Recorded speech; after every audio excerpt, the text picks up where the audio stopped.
Good morning, everybody. My name is Jamal Thomas. This is Jamal Thomas Morning Show. I hope you guys are doing all right. I hope you can hear me all right, wherever you are, and you are under the sound of this voice. As I always tell you, I appreciate you being under the sound of this voice. You have my biggest, greatest thanks for it. What is it? Tilly Dreams. Good evening from down under.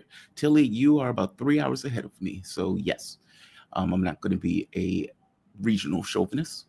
Good evening to you, and whoever else is, let's say, beyond the East Coast, in the further direction towards down under. Yeah, I hope you guys had a good day. We're going to have a damn good show today. We're going to have a full show today. Starting off, we are going to have, I guess I should pull up my calendar, if indeed we're going to do that. Jerry Gray. Jerry hasn't been here in a while, so it should be good to get a take from on the ground in regards to not just festivities. Festivities is one thing. I mean, there's only so many minutes, not even a full video on, ooh, look at that gun. Look at that tank. Look at that aircraft. That video is going to get like 3 views. And I was looking at other channels that did that particular video. They got about 3 views. Big channels. Also, David Hudayan. He's going to be on the channel. He was a crowd favorite last time he was on. So we're going to bring him back on to have a conversation. Professor Marandi, he is going to be on having a conversation about what is taking place in Iran, the snapback sanctions, pulling out of the nuclear proliferation treaty obligations, or at the very least putting in the documentation for it, and further cooperation with China and Russia. I'm sorry, my diet has been full of rice. And that stuff sticks with you. Also, Sarah Bils.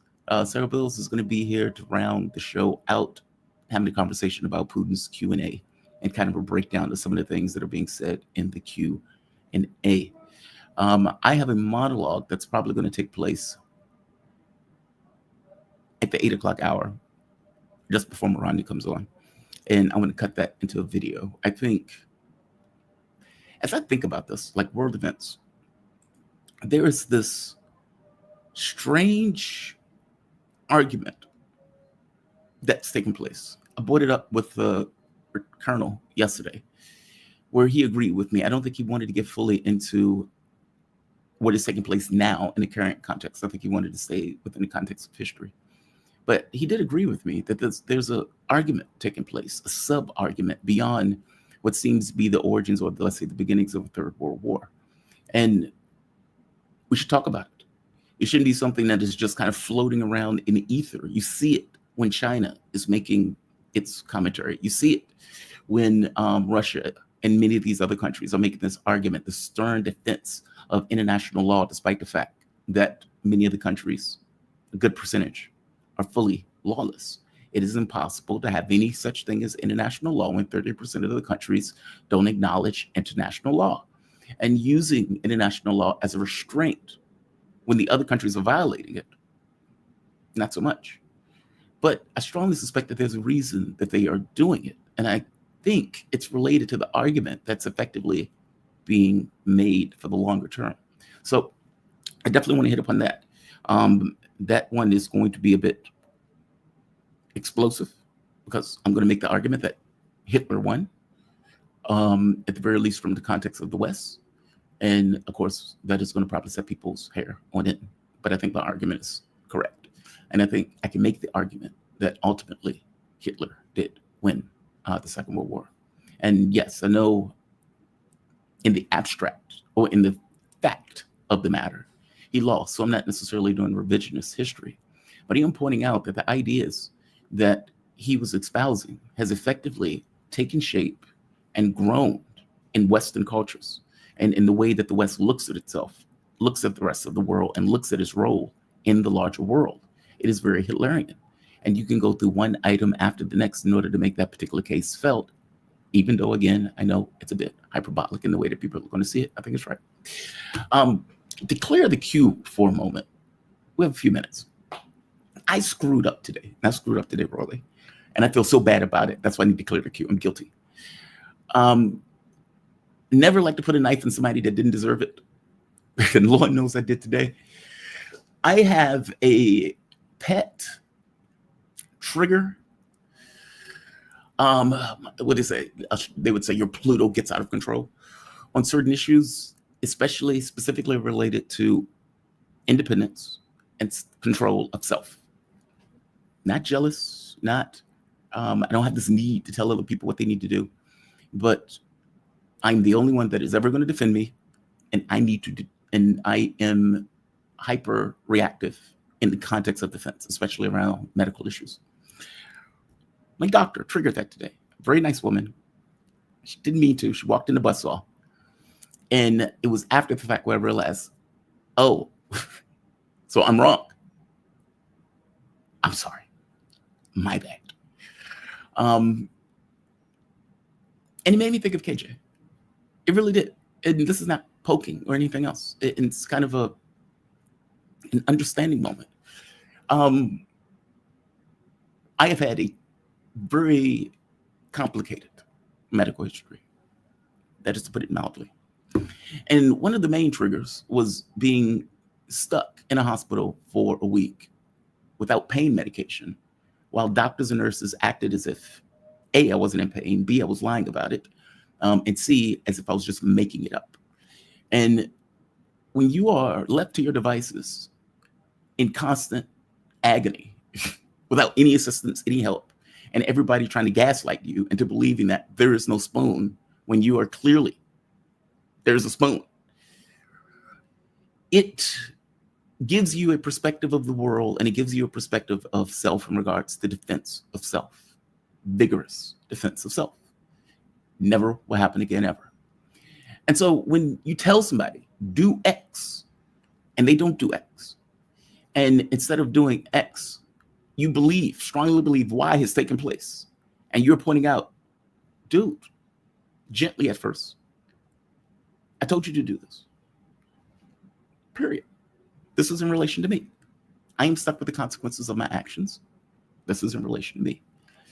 And to get pushback, in which case I get stronger in trying to make the point clearer and stronger still. Until finally, the woman points out, I thought we agreed upon so-and-so.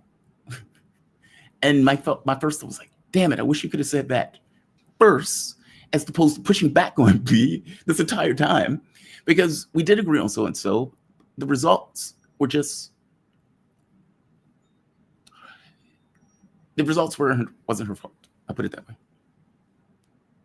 She has my apologies. I am hyperreactive around certain things. I never faulted KJ. Never did. Even when he stopped coming on the show, never faulted him for it. I feel some kind of way about it, in the sense of saddened by it. Fault him for it? No.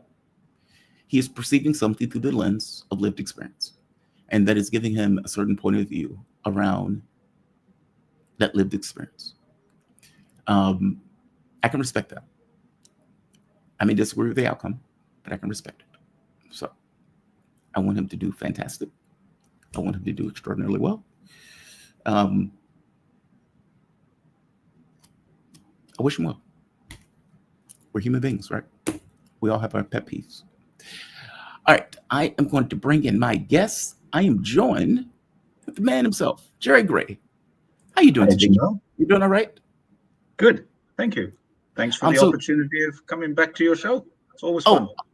Thank you for the opportunity of coming on my show. I always appreciate our conversations. I always learn something in these conversations, and you have a unique point of view. It's almost like a fly on the wall watching this stuff in a way that most Westerners won't necessarily get the chance.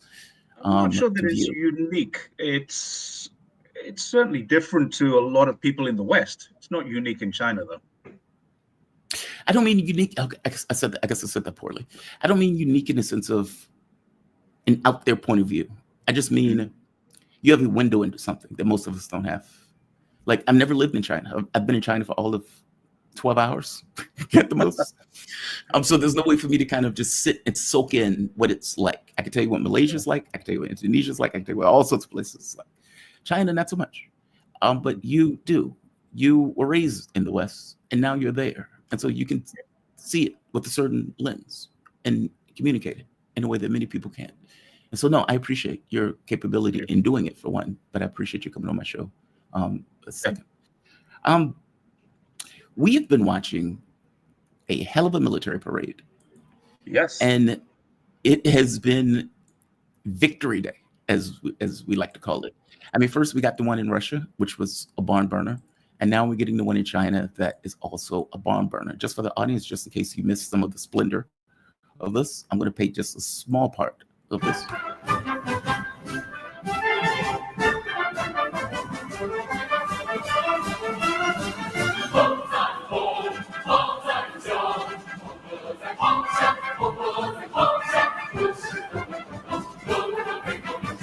Like, we were treated to amazing precision, marches, military equipment, all sorts of stuff. But one of the most interesting things we got out of this, not to mention SEL, since both of these things kind of dovetail into one another, had to do, and part of the thing I think is probably most interesting, is China's vision of the world. And what I mean by this is Xi Jinping put out this notion of global governance initiative, and he based it on 5 cornerstones: adhering to sovereign equality, abiding by international rule of law, practicing multilateralism, advocating for people-centered approach, and focusing on taking real action. And I guess I preempted this. Let me go back first to a first question before I get to this. What was it like being there during this parade when you were talking to people, or if you had the opportunity to speak with some of the people around? How were they experiencing this? I wasn't at the parade. I wish I was. I did a live stream from the parade, but I wasn't actually there. I was in a TV studio in Guangdong, which is 2,000 something kilometers away. So whilst it looked like they did some very clever work, they invited me in. I was a little stunned by all of this because I'm just me. I'm a normal guy who lives in Guangdong. And I have friends who work in Guangdong television station, and we have done some stuff together where they've invited me across to be a host on a show or something like that. So, it's not like I'm unknown to the station, but they invited me in to do this live stream. And I thought, wow, this is not only exciting, but it was extremely, for me, nerve-wracking. They got an expert to come and sit with me who flew down from Beijing. And he's a man I have met, Einar Tangen. Einar is really an expert on China. I am an expert on living in China, if you like. I don't like the use of the word expert at all. I'm just a guy who lives here and has a different perspective to how I used to have and how many do. Yeah. So Guangdong Television invited me into their studio, and I thought that was A, is a great honor. B, it was a shock more than anything else. And C, for me, it was extremely nerve-wracking. I put on a tie and a shirt and a jacket and pretended I was getting married or something, and went along there with all the due formality. And I had a few talking points, and I've done a little bit of research and sat down with Einar, who is just, you put any question to Einar about China and he's got the answer, and he's got the stats, he's got the numbers and the figures. He's just a genius at it. So in that respect, I was very happy that he was there with me, but I was quite nervous about this. And then they did some magic, which made it actually look like, at one stage, it looked like I was on the stage with Xi Jinping. Nowhere near him. I'm 2,000 kilometers away. But it looked like I had front row seats to this, and I didn't. I was on the other end of a camera. It was very clever editorial work. The worst of it is it's now been blocked by YouTube. I'm trying to get a copy. Yeah. Guangdong Television, in their haste to get all of this done, didn't seem to get permission from CCTV to use their live feed on my channel. Really? Now, had they put this onto Guangdong Television's channel, that would have been no problem, I don't think. But they didn't. They live streamed it to my channel, which, again, that was a shock to me. Why live stream it to my channel and not your own? Invite me in to host it, but it was a really big shock. I was stunned by the privilege that I was given by live streaming such an important event from inside of a provincial television station. So putting all of that aside, it's now been blocked by YouTube, and we're hoping to get it back. But I will get a copy of theirs, and I'll put it onto a different platform that doesn't have such strict guidelines. And I'm not sure if it's YouTube that's blocked it because it's China, or if it's CCTV that have put a blanket block on all of their footage so that BBC, CNN, and all the usual suspects can't pull it up and say, look how bad China is, how threatening they are, that kind of thing. So we're trying to find that out now. But just about this time yesterday, I was busy responding to comments on this. I had quite a few thousand views. I think it was 7,000 views in the first 3 or 4 hours, which is for me pretty good. And then all of a sudden, it was gone. And I can't answer this question. So I refreshed my page and it said, this channel, there's a copyright claim on this and you can't have it anymore. So YouTube have put me out of the channel because of a copyright claim. So I'm assuming CCTV have said, this footage belongs to us. Anyone using it must be stopped from using it. So I'm out. I do accept that. Anyway, I do accept that. It was a really, really interesting. You're right about the precision. I've spoken to a lot of people since. A lot of people have said to me, that was fantastic. I got a lot of my friends watching it, and it was really, really fantastic show. I've just lost you there. I assume no, I'm here. I'm here. Okay, I'm just giving you the main screen. Give me the screen. Okay. I just thought I lost you for a moment. Okay. Yeah, so the precision, there's actually a couple of really good videos going around Chinese social media. I can send you a link afterwards if you want to link it in the description of one which is purely Chinese. And it shows the soldiers leaving the square, 2 or 3 kilometers out. And this is where normal people live. And they've just got their cameras out and started filming. And the precision remained all the way out of the square. They're lockstep. They're actually jogging. Lockstep jogging away from Tiananmen Square so they can clear the square as quickly as possible. And it really is that aspect of it is amazing because of the precision being. I've been on a lot of parades. I used to be a police officer in the UK, you know that. And I've been on the beating, the retreat, the trooping of the color, all of these kinds of things that are very ceremonial, the changing of the guard. The moment you get out of sight of the cameras and the tourists, it's like, it's all over. Not these guys. 3 kilometers down the road, they're still trudging and doing their thing. So yeah, it was a really, really high precision event as far as China was concerned. There was some really interesting weaponry there. Now, one thing we need to understand is China does not show its top quality stuff. It's showing last year's technology. And some of the stuff there would really, really worry any potential adversary. And I think the purpose of this, and I wrote about this just before the event. I wrote an article, I made a video of myself about a week or so before the event, basically saying that I felt that this was not a warning to the West. It's not meant to be a warning to the West. It's a reassurance to China and Chinese people, because nobody really outside of China and other Asian countries, Malaysia would have experienced this. The Japanese horrors, the atrocities that the Japanese committed have never been atoned for. There have been some half-hearted apologies. There's never been an atonement like there was in Nazi Germany, where they said this is not going to happen again. There was an atonement. There was laws written to prevent it ever happening. Japan hasn't done that.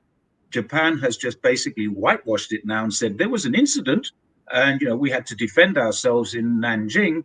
What they didn't say was that 300,000 civilians were murdered in Nanjing. I don't know how many tens of thousands were raped, tortured, imprisoned. 300,000 were dead. Now, let me put that into perspective. 300,000 people. The war that United States entered in the Pacific Theater lasted 4 years, and they lost 102,000 men. 102,000 soldiers over 4 years is horrific. It's a terrible toll. In 6 weeks in Nanjing, the Japanese murdered 300,000 civilians. There's a bit of perspective that is not often remembered now, particularly now. And the rape of Nanjing was just one event. My own city, where I live in Zhongshan in Guangdong, was firebombed. I don't know how many people died, but I actually know people who have heard the stories from their parents who remembered it. Their parents, I think, are pretty much all gone now. I've never met somebody who was here, but I've met people who are the children of people who were here, including my own in-laws. My mother and father-in-law were here and alive at the time, but they're in their 80s now. They don't remember it. They were just too young. They were babies, but their parents knew it. So they knew what happened during the Japanese invasion of China. And the other thing that people tend to forget is it didn't start in 1949. It didn't start in 1941. It didn't even start in 1937. It started in 1931. Right. So the Chinese defense of its own country was actually 15 years, not a 5 or 6 year war. It was a 15-year war. And that was the end of previous problems. Now, many people don't understand this. China lost Taiwan. China lost northeast China, they call Dongbei now, it was called Manchuria. And the Qing dynasty that came from Manchuria went back to that region. The Puyi, the last emperor, was actually appointed emperor by the Japanese of the area where his family came from, Manchuria. He was a Manchu. He was not a Han Chinese, one of the ethnic minorities. So effectively, people have forgotten this. The There were 46 different parts of China that didn't belong to China. Everyone knows about Hong Kong and Macau. Most people know that Shanghai had its concessions. They call them concessions. But did they know that there was a French concession, a British concession, an international concession, an Italian concession? Each of these parts of the city of Shanghai, which was a huge city, were not China. You needed authority to go in there if you were Chinese. You were not allowed to enter parts of your own city. So effectively, this was part of British territory, Italian territory, French territory, American territory, if it was the international concession. The same thing happened in Shandong, in Wuhan, in Chongqing, not Chongqing, several other cities, a lot of other cities all had these concessions. Now, one of the other things was, at the end of the war, the KMT was negotiating with the United States to bring these concessions in more. So there would have been more places, for instance, in Guangdong, where I live, there would have been places that belonged to America, places that belonged to France, in the same way that Berlin was divided and Germany was divided, in the same way that other captive places were divided. The KMT was negotiating with the American government to do that inside of China. It would have benefited China, they said. Well, the Chinese people didn't agree. And that was part of the reason why the Civil War had to be won by the Communist Party, because the people of China didn't want to have their country divided up. They wanted Hong Kong back. They wanted Macau back. They wanted Taiwan back, which had been given to the Japanese in the 1880s or 1890s because of a war that Japan won against Russia in China in a place called Port Arthur. A British named port was fought over by Russians and Japanese. And when the Japanese won, the Americans negotiated for them to keep that and get Taiwan as well. How does that happen? So, yeah, long-winded explanation. China wanted to show the Chinese people this is not going to happen again. Yeah, never again. Effectively, this century of humiliation will never happen again. And I don't think people in the West fully get that. Like, because I would tell you, in the West, the war started in 1939. That's the way they talk about it. We have video games, 1939 to 1945. Like, they ignore the Chinese portion of that war. They talk about German atrocities. They don't talk about Japanese atrocities. These things are just most of the Japanese atrocities that they know about. We see movies like Bridge Over the River Kwai, those kinds of things. They were 1941 onwards. It was after Pearl Harbor that the Japanese invaded Hong Kong. They invaded the Malay Peninsula. They were in Singapore and what we now call Malaysia. So they were in Burma. They didn't go into Thailand, but they wanted to build a bridge into Thailand. And they were taking the oil and the resources from those places to feed their war in terms of resources and in terms of people as well. They were enslaving people. They were prostituting people. Hundreds of thousands of Chinese, Malays, Burmese, as they were then, Myanmar now, and Koreans were forced into this comfort woman role. The Japanese now say, oh, they wanted to do it. Nobody wants to prostitute themselves. You may do it because you can survive that way. It's not something you want to do, I don't think. See, that's kind of the point that you made, right? With Germany, there was for lack of a better term, a come to Jesus moment, an acknowledgement of Nazi crimes and Nazi actions. It is a very throwaway thing to say, yeah, all of these women that we raped and we put into a comfort women can't process. They wanted it. They decided to do this. It's a They throwaway. It's decided to not serve as Japanese acknowledging. soldiers. No, I don't think so. Yeah, yeah. It's not. It's 20 of them a complete. day, 30 a I day. think. Who would want that? I mean, Yeah, it's it may complete. I be a think it's case of uncomfortable. you would choose that over death. You would choose that over having your children put to death. That's your choice. That's not a choice at all.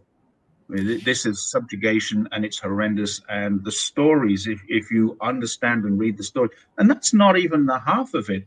There was biological warfare. There was medical experimentation going on.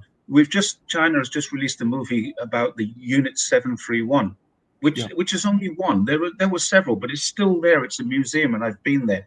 It's stark, harrowing, and a very uncomfortable place. Unit 731 was a biological experimentation camp where they just herded, like a concentration camp, herded people in there and then experimented on them with things like the bubonic plague.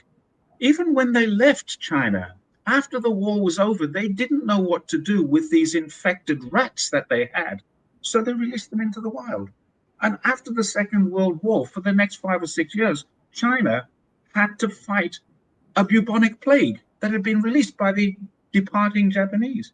And it's just horrible stories like this. And they're real stories. They're not made up. These are real. They're people who have lived through this experience and written about it. And it's completely and totally researched. Even Japanese media has reported on this. There was a competition between two soldiers over who could chop off the most heads in a day in Nanjing. This is real. This is not Hollywood. Hollywood has whitewashed all of this and said, the Americans were heroes. Yeah, I'm not disputing the Americans were heroes. I'm not disputing the Americans sacrificed a lot. They sacrificed 102,000 men. That's a huge amount for any country. But the point is, it pales into insignificance next to what happened to China. And that's what the point of this whole thing was about. Now, can we yeah. go back to where you started, where you said Xi Jinping has made these Well, statements? real quick. Let's stay here just for 1 second. 25 million people dead compared to the 100,000. America lost what 450,000 over the course of the entire war. Yeah. China lost like 25 million people. I mean, maybe some 35 estimates million, even I think, is a more accurate. But yeah, of those, 30 million of them were believed. 30 million were lost. 5 million 5 million military, and up to 30 million civilians. Some people have estimated as high as 36 million.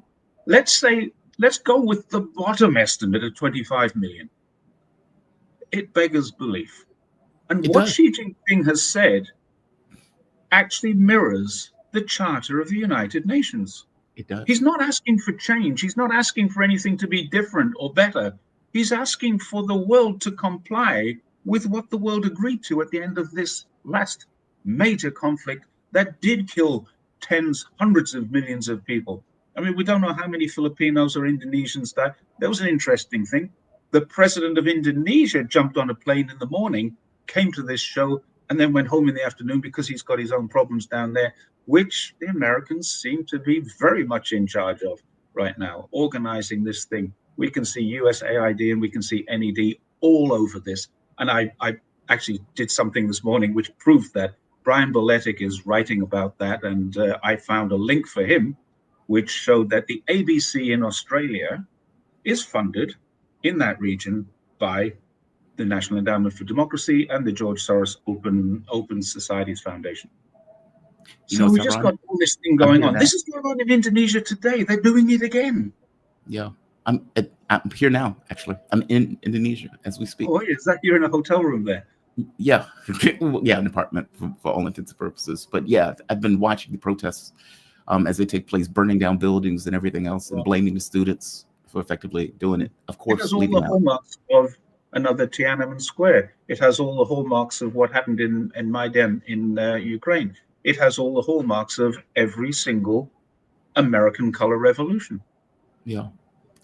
When you talk to the people who are around, do they grasp the gravity of this? Like, meaning, like in Russia, they have the Great Patriotic War. People get it from flesh to bone, especially in the context of the Ukraine war. In China, do they what do they say regarding foreign policy when Xi Jinping makes that speech about effectively, hey, we should live You, up to international you're law breaking and up a UN little, standards? Jamal. In China, Oh, what do they I'm sorry. say about what? What do they say? Like when they hear Xi Jinping's speech, do they Um, fully get that? Do they fully get it from flesh to bone? Like this is our vision of the world. yeah, How do they yeah. view it? Chinese people support Xi Jinping enormously. He is a very, very popular leader. I wasn't around when Chairman Mao. I was around. I was 18 years old when Chairman Mao passed away, but I wasn't in China, and I knew nothing. I knew no Chinese people. Didn't know very much about that, so I can't really speak about his level of popularity or otherwise. My understanding as a kid growing up was that the whole of China hated him and wanted him gone. My finding when I came to China is completely the opposite to that. Most of China reveres Mao Zedong. They go to his hometown and they lay wreaths to this day. There is a permanent queue outside of his mausoleum to pay respects to him. This is not propaganda. This is the real feelings of the Chinese people. Now, I would go so far without, this is anecdotal, purely anecdotal, just me talking. I'd go so far as to say that Xi Jinping is at least as popular as that. So when Xi Jinping passes away, and I hope that's not for a very, very long time, he is going to get the same sort of reverence that Mao Zedong has today. I've been to Mao's hometown twice. On each time I've been there, it's been packed. Once was a Sunday, you'd kind of expect that, and once was the middle of the week. And there are literally hundreds of people a day, every single day, laying wreaths at his home and at his statue, which is at his in his hometown. So for sure, what we're hearing in the West about Xi Jinping is isolated, the people are afraid of him. That's complete, total rubbish. No one is afraid of Xi Jinping. No one, he's not isolated at all.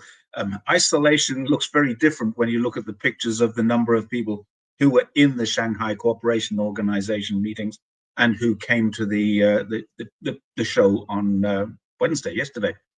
So isolation is not the word I would use to describe Xi Jinping or his position. People in China respect him, they revere him, they are they're obedient to him, if that's the right word to use, because they believe that he's led China in a very good way to a good position. He's one of a string of leaders, one after the other, who have all done a pretty good job.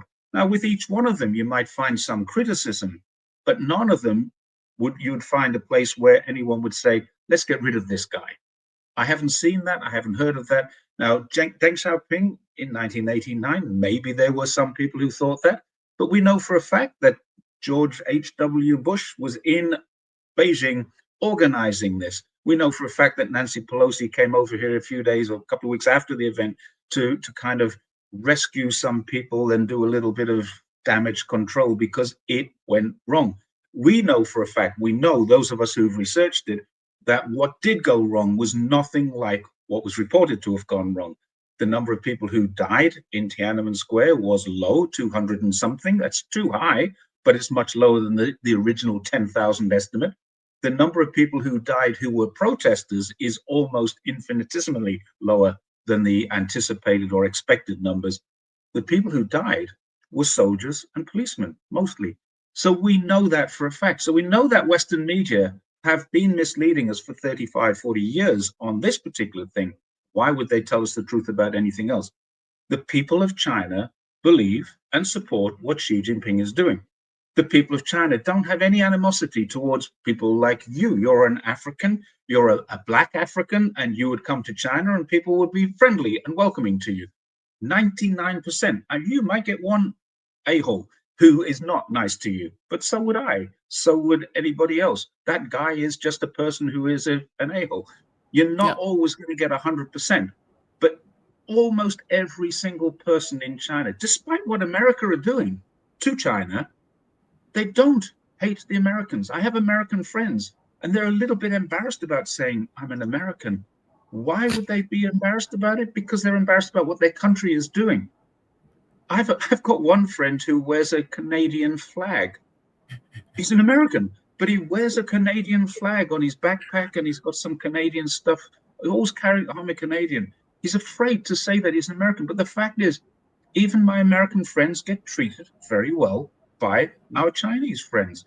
There is no animosity towards a different country. There's animosity towards that country's government and towards that country's policies, but not towards the individuals. That's not China's way, and it's not the Chinese people's way. And that's all Xi Jinping is asking for. He's asking for, can we look at the United Nations Charter and abide by it? Can we look at the international laws that exist and abide by them? Can we look at the World Trade Organization and see what rules it has and say these are good rules, or change them if they're bad, and abide by them? Can we look at navigation, freedom of navigation, and say this is what should happen because UNCLOS actually has good laws? But the Americans refuse to accept the International Criminal Court, the International Court of Justice, the World Trade Organization, the United Nations Convention of the Law of the Sea. They won't accept anything. And all China is asking is, let's look at the laws that we have in place. Everyone should abide by them. And until they do, then I'm going to keep asking for not change. Xi Jinping's not asking for change. What he's asking for is the reality of the United Nations Charter, the World Trade Organization. He's asking for all of the things that international norms should be adhered to, get adhered to. Let's go back to the United Nations Charter. Venezuela is a country, it's a sovereign nation. And now there are 4,000 US Marines sitting off the coast. There is a rule of law that says a person is innocent until proven guilty. But just today I saw they bombed and killed 11 innocent people. Now they say we have intelligence that suggests that they're trafficking drugs. They killed 11 people in a boat coming out of Venezuela going north. And they said, these are drug dealers, let's kill them. Now, I don't know what intelligence they had. It might have been very strong. It might have been incredible intelligence. This is the one. But the point is, those guys are entitled to due process. They're dead. This marks the They're first known entitled to due operation since the process. What Trump happened to their administration's innocent recent until proven deployment of guilty? warships to the Southern Caribbean. And that's Trump said the U.S. military had identified the crew. There you go. That is what Xi Jinping is asking for. The American government has amendments to its constitution that provide for due process, and they won't even provide that due process to their own people, let alone these terrorists that they suggest. So you can see why Xi is upset at America. Yeah, for one, we have no idea. I was trying to silence that video, and for whatever reason, the thing went silence. We don't know anything about that boat. I don't trust Donald Trump as far as I can throw him. And fact of the matter is, he just murdered 11 people. The notion that the U.S. defines, well, we're on somebody else's coast, and we've just murdered people. There's no legal precedent for this at all. Not in our laws, not on international law. They've been doing it a long time. Let's go back to Osama bin Laden. They declared him to be an international terrorist, and they murdered him. But in order to murder him, they invaded a sovereign territory, Pakistan, and they murdered a person inside of a sovereign territory. This is not international law. This is a rogue nation acting as it chooses in order to suit its own needs. Now, its needs might have been to get this guy, but then they needed to deal with the Pakistan government and get him. Now, if there was difficulties in that, what did they do? They overturned the Pakistan government a few years ago, and the most popular Pakistani prime minister, president or prime minister, I'm not sure, Imran Khan, is in prison. He's rotting away in prison now. He's the most popular leader that Pakistan has ever had. He led their cricket team to great victories, and he led their country to a great position. And because of the Americans, he's in prison now. So interference in sovereign states, due process is ignored. It just goes on and on. Every single international norm is at the whim of the president, who says, I declare a national emergency, I'm going to do this. And even the courts, his own courts, are saying, no, you can't. And he says, well, I'm declaring a national emergency, so I can. So who makes the decision that this is a national emergency? And who makes the decision that this is a war and he can kill who he wants to kill? I don't know the answer to that, but he's doing it. Jerry, this is not just the U.S. All of Europe goes along with them. I mean, you basically have a country or a group of vassals in Europe, Japan. South Korea is a little more dodgy, depends on who's in South Korea. Australia, all of these countries follow, for the most part, in lockstep under this idea of Western imperialism and Western exceptionalism, that they are somehow cosmically, morally superior culturally, and that they are the quote unquote good guys. And so if they murder a bunch of people in a boat, that's fair game. If they committed genocide, that's fair game. If they invade nations, that's fair game. Meaning, from my point of view, there is no such thing as international law. You can't have international law in a context where 14, 15% of the globe just completely ignores international law, which is strongly why I suggest Xi Jinping is sitting here saying, these are the things that I want to do, which effectively is just what we should be doing anyway. It's not just Donald Trump. Biden did it before him, and Obama did it before Trump won, and so on all the way back. It probably goes all the way back even beyond Kennedy. It does. I mean, let's be honest. America, since the Second World War, has been a rule and a law unto itself, and it's just got worse. I mean, there were standards before, and those standards have been eroded. And each time a red line is crossed, it's turned into a blurry area behind them, so they can move on to the next red line and do something even more atrocious. I mean, they literally are preparing.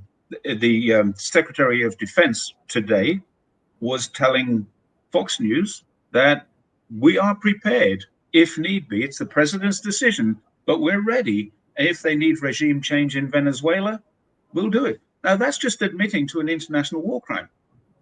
They're plotting an international war crime. That's a crime in itself. Plotting to do this is the crime. Doing it is another crime. It's a different crime.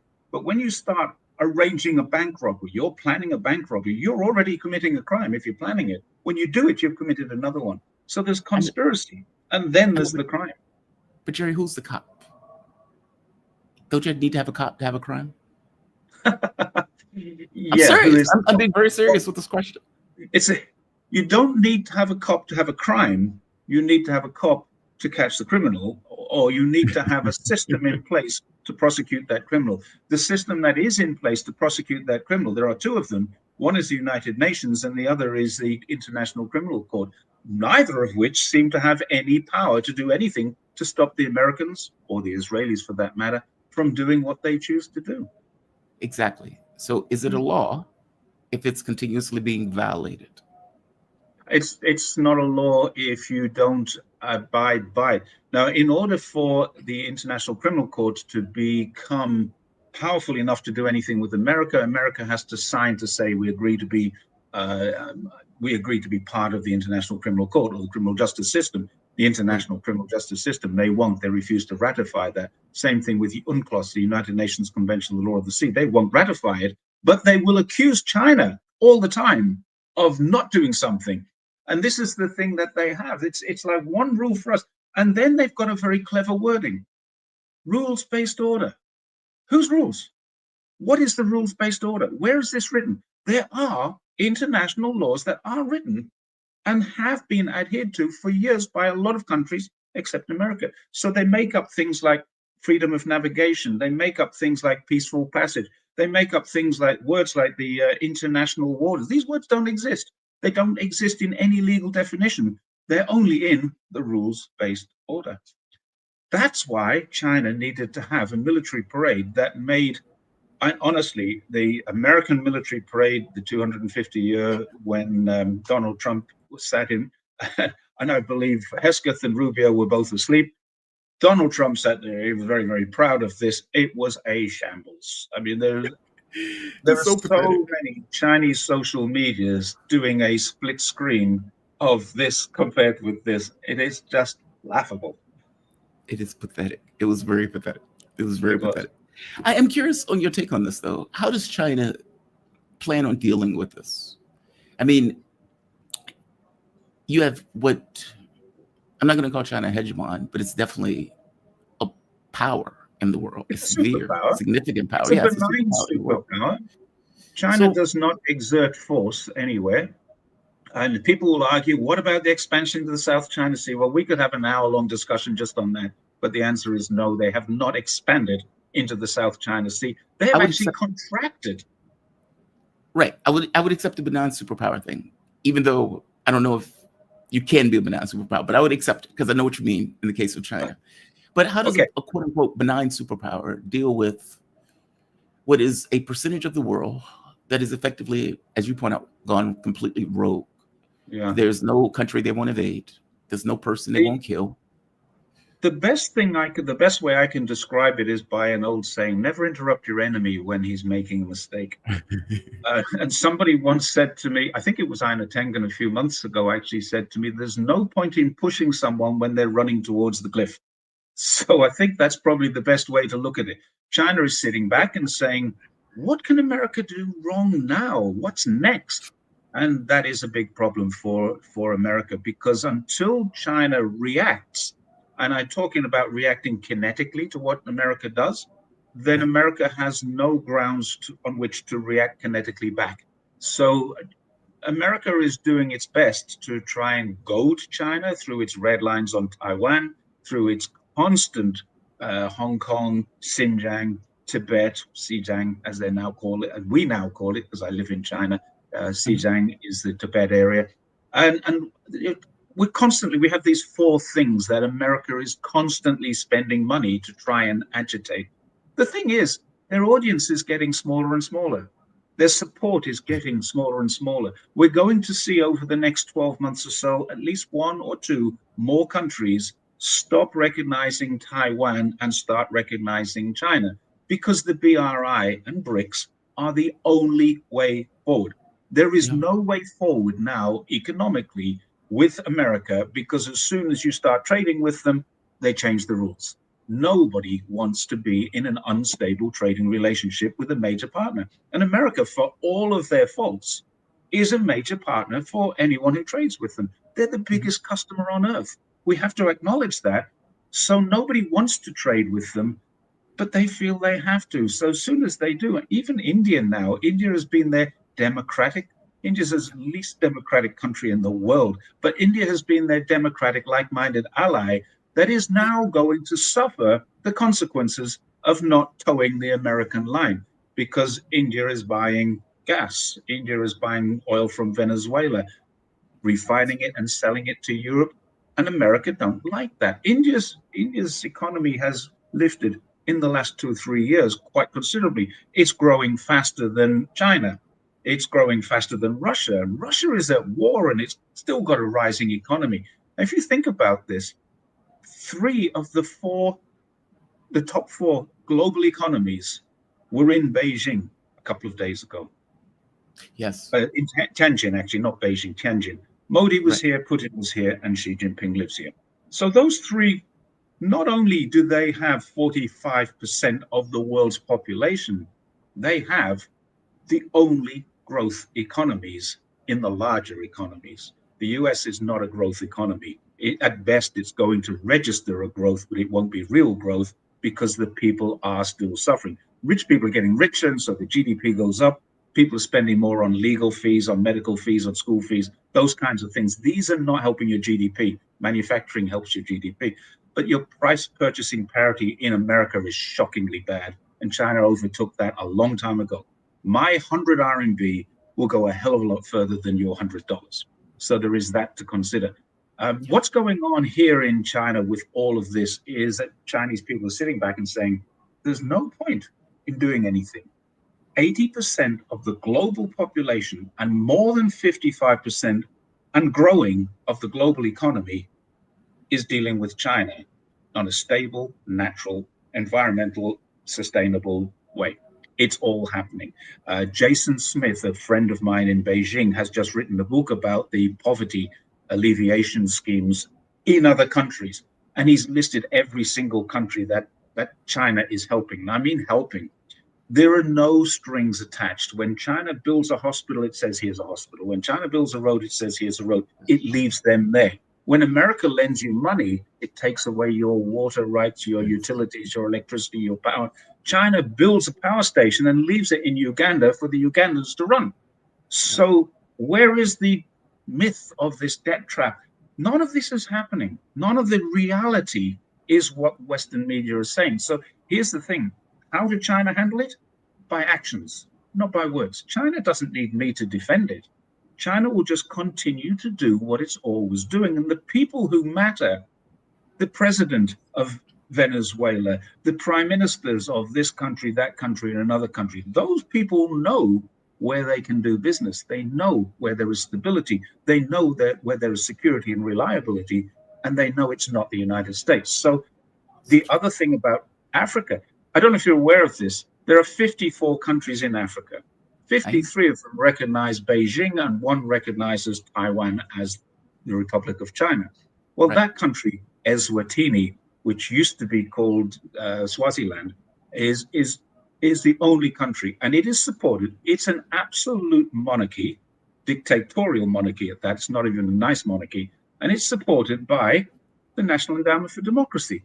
Go figure that one. How does a democratic country like America support a despotic monarch just because they poke China in the eye from time to time? So this one little country is the only one in Africa, only one that does not now have a one-sided unilateral free trade agreement.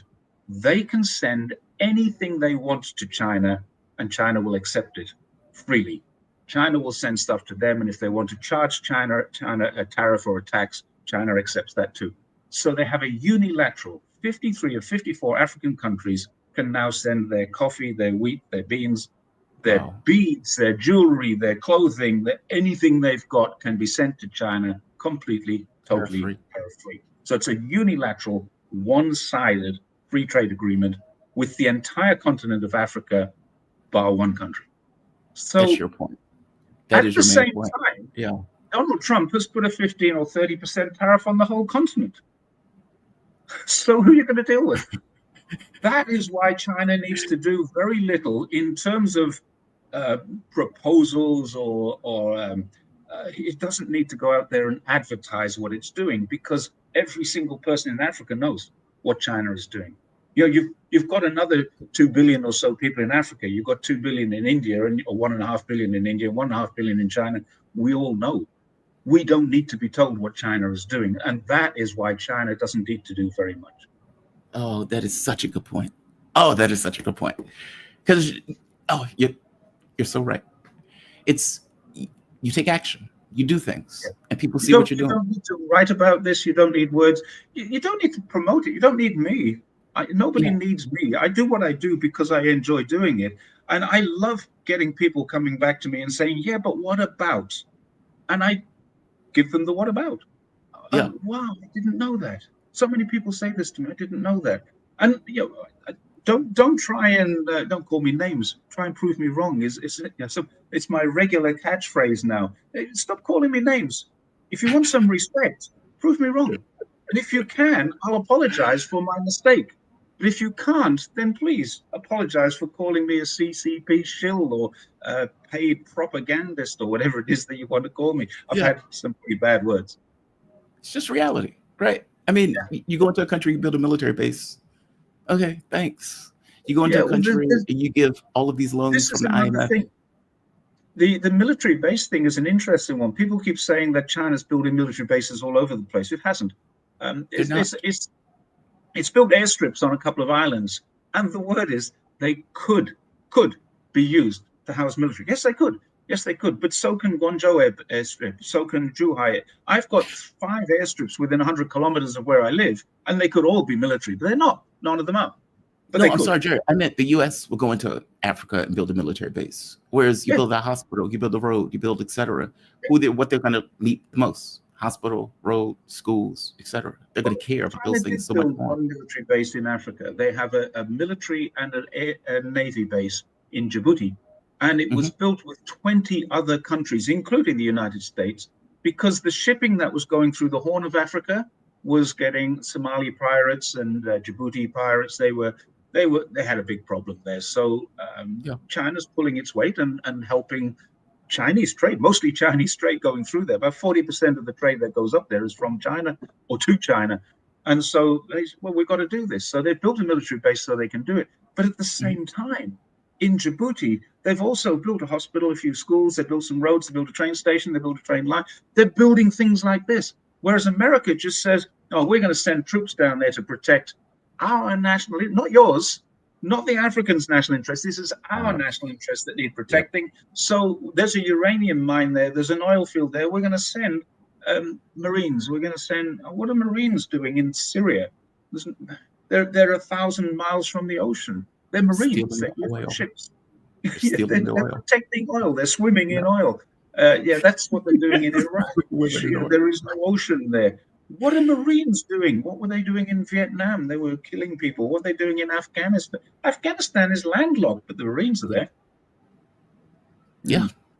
Jerry, Yeah. you are fantastic. And I know you say that nobody needs you to do this job, but damn it, it's a good thing that you are doing this job. It helps. I enjoy doing it. Push back on this propaganda and the nonsense that comes out of it. You will be shocked at the value of, you know what they say in Africa thing, and I'll close it on this. They would say, there's a scramble for Africa, and the U.S. needs to counter Chinese propaganda in Africa. It's like, yeah, the hospital is total propaganda. Yeah. And during COVID, they would say China is ingratiating itself through to African nations by giving the COVID vaccine. Yeah, they're saving lives. But the interesting thing about what they didn't give Africa the Chinese COVID vaccines. What they did was they built a factory or laboratory so that Africans could make their own vaccines. Now that's a very different perspective. America sends vaccines and says, we'll give you these vaccines, but we want your water and power utilities to be signed over to us. China says, well, what do you need? You need vaccines. Okay, well, here's a couple of pallet loads of vaccines, but here's the building materials to build the laboratory where we can make the vaccines. And here's 30 technicians to come and help you to learn how to do it. That's how China operates. I got to get in one last question on this. Is it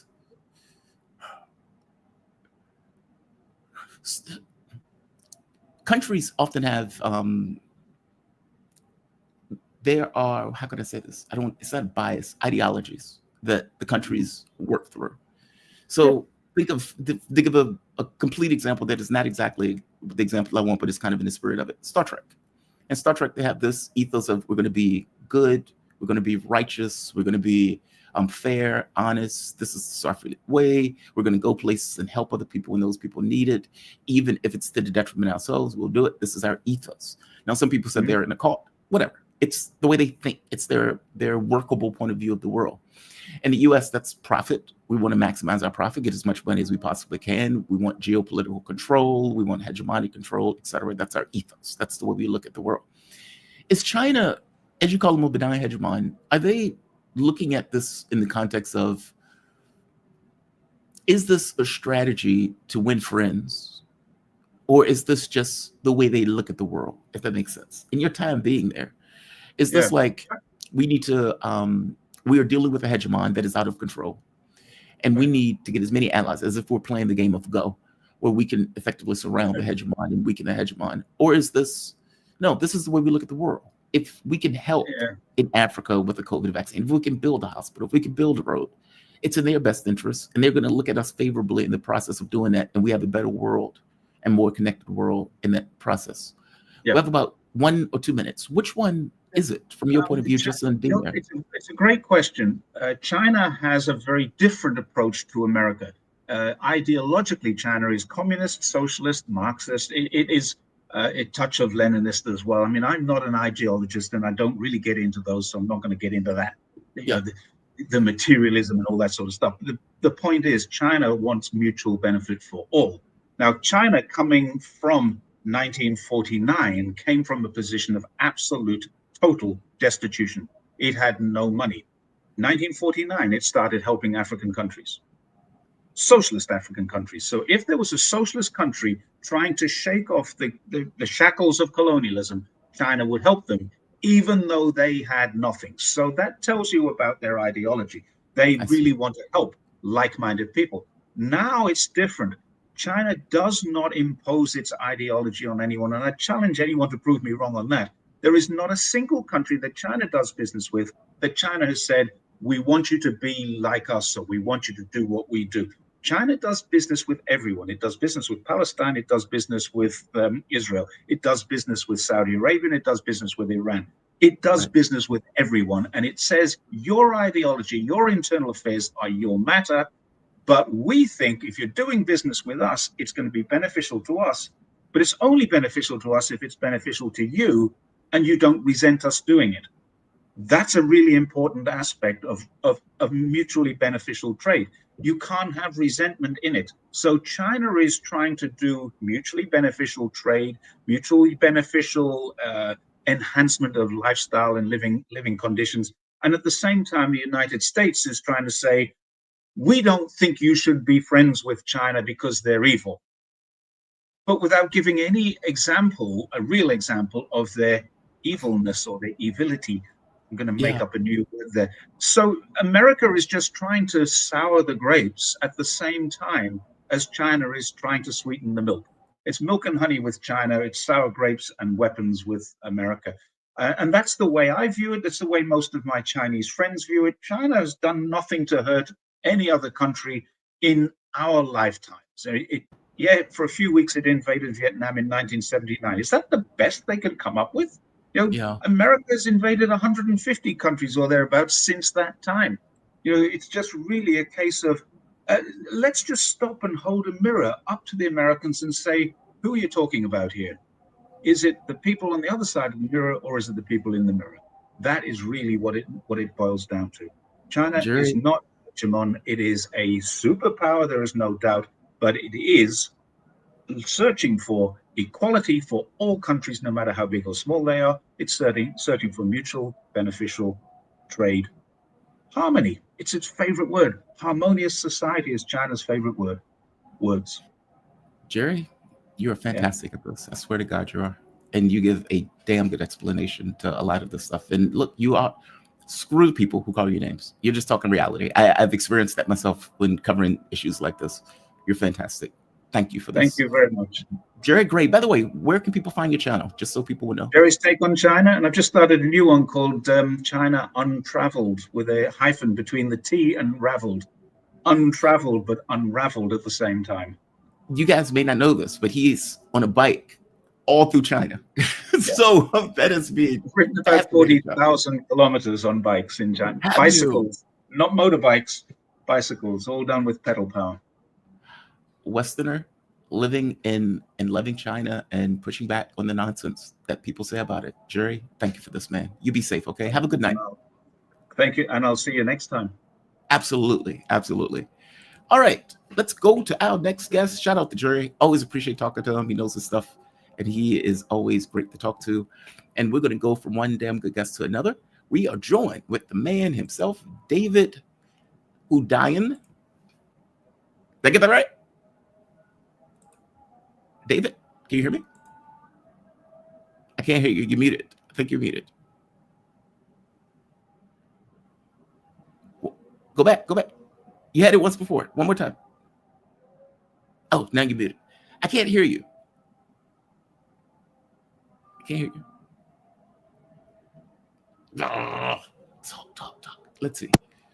There we are. I heard something. Right. Okay. So there you are. There you are.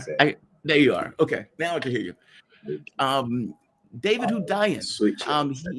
He is an investigative journalist, author, filmmaker, founder, West Africa Weekly, and is 2023 James Curry Fellow at Cambridge University. David, thank you for joining me, man. There's noise in the background. There are prayers that are taking place right now. They will subside. In a second, let me put the headset back in. Oh, okay.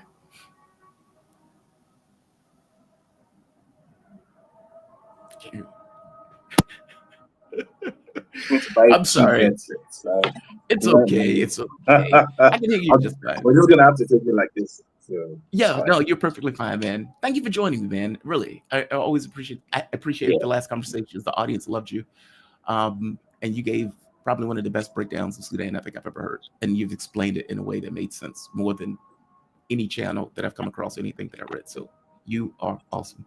I think I want to start. You brought up Nigeria and the few attacks that is going to take place in Nigeria. I do want to move to that. I want to go to the Sahel states first. There's something that after talking to Jerry was making this point about China and Russia he was talking about China specifically, but there are articles, especially coming out of the West, that are panicking, and I'll use the term panicking historically, over this idea of China and Russia's influence in Africa proper, but also specifically in the Sahel states. It seems that there's Yeah. a partnership that has taken place between Russia and the alliance of Sahel states. Those states seem to have gotten closer in regards to their security, economic, etc. Mhm. And the West is in a tizzy over that issue, even coming out with articles like the Scramble for Africa, countering China and Russian propaganda in Africa. And I think David made a really good point of saying, when China goes to Africa, it builds a hospital. America goes and builds a military base and puts in troops. And you don't really need propaganda if you're building a hospital on a road, as opposed to military. Meaning, one is self-evident, the other one is force and compulsion on some level in the way that it kind of behaves. So, I mean, at this point, I think you're giving the U.S. government way too much credit. Go for it. Go for it. I'm gonna- Go for it. I wasn't giving them any, but okay. I'm going to be very clear and Please. unapologetic what I'm going to say. I don't Please. think the U.S. government. I think the U.S. government is a bad actor as far as Africa is concerned. So, when the usual stuff starts getting I'm trotted sorry to out, interrupt you. Just to be clear, we are a bad actor. I don't. Right. We are definitely a bad actor. But please continue. I'm sorry. I just want to make sure. Right. I wasn't trying to say we weren't. Yeah, no. I mean, it's just again because the very idea of the U.S. somehow being this rival, this counterbalance to Russia or China, I find the idea absurd because there's only if you're gonna look at the U.S., Russia, and China, there's only one country out of those three that's consistently been a bad actor on the African continent. There's only one. Yeah. Right. Your previous guest mentioned how there was a time when China had nothing, and even in the midst of the nothing that they had, they still did all they could to help out many of the countries that they considered to be kindred spirits. Many of those countries were in Africa, such as in Tanzania, the famous Tazara Railway, which was built, I think, in the 1970s, when China was not a wealthy country by any means. And that was, I think, China's first concrete attempt at foreign aid. And that was one of the most impactful interventions ever made on the continent. Those are the memories that we have of China, not even including the China of today, which is a lot more consequential and it's by far Africa's largest trading partner. Same goes for Russia, or in its previous iteration as the Soviet Union. Many of the liberation struggles that existed across the continent wouldn't have been successful if it weren't for the intervention of the Soviet Union. Well, I don't want to use that. I mean, they didn't intervene. But if it weren't for the help, the material supports provided by the Soviet Union, many of those struggles wouldn't have been successful, including the ones that everyone sort of claims to have supported now, such as the South African struggle, which was once an armed struggle, which people conveniently, don't like to remember. So, in amidst all of that, there was only one country which was consistently on the wrong side of every issue, consistently on the wrong side of history on every single issue, and that country was the US. And the US is still on the wrong side of history on every major issue till now, right? So it's not you don't need to be a genius to work out why the Sahelian states would want to shift geopolitically away from anything US or US related and move toward Russia or China. Because if you accept that there is no such thing as non-alignment in a world that is very, very polarized, and non-alignment is basically a way to get yourself killed without much effort, and you have to align one way or the other, then when you examine, it doesn't take 10 minutes to figure out on what side you're going to pitch your tent on. Because again, there's a player that has always had your back. There's a player who gave you support when you needed it to gain your independence, and then there's another player that supported apartheid, so was on the wrong side of every single issue for decades. Yep. And is still on the wrong side of several issues even now. So why would you want to pitch your tent with that player? That player comes to Africa, and as you said jokingly, but it's actually not a funny thing because it's a very real phenomenon. That actor comes to Africa, and its only objective when it comes to Africa is to secure things that exist under the feet of Africans. Yes. African people are not a priority in any way to this actor. This actor sees the value of Africa as the things that are buried in Africa's soils. That's it. So I am basically just an organic inconvenience to this actor, right? I'm like this huge, annoying, human-sized traffic cone in between the resources that actually matter and these people, right? And you know, the fewer of me or the less obstructive I make myself to the objective of extracting that thing from Africa's soils, the better. So when that is the geopolitical objective that that actor has, why on earth would I feel drawn to that actor? So, you know, if you had asked me if you had this conversation a year ago, maybe at that point I was still getting used to this idea of being labeled, oh, Russian, this or that, you know. But now I've had that thing thrown at me so many times. I don't even view it as a slur anymore. It's a badge I wear with pride. Yeah. That okay, you want to call me a Russian operative? That's fine. Because if you were to compare on the balance between being a Russian operative and being an American operative, which would I rather be? I would much rather be a Russian one.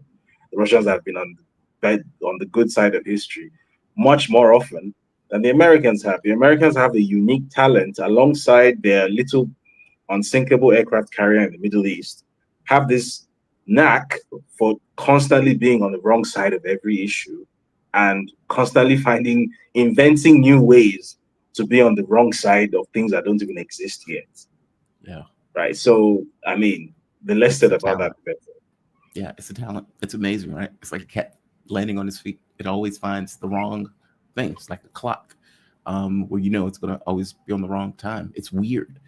And non-alignment is the best way to get yourself killed without effort. that that is so true. Like that is beyond true. And I wasn't joking when I said build a military base. It's what they do, right? They would go into a country, they would build a military base, and they would use that base in order to protect the resources that they care about. They don't care about roads and hospitals and all that stuff. Mm. And then we get shocked, like, oh my God, I can't believe China and Russia, like Africa is going to China and Russia. I can't believe they're doing that. It's like it's amazing to me, like this kind of cognitive dissonance in the way that Exactly. the US looks at this stuff. Like, you know, or like, are we going to be able to get all of these states to die at the behest or for the dignity of America? Europe will do it. Europe will do it in a heartbeat. And then they're mystified why the rest of the world is not willing to necessarily do that. Exactly. I am very, one of the things that is taking place in the Sahel states is they're creating a bank. They've nationalized the gold reserves that are in those particular countries, and they're using that to build roads, hospitals, bridges, etc. Effectively build infrastructure, energy production, working with Russia for the energy production, working with China on other items. Other countries in Africa haven't taken that step. I mean, when they pulled themselves out of ECOWAS, there was this fear that France was going to use other Africans to kill Africans, and that Nigeria would need, Nigeria or some of these countries. Yeah. I'm not going to say Nigeria because I may be wrong on Nigeria, but It the was other Nigeria. countries. Okay, good. My memory is correct. We're going to go along with it. Fortunately, they effectively backed off. Where are the Sahel states with this now? I know they're doing the integration, and I know they're building the banks, and I know they're trying to use and process the gold and the minerals that they are under their feet, thankfully, to do that. Where are they now on issues of security and issues of, I guess you can say, financial expansion associated with that drive to do so? So it's a very interesting space that they're in now, because they're not in the sort of existential emergency phase that they were in maybe a couple of years ago, where some of them had lost like half of their national territory. It's nowhere near that serious now. Okay. For the most part, they've regained the majority of the national territory. However, where it gets complicated, especially for a country like Mali, if you look at the map and see how expansive Mali is, policing Mali's borders is almost impossible. It's next to impossible. Mali is completely landlocked. It's surrounded on all sides. I believe it has 5 different borders, and it's, I believe, the largest country by land mass, by land area in Africa. So this is, and then I think the population of Mali is what? I'm just going to quickly confirm this so that I don't Oh, put, yeah, perfectly fine. 24.5 million. Mhm. So that huge expanse of space, and it's a really underpopulated country for the amount of land mass that it has. So, first of all, the sheer manpower that they have is simply not enough, which is why one of the things they're trying to do is I see. build an AES army. Right? They're trying to aggregate human resources across the three countries because they're simply underpopulated. I think that's something again that isn't mentioned enough, or that's a That's a story that challenge. isn't told enough. That these three Yeah. countries are horrendously underpopulated relative to their resource base, relative to their size, relative to their arable land, very underpopulated. To put that in perspective, Niger, which is just like to the north of Nigeria, Nigeria has what, 215 million people. It's huge. Niger, which shares a border with Nigeria, which is geographically bigger than Nigeria, is 1.25 times the landmass of Nigeria. Nigeria has 27 million people. Really? Yeah. Whoa. So those So are yeah, effectively part of different countries. I mean, yes, yes, Yeah. yes, exactly, pretty much. So securing their borders is a very big headache because when you have these entities whose job it is to infiltrate and to cause mayhem, they're not necessarily trying to hold territory and take over the country in the conventional way that they were trying to do before. That's no longer a feasible thing for them. But what is a lot more feasible for them now is carrying out guerrilla attacks, and that's a whole different ballgame. I mean, you're American, so you know a thing or two about guerrilla warfare because, I mean, the Iraq War. I mean, you would have heard a few things about that. It's a completely Syria. different what? Syria. We Yeah, paid for exactly, jihadists to make those exactly, attacks. exactly. Yeah. It's a completely different kettle of fish to fighting a conventional war, and basically, a guerrilla war can basically go on forever. Basically, it's very very difficult because they just do these smash and grab attacks, hit and run. There's no place to place them at. There's no base. Many of them have bases outside of the AES, so they cross into the border from Algeria or from Mauritania, carry out some havoc in Burkina Faso or in Mali, and then they cross back, and that happens regularly. So in one sense, the militaries of the AES have it under control in the sense that the major cities are safe now. But the extremities, especially, are still very much contested territory because there simply isn't enough manpower. It's just as simple as that. So I think that's one of the problems that time is going to solve because as they get their acts together, one of the inevitable effects of getting your act together as a country and as a supranational union is that your population will start to spike. It's just it's a geographical phenomenon when economic situations improve, They grow. you know, in Yeah. impoverished populations, the population goes up. So that's what's going to happen. I think that's a problem time will solve. As far as the economics of everything goes, the construction projects and all of that, I think Burkina Faso is definitely ahead of the other two.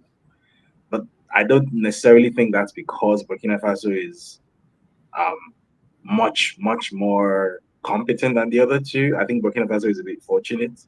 First of all, it's a lot smaller in terms of land mass. Mhm. Its population is a lot more. Hang on, let me just confirm. If I recall correctly, it has a similar population.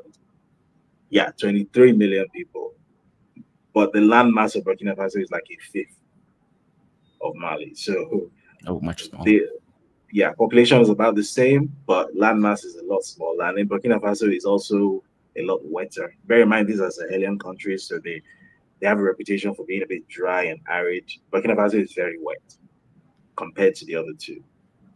It's a unique feature of its geography. So it's Sahelian as well, but it's also very wet. So it has much more opportunity for cultivated agriculture and all of that. So Mhm. they are doing pretty well. The Faso Mabel project, which you might have heard about, which is this nationwide presidential initiative where the people themselves are basically given the tools to build their own infrastructure, especially Right. roads. So that is going ahead, full steam ahead. I've heard this has not been confirmed officially. I've heard that there is plans in place to announce a financing mechanism for the proposed Trans AES railway, because I mean, Really? yeah, that's basic. That's a foundational project really for that economic convergence to happen. There needs to be a railway traversing the three countries. Yes. So, however, that's going to be a very expensive proposition. But I've heard that there may be something in the works. Probably before the end of this year, we're going to hear something about that. So fingers crossed on that. Oh, that would be Um, amazing. yeah. The road construction in and of itself, Burkina Faso is streets ahead of the other two. And I think that's simply because um, I think Mali was already significantly more infrastructurally developed than Mhm. Burkina Faso, especially the capital. Burkina Faso was, for the longest time, basically maintained as, for lack of a better term, a very big mining camp. That's how it was maintained for the longest time. So um, they are basically building a country's infrastructure stock from scratch, which gives them the opportunity to do things that the other two cannot do. But also, it's a bit sad because they're getting some things now. They're getting some things done now that were done in like Ghana or Nigeria like 5 or 6 decades ago. Yeah. Like for example, having a national highway one that goes from your capital city to your economic capital city, and it's like a dualized thing. That's a basic thing. They had that already, but it was in severe disrepair. Parts of it were earth and all that. So they basically were at the thick of full reconstruction now. It's fully dualized. It's a really huge construction site, basically the entire country. It's quite fun to watch, Mhm. actually. There's a I positive in it, probably though. There is one yeah, I positive. probably The people can see it being built, oh yeah, meaning they can see oh a yeah, clear oh yeah. difference. I was Yeah. I was just I was just gonna say that when you go there, one thing you cannot help but notice is the sheer um is the energy that's in the air.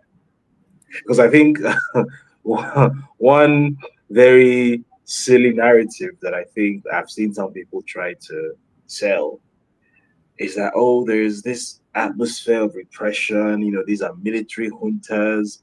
Everyone is afraid to speak out. Yada.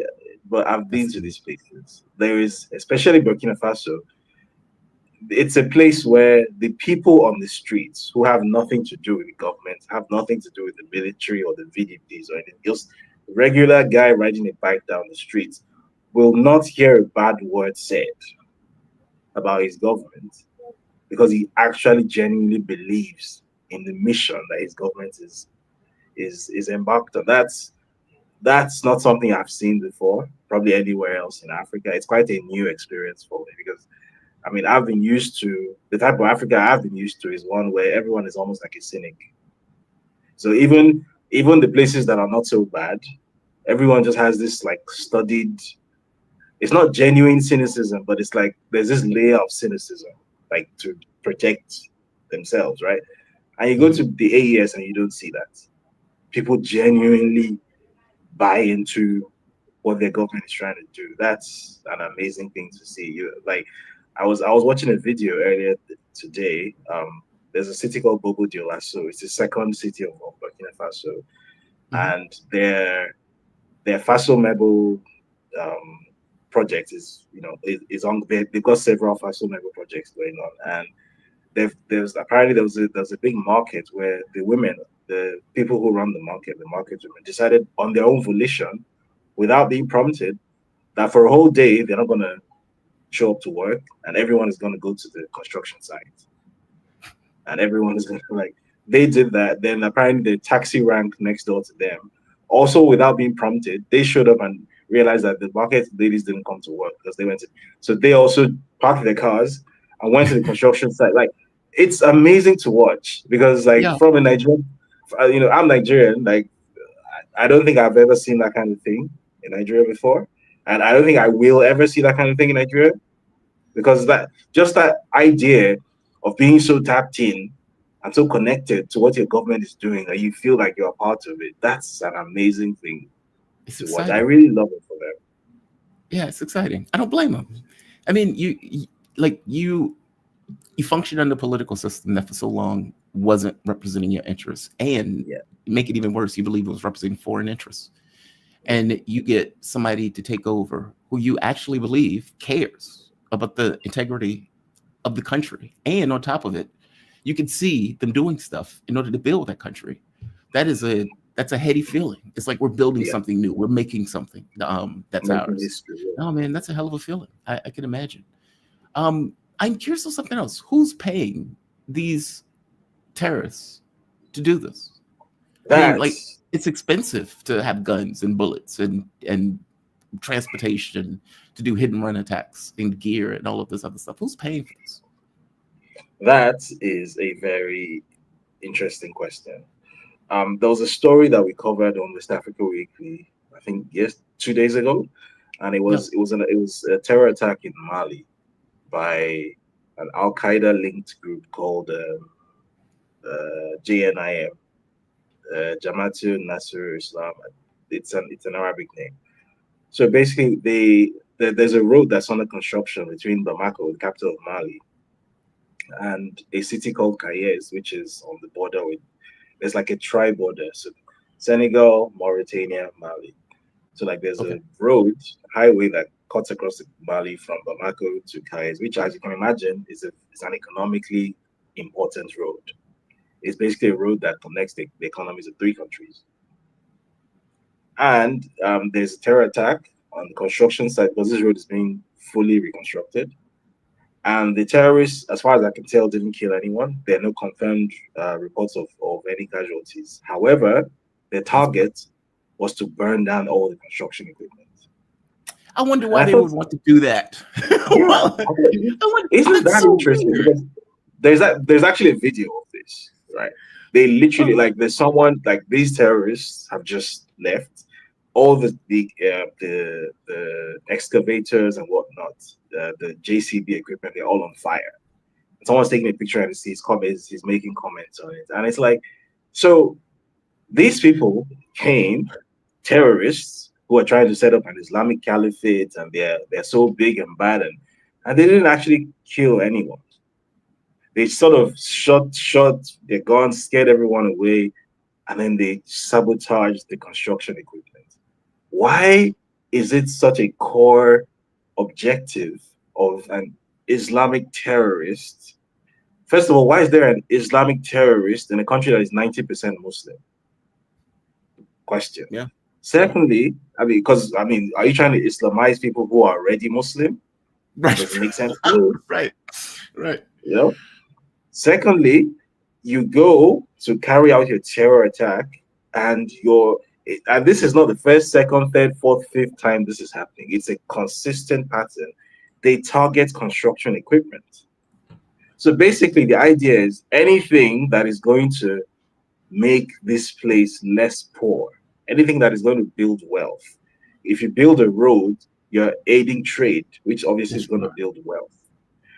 Anything that is going to aid that, we're going to sabotage it, we're going to destroy it, we're going to burn it down. Why is that a key objective of a caliphate-seeking Islamic terrorist? What is the goal here? And I was having a conversation with a guy called Musa Diakite. He's a friend of mine from Mali, right? So I should also specify he doesn't, even though he's sort of like a public official, he wasn't speaking officially on record, like In a on public behalf of capacity, right? So I'm sort of quoting him, but not quoting him at the same time. No, I understand. And he mentioned he mentioned that under the I forget the name of the president. I believe this was sometime in 2014, 2015, a former president of Mali. That in the northern part of Mali, which historically is like one of the less serviced parts of the country, is one of the more underserved parts of the country. The government invested over $1 billion in social infrastructure, roads, bridges, clinics, schools. And what used to happen is as soon as they would commission this thing, like a school or a bridge or something, these terrorists or militants, whoever they are, they would come and they blow it up, like literally immediately after. So the question then is this Islamic terrorism that has the political goal of trying to set up an Islamic caliphate or whatnot? Is that what this is? Or is this economic terrorism, which is a completely different proposition entirely? You know, I'll just mention something else. Just for the sake um, of, I mean, I'm not going to say that this is what it is, and the audience has to agree with me. But I'm just going to mention something and let the audience make up their own mind. So in 1958, when Guinea voted for, well, gained its independence from France, there was a, what's the word I'm looking for? A plebiscite, referendum that was held in Guinea to determine whether they would be part of the CFA franc or not. I'm sure you know what the CFA franc is. It's basically the French colonial currency that 14 African countries still use. Still use it to this day. They still use it. Oh yeah. It's so essentially it's which is why I said francophone countries in Africa are not functionally sovereign yet, because they don't have their own central bank. Their central bank is the Banque de France. The Banque de France issues their currency for them. Wow. Yeah. I didn't know that. I'm surprised you didn't know this. Every year, whenever they want to plan a budget for the next year or something, the budget goes to the Banque de France and the Ministry of Finance in Paris. So, for example, I'm sorry, why do they accept that? I mean, that's outrageous. I mean, that's an issue of sovereignty. They don't have sovereignty. Yeah, exactly. Which is why the AES has to exist, because it has to show the other francophone countries that it's possible to break out of this. And even the AES hasn't broken out fully because they've not created their own central bank yet. So they technically still use CFA francs. It's just that they've broken away from direct French control, so they don't interface with the Banque de France directly anymore. But they still use CFA francs in Burkina Faso, in Mali, in Nigeria. They still do. On the streets, you still buy stuff with CFA francs. Wow. Right. So, yeah, it's a really terrible system. So, you have no fiscal sovereignty whatsoever. So, as a president of Ghana or Nigeria, you can go to the bond market, you can raise debts, you can take out a loan if you want to build infrastructure, that kind of thing. In those French-speaking countries, you cannot do that. You have to get permission from the Banque de France in Paris before you can so basically what happens is that the Banque de France they claim that they're doing these African countries a favor because the currency is guaranteed by France. So on paper, the benefit you get from that is that the currency by African standards is very stable. It doesn't have those huge fluctuations. The value doesn't go up and down. It stays relatively stable over a long period of time. However, in exchange for that stability, what happens is that you are required by law to deposit half of your what's the word I'm looking for now? Your currency reserves with the Banque de France. So essentially, the economies of 14 African countries are basically subsidizing France. That's pretty much what is happening. Okay. So all your exports, all your foreign currency earnings, you have to deposit half of them with the Banque de France. Yeah. And if France gets pissed off and they decide to either not give loans to keep, they can nuke your economy like at any time, basically. Okay. So yeah, going back to what I was saying about Sekou Touré and Guinea. So the leader of Guinea at the time was a guy called Sekou Touré, and after this referendum, which obviously indicated that the people did not want to be part of the CFA franc, he took the decision to not be a part of CFA franc. So when the French colonial government was leaving Guinea, you can look this up. This thing, it's called Operation Persil. I believe So I saw what they did to Haiti, so I believe whatever Operation Persil. you're about to tell me. They did this thing called la divorce sans alimentaire. That means divorce without alimony. What that means is, as they left Guinea, they sabotaged everything that was left behind. They burned typewriters. They poured salt on farmland. They salted farmland. They sabotaged tractors. There was there's a famous quote. I believe it was from Sekou Touré himself, that when the French left, there wasn't a functioning clinic in Guinea or something like that. They made sure that they destroyed it. They left like proper scorched earth tactics. They left everything completely unusable behind them. They poisoned wells. They did all sorts of really underhanded, really, really, really nasty stuff.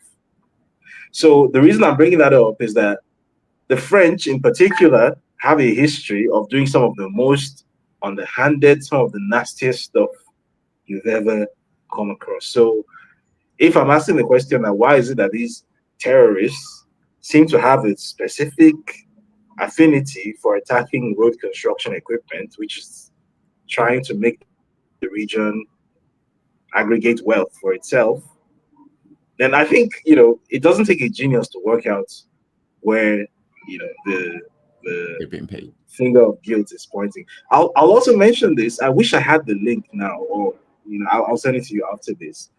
I believe this was in 2023, shortly after the coup in Niger. This was on a French TV channel. I believe it was France 24, if I'm not mistaken. A guy from the DGSC, that's basically the French CIA, was being interviewed, like on national TV in France, and he said something like, this is almost like a direct quote. I have this in my Twitter bookmarks actually, so I'll go look for it afterwards. I'll send it to you. And he said on TV, I think his name was Vincent Crozier. Yeah, that's how clearly I remember this.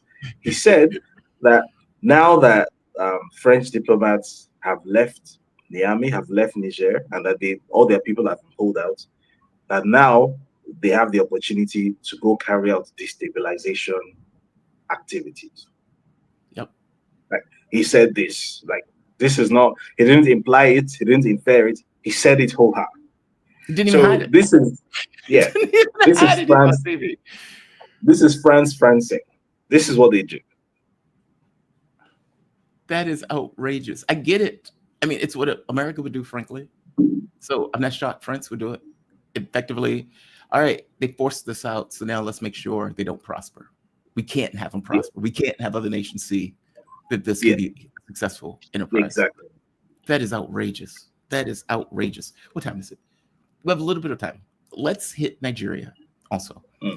You sent me topics, and you pointed out, and I'll just read it. It says, under the IMF and World Bank instructions, Nigeria, which generates barely 4,000 megawatts of electricity for 200 million people, has introduced a fossil fuel tax as part of economically absurd, mathematical impossible green energy transition. Now, this is the stupid stuff that Germany does, right? Where Europe would say, we are going to stop using cheap Russian energy, and we're going to implement a green energy initiative. And then with, energy costs like double or triple, they're shocked by the whole thing. I don't understand why our ideological perspective didn't bring real world results. And now they're doing this to Nigeria, effectively saying, hey, we understand that your fuel cost is already high, but we need you to now increase the costs for regular people. For what? So those regular people will stop using as much fuel? Is that their expectation? So this is classic economic hitman.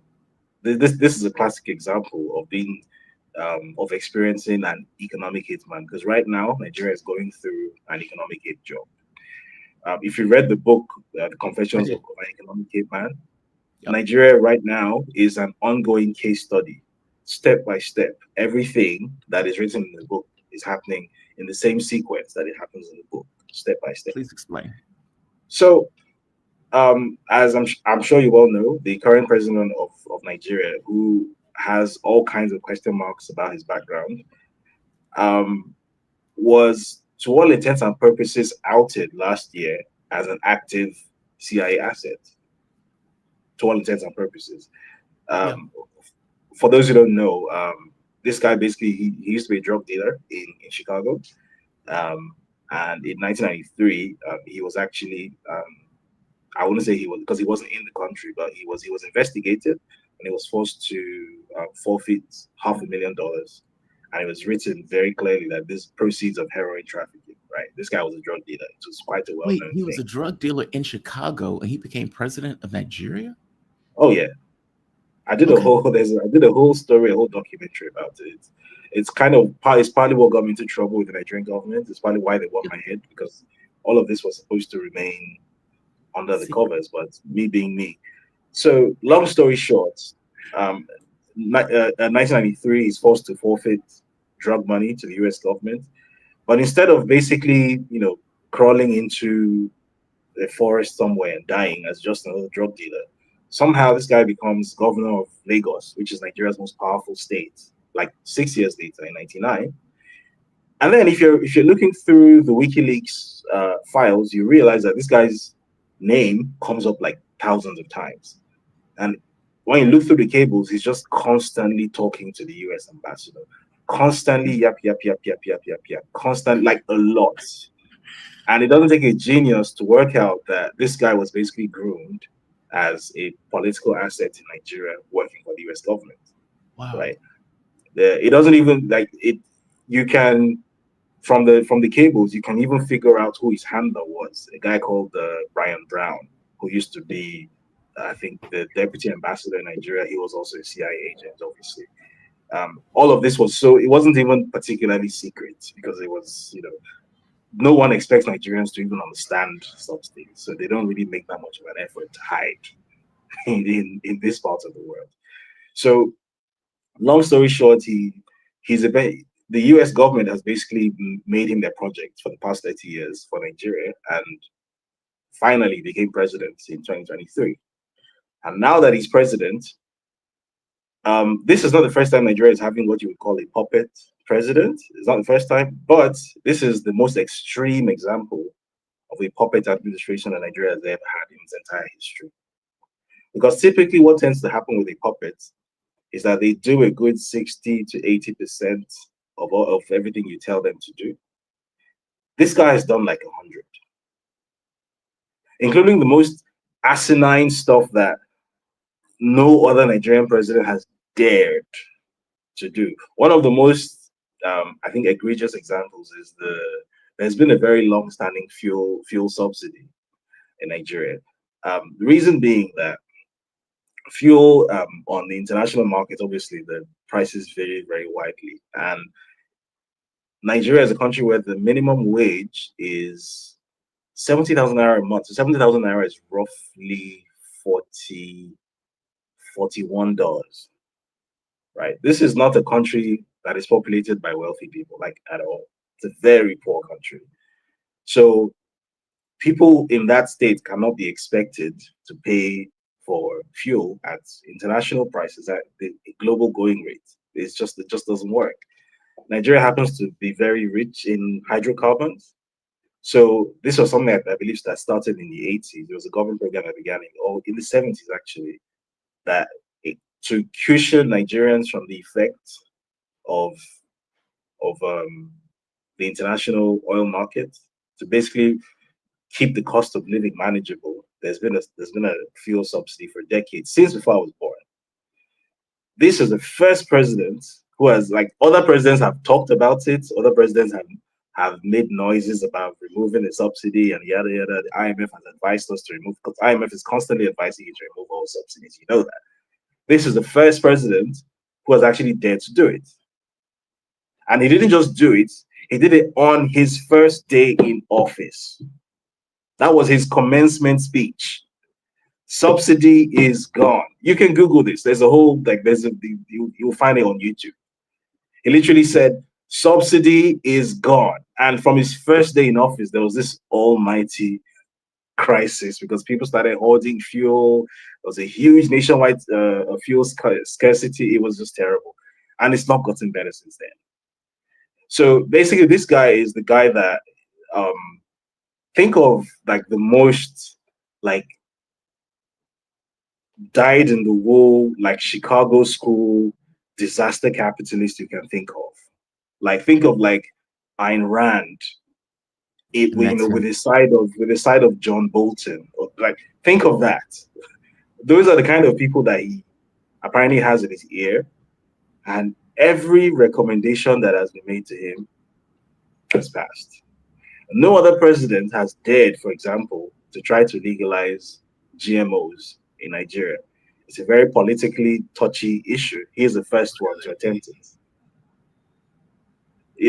It's just as long as it came from the Americans, go, go, go. It's going into law. It's going into law. It's going into law. There was so last month or 2 months ago, there were a series of proposed constitutional amendments. And one of the constitutional amendments, again, bear in mind, no one was consulted. This is a conversation nobody has had. There was no public consultation. We just saw the proposal for a constitutional amendment, which apparently states that Nigerian citizenship should be given to people who invest a certain amount, basically a citizenship by investment program. Now, typically, who offers citizenship by investment programs? Typically, it's like Caribbean islands, right? Places with low populations that need the money, right? Nigeria is a very high density, like 215 million people. We don't need more people. We're not recruiting people, right? So why would you create a citizenship by investment program? Bear in mind the context surrounding this. The context surrounding exactly. Where they want to like send people into the country. It's like, we'll pay you to send people into the country. Yeah, basically, Mr. American investor can waltz into Nigeria and become a Nigerian citizen by investing, was it $800,000 or something? And then maybe tomorrow he decides he's going to run in an election. And then maybe he doesn't, because obviously who wins in a Nigerian election is a thoroughly monetized affair. And maybe he has more money than God. And then maybe you don't even need a neo-colonial relationship with Washington anymore, because maybe Washington has one of their own directly superintending over you. All sorts of crazy, outrageous, egregious things are either being sneaked or being attempted to be sneaked into law under this guy. And you can very clearly tell that these things are not of his own originality. I mean, he's not the sharpest tool in the box. The people around him are not the sharpest tacks in the box either. These things clearly didn't come out of them. These things came from somewhere else. And I think we know where that somewhere else is. This is outrageous. That is amazing. And last question, does Nigeria have a parliament? So does this meaning he can't just make law on his own, obviously? No, he can't. He can't. There are actually two houses of parliament. So it's like the US. There's a Senate and there's a House of Representatives. Okay. In practice, what happens is if you want to get a law passed, you just need to spend enough money. Because every single person sitting on those panels and sitting in those houses of assembly, every single one of them is viable. So if a sitting president wants a law to be passed badly enough, it will get passed. It might take some time, but it will get passed. David, that's outrageous. That is outrageous. That's our situation. I mean, I can't even, you know what? Maybe it's not outrageous. I mean, look at our presidencies, right? It's not like what the president or Congress is passing is directly related to what the public wants either. I mean, those things are completely distinct. It's not like, well, we have this brimming democracy where what the public wants is somehow espoused into the political space. That's not it at all. They're cutting SNAP benefits. They're cutting medical benefits. We have a horrible healthcare system. They're cutting like by $1 trillion. So, yeah, I guess I get it. I mean, I guess we're on the same page on this one. Yeah. David, you are fantastic. Great breakdown on all of this. I swear, man. I have a few guests on Africa. Both of them are extraordinarily good. I thank you for those. I really do. And just for the audience, we don't. David, where is it? There we are. David Hudayan. He is an investigative journalist, author, filmmaker. I love you said, yeah, nobody was supposed to talk about this, but this is me. I love that. I love that, right? I'm doing my job, doing the news. Founder of West Africa Weekly and is the 2023 James Curry Fellow at Cambridge University. David, where can people find you, by the way, just so they can look up your channel? So if it's YouTube, you can literally just type youtube.com/Hundeyin. That's my surname. On Twitter, I'm at David Hundeyin. I've got I guess the website if you're interested, davidhundeyin.com. There's not much going on there, but yeah. Thank you for this. You be safe, okay? All right. Thank you for having me. It's okay, but I want them to know where they can find you. I mean, you do fantastic work, and your knowledge of the stuff seems to be bar none. Thank you for the breakdowns. Be safe. Yeah. Have a good one. All right. David is really good. And before you guys ask me where's Kofi, last time I hit Kofi, he said he was in the bush. That's not my words, so don't. Those were his. Every time he says it, it trips me out. I think it's the funniest thing in the world. By the way, Professor Morandi will be up soon, so don't go anywhere for that. I'm going to hit chats. We have a couple of minutes because I want to hit these chats. I've been eager to hit these chats ever since I saw these chats. First one. Auntie Ann, I love you to death. So my response is going to be very brutal, but just understand there's love underneath whatever this response is going to be. Auntie Ann, can you find it in your heart to be humble and apologize to KJ for making him feel unsafe?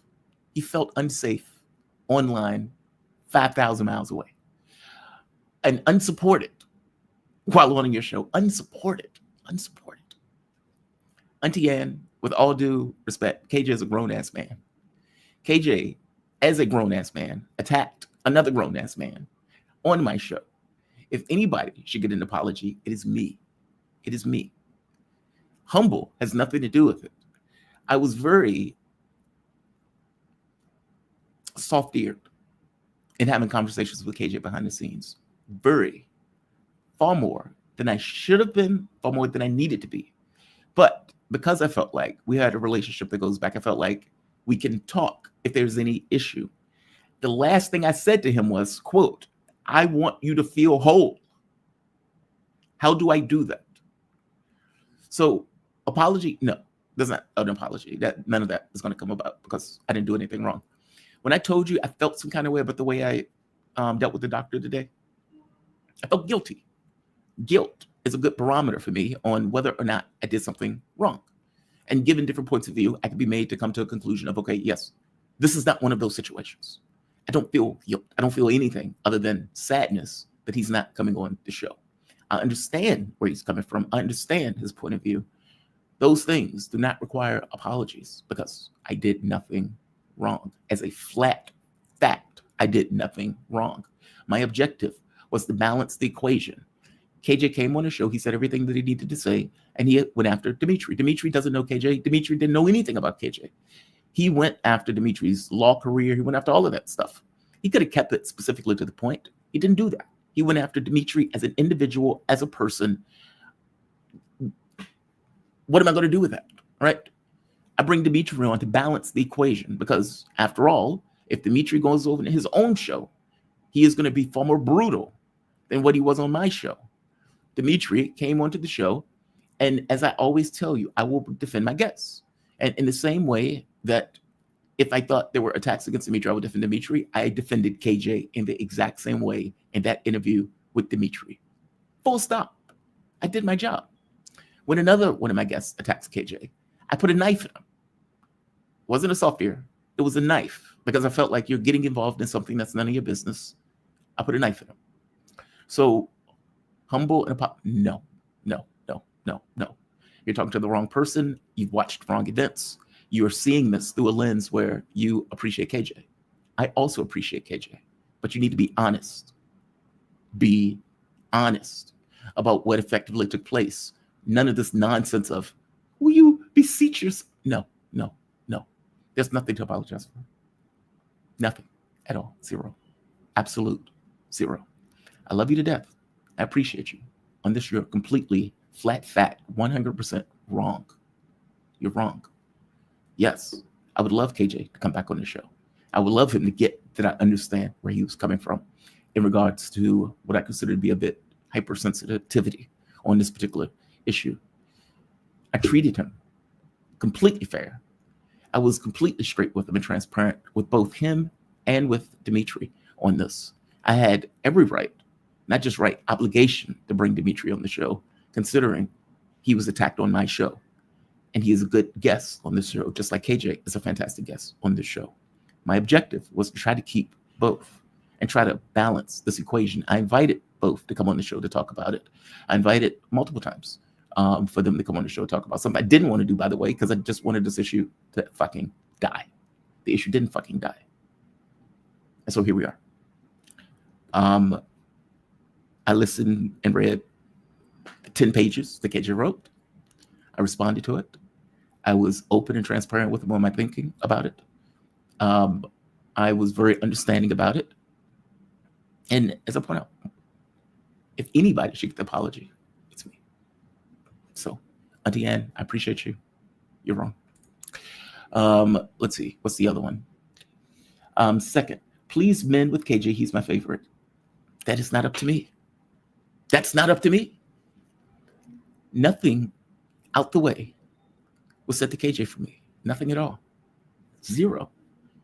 I only was trying to be understanding in the process. I only was the person who was listening to everything that he had to say and his explanations. As I pointed out to him, though, your explanations need to be to the audience, considering you effectively air this on air rather brutally, dropping 20 F-bombs, attacking another guest.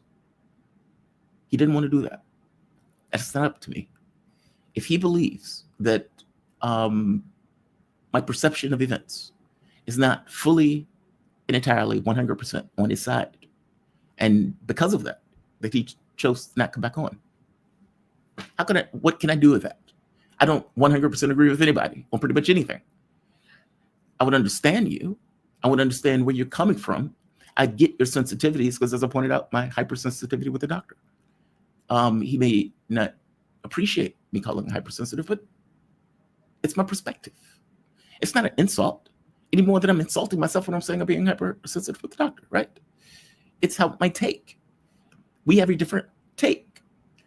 I have a different take with most people. The entirety of the show is often debating the guests in order to come from separate wheat from chaff. That's not a negative. That's life. That's just how people engage, because people and everybody is not going to have the exact same point of view of events. It's just that, right?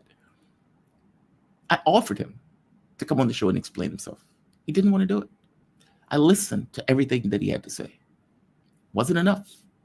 I let both people make their points of view. I was transparent with both. Wasn't enough.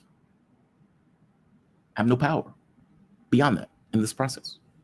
None. I did nothing wrong. This is issue point of view. And, in the context of point of view, if we disagree, then we disagree. And if I'm being bluntly honest, I can't even say I disagree with him. Like, it's that bad. In the context of his point of view, I can't even say I fully disagreed. Maybe 80% of what KJ was saying, I fundamentally agree with. Other 20%, no, not so much. Attacking Dimitri, definitely not. Any more than I agree with Dimitri hitting KJ after the fact, but I do get it considering he was blindsided. Let's see. Days in Darren. Oh, Days in Ridden. Days in Ridden. Thanks. My name is Bruce Moore. Well, thank you, Bruce Moore. Appreciate that. And thank you for bringing David on. I would like to see him again. David is awesome. David is awesome. And you will see him again if it's up to me. And social emotional learning from Dr. Donnie. I agree, Jamal. I just want to say, I'm sorry, man. You and I both. It sucks. I don't like losing guests, especially guests that I like. Like, this is not.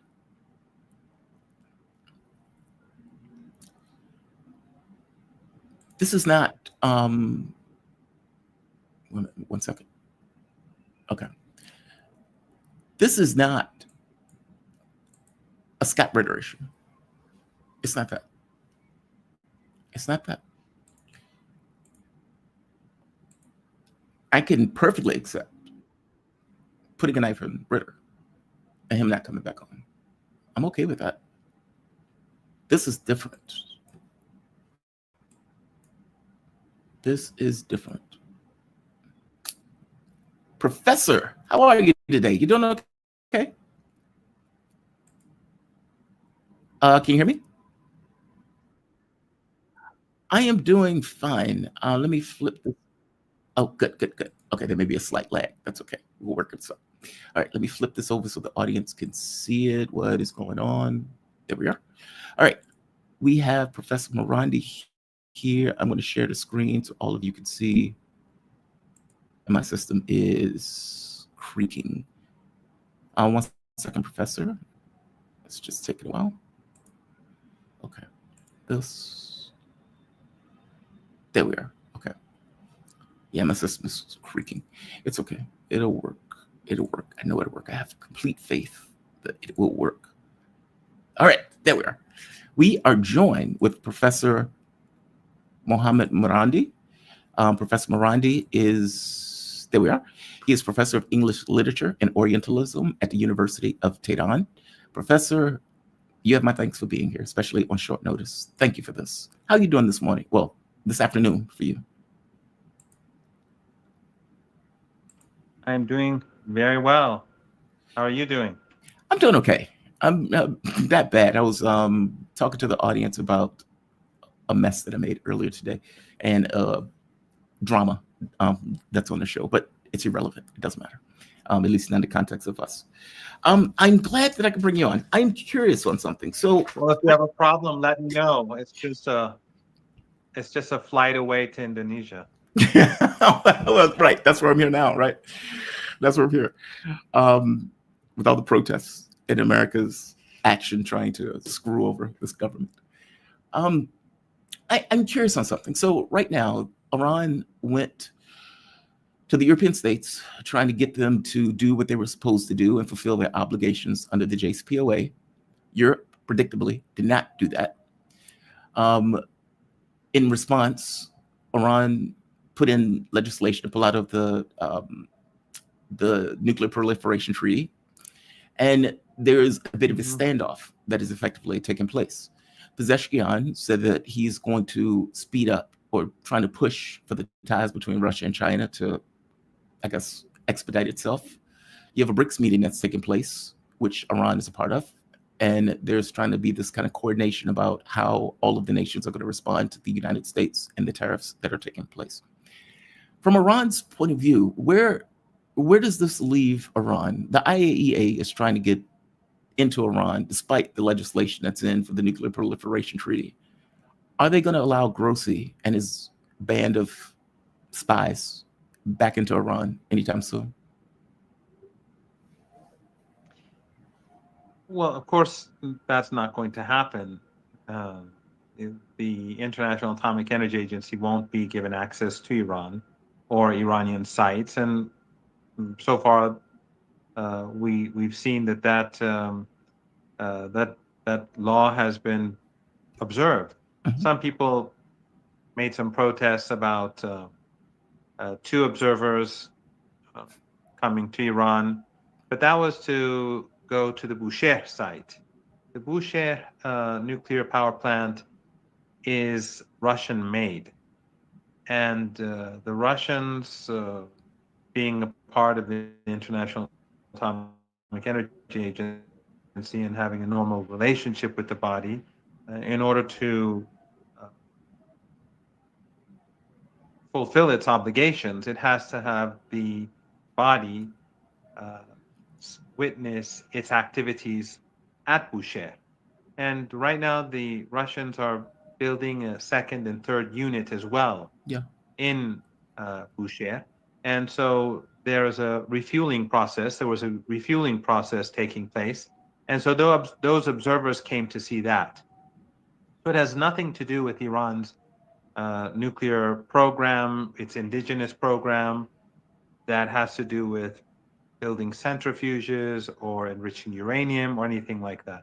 This is a nuclear power plant that produces electricity. It also produces drinking water, and the Russians continue they're continuing with its expansion. Mhm. So that is something that the Iranians, in order to make sure the Russians have no problems and that they're able to continue with their cooperation, they accepted to do. So that's a different issue altogether. No one should be no one should confuse that with the other aspects of the Iranian peaceful nuclear program. Okay, fair On the enough. other hand, there's the issue of negotiations, Mhm. and that is with the Europeans. We've discussed this once before. Having negotiations or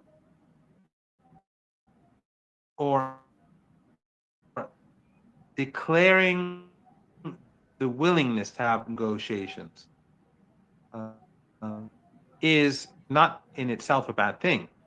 The Iranians, on occasions when it came to the United States, it refused to negotiate. For example, when Trump sent a letter to Ayatollah Khamenei, it's clear we're not going to negotiate. Then, when the United States changed its tone, Iran accepted indirect negotiations, not direct negotiations that the Americans wanted, and the Iranians only accepted it with the Omani government acting as the middleman.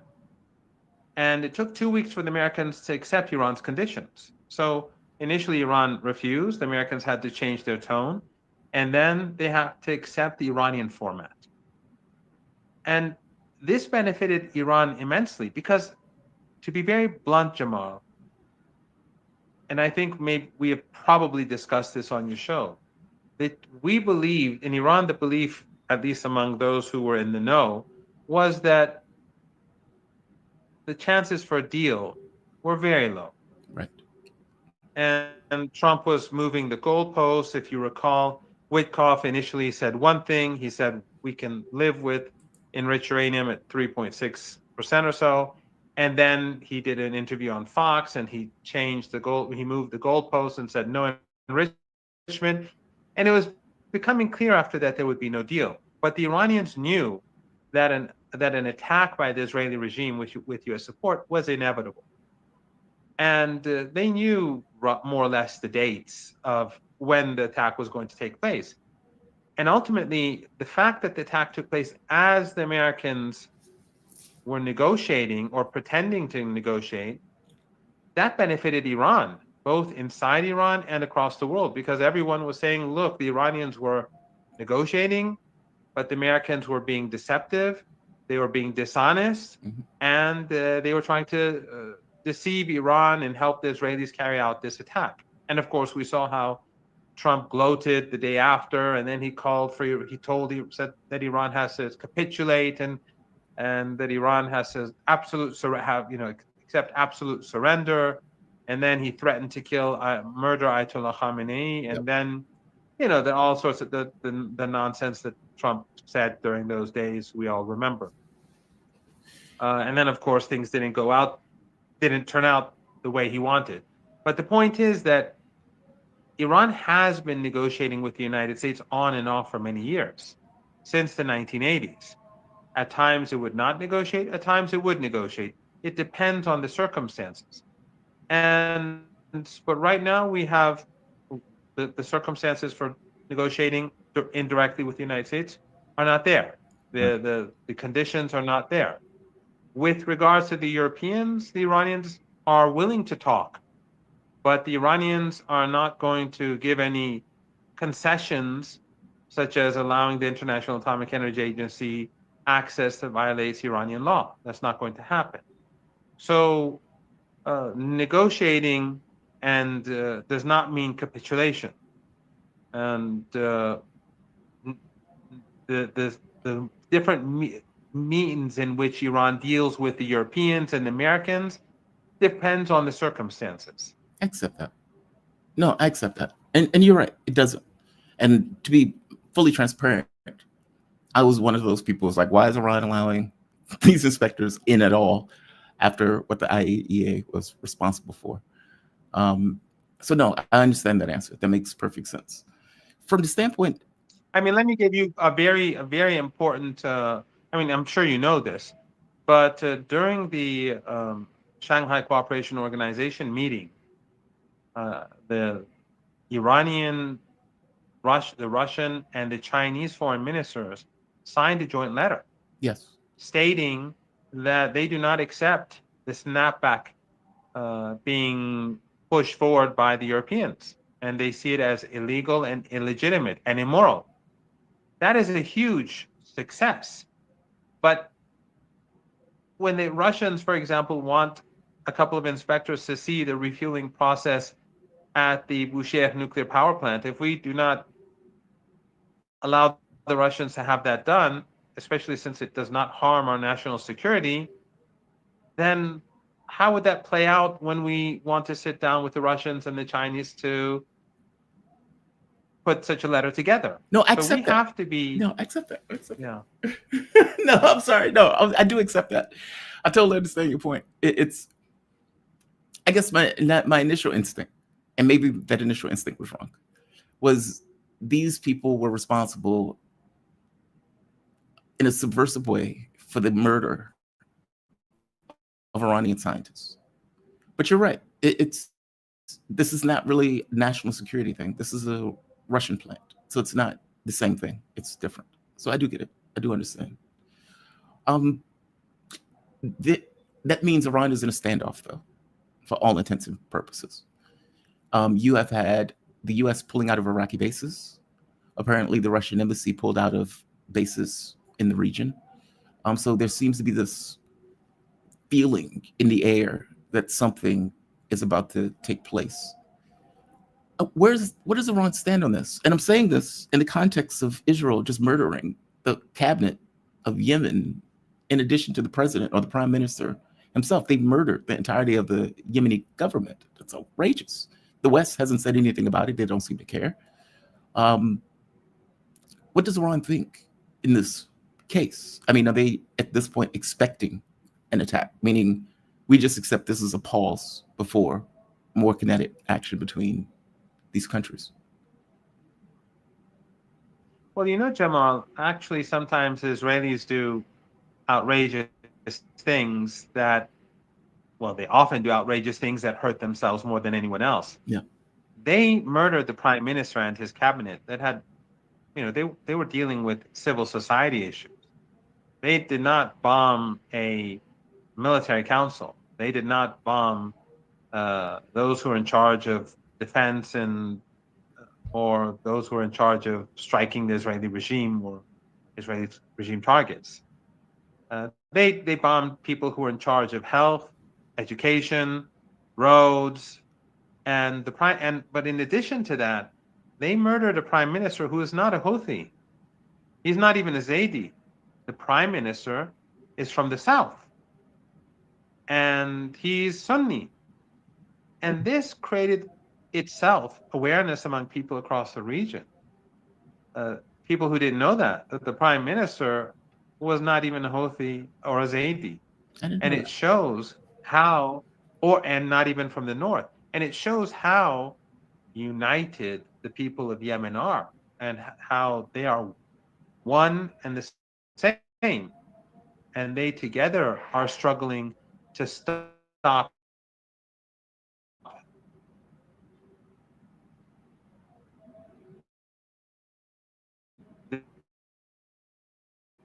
the Holocaust. And of course, it's, why would anyone in the West condemn Israeli attacks and the murder of a prime done that? Because they're all in bed with the West. They're all, no one has broken off ties with the Israeli regime. Turkey continues to send Netanyahu his cheap oil from Baku. Jordan continues to do business as usual. They're all doing business with the regime as it's carrying out this Holocaust. So why should they be upset about Ansarullah, especially since, or the prime minister of Yemen? Why should they be upset at all when the Saudis, who, along with the Emiratis, for 7 years carried out genocide, a starvation genocide along with Western support and the support of Qatar and Turkey too. Initially, it was only when Qatar and the Saudis and the Emiratis had a falling out, did Qatar shift its position, Al Jazeera shifted its position, Turkey shifted its position with Qatar because Qatari money, of course, is always flowing into Turkey. So they were all on the same side when the genocide in Gaza, in Yemen was taking place. There was no sympathy for the people of Yemen. Yeah. In fact, that soldier from the Green Beret, who's been on different shows, that the former soldier, I forget, I don't know his name, but I'm sure you know who I'm speaking about. The one who was the whistleblower, and he witnessed the murder of Palestinians as they were uh, accessing aid and all that.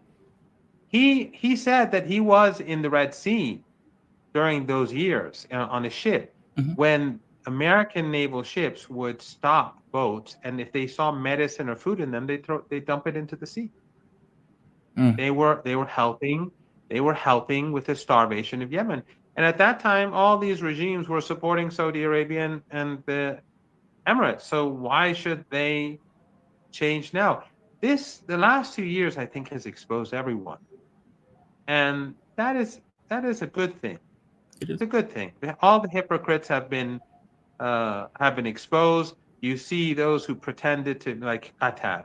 Qatar, all they do is show sympathy for the Palestinians on Al Jazeera, but they're sovereign. They've given Trump's son-in-law money, and he's invested it in Israel. So Yep. they have the Saudis, Yep. and they're allies of the United States, and their air base is used to harm Iran. It was used to bomb Yemen. So everyone's been exposed. That is a good thing. That is a very good thing. But I think that it's only strengthening the Yemeni government, just as in Iran when they murdered Iranian uh, military commanders. It didn't change anything. It strengthened Iran's resolve. We saw how people in Iran rallied behind the armed forces. Someone says this happens in all countries. Actually, that's not the case. When the United States, when they went after Gaddafi, that didn't happen. When they went after Saddam Hussein, that didn't happen. But Iran always had a high degree of legitimacy, the Islamic Republic, among its people. And that is what caused them to rally under fire, under airstrikes. People were on the streets demonstrating across the country. So, despite the murder of Iranian officials, the resolve of the country increased. And we see that in Yemen too. That just right now, as we're speaking, there are rallies, or those rallies are coming to an end in Yemen across the country. And if people look at Press TV, which covers it live, I think they're the only ones who cover it live, and the speeches of the leader of the revolution in Yemen. Al Jazeera doesn't do it. If people go and watch, they will see the enormous crowd. So they can murder the prime minister, they can murder other leaders, but they're not going to change the situation in Yemen. From the standpoint of Iran, though, does that inform Iran's point of view? And just to be clear, and this could be the last question, there are some people who make this case of saying the last time that Israel attacked, they went for a decapitation strike. Pezeshkian himself was injured, and they openly bragged, if we could get and attack the Ayatollah, he would be also martyred in this case. And seeing what they just did in Yemen, where they effectively destroyed the civilian government, is there anything? I understand Iran is on a defensive posture, but has there been any talk about preemptive attack, knowing that when they do attack, their objective is to kill the leadership and even the Ayatollah himself if they got the opportunity to do so? Well, first of all, even if they kill the leader, the president, the head of the armed forces, that is not going to change anything in Iran. We have a constitution, we have laws and regulations When Imam Khomeini passed away, the leader, the person who founded the revolution, the next day we had Ayatollah Khamenei to replace him. During the war, when the MEK terrorists murdered our president and prime minister, back then we had a prime minister also, then the constitution later changed. They murdered our president, prime minister. These murderers, by the way, have offices across Europe and North America. They have bases in Albania. The West supports terrorism, all sorts of terrorist groups, not just ISIS and Al Qaeda. But when they murdered them, we had elections and they were replaced, and we had new presidents and new prime minister. So I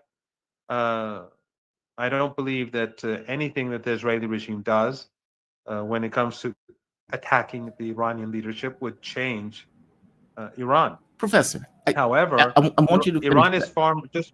Okay, go ahead. I'm sorry. Yeah, I just want to say that Iran today, though, is far more prepared than it was when the Israelis first attacked.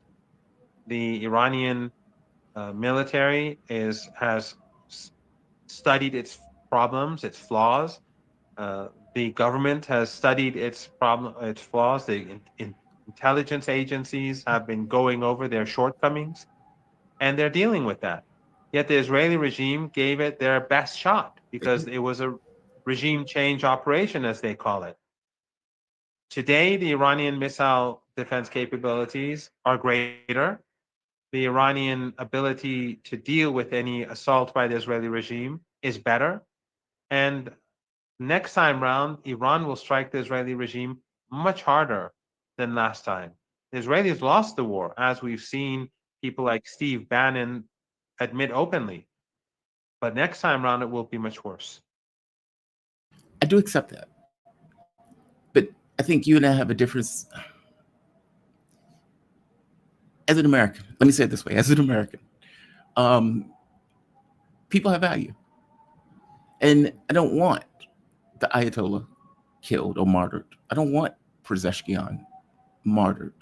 Like, those things will have consequences in regards to the degree and the level and escalation of this. I understand Iran will, like any constitutional government, there will be elections. Somebody else will take the mantle, and that person will lead, and they will go further.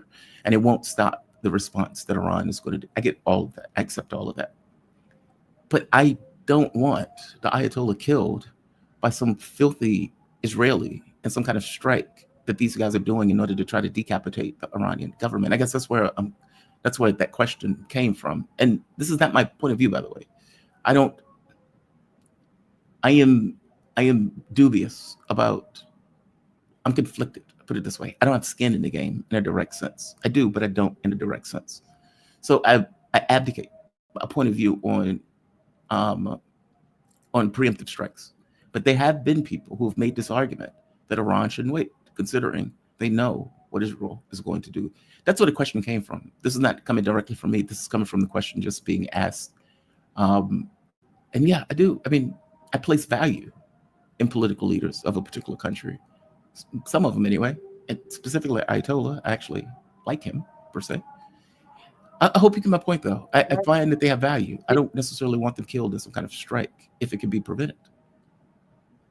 No, I consider him to be the hero of our time, and he has done great things to support the Palestinian people and to prevent Gaza from falling. As we speak, the Iranians are doing whatever they can to assist the Palestinians. Yeah.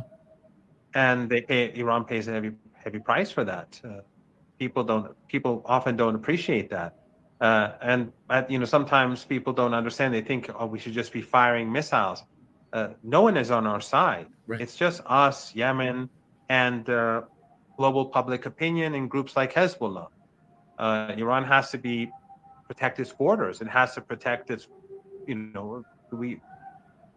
Turkey, sadly, is a part of NATO. The Republic of Azerbaijan is an ally of Netanyahu. In Kurdish Iraq, we have huge American influence. So Iran has to carry out a balancing act. Yes. But just two things. One is that the leaders in Iran are now much better protected. Iran is much more prepared for an attack than before. But in addition to that, Iran has not said that a preemptive strike is out of the question. In fact, if you recall, after the fighting ended, I said on your show that Iran did not accept a ceasefire. Right. People call it a ceasefire, but Iran never accepted a ceasefire. Iran said that it will agree to stop firing missiles and drones if the Israeli regime stops. So Iran has not agreed to anything. If the circumstances arise where Iran feels the need to strike the regime, I think there will be celebrations across the world, and Iran would be completely justified because we're constantly being threatened by this regime, and it is a genocidal regime that's carrying out a Holocaust as we speak. Yes. But if the Israeli regime again carries out an unprovoked attack against Iran, Iran is far more prepared than before at all levels. Professor, you're fantastic. Thank you for this. I always appreciate these conversations, by the way. And, you know, I probe. Thank you, Kamal. Because I want to know, like, it's the last question is an uncomfortable one because nobody wants to have a preemptive attack. And I know there are consequences for it, but it is kind of just floating around, which is the reason why I asked the question. I don't mean anything poor by it. Thank you for this. I really do appreciate it. Not at all, Jamal. Thank you for having me. And happy birthday. Thank you for that. So you could tell I'm older. I look older, right? 48 years old, 48 years young, as some people say. Thank you for that. Professor Mohammed Marandi, professor. You grow wiser by the day. I try, even though I screwed up today. Professor Mohammed Marandi, he's a professor of English literature and Orientalism at the University of Tehran. Professor, you're awesome. Thank you for this. You be safe, okay? All right. You too, Jamal. Thank you. Thank you. Bye for now. All right. Let's see this. Come on, this. There we are. And I can close this. Bounce back to this. Go to this. All right. Professor Marandi, he's awesome. There was a slight lag because of, I guess, location. But I think it came out okay ultimately. I see my next guest. She is in the background. And let's bring her in. We are joined. Sarah Bils, DD Geopolitics. Hi. How you doing, Sarah? Good. How are you? I'm doing okay. There should be no stuttering today. I have a fantastic internet. What's in the background? I hear music. Are you? What's going on? Is there a party? People are screaming their prayers to Allah. People so screaming beautiful. their prayers to Allah. I love that. You can hear that. Damn it! I didn't want people to be able to hear that. No, I love it. Who cares? Especially now that we know what it is. Now it's great. Well, I can't get the air on because it's too loud. I have the door open, but I was hoping that nobody could hear it. That's okay. No, it's good. I do enjoy it. It's just 4 a.m, kind of like a rooster crowing. Sometimes it can be a bit much if I'm trying to sleep at 4 a.m. But no, it's a heady experience. Like it in a Baptist church, you hear people sing. Mm-hmm. It's very orderly in the way that they do it. It's very American, mechanical the way that they do it. You know, they get up, you get a person singing. Sometimes if it's a black church, there's a lot of soul. You give the refrain, you give the call back. Yeah.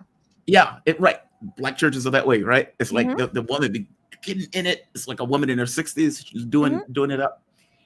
This is different. Like this is even on TV when they are like hitting prayer time, they would click to a screen, a man in a robe, hands up, and he is just screaming his prayers to Allah. It's fantastic. I love it. Right? Great.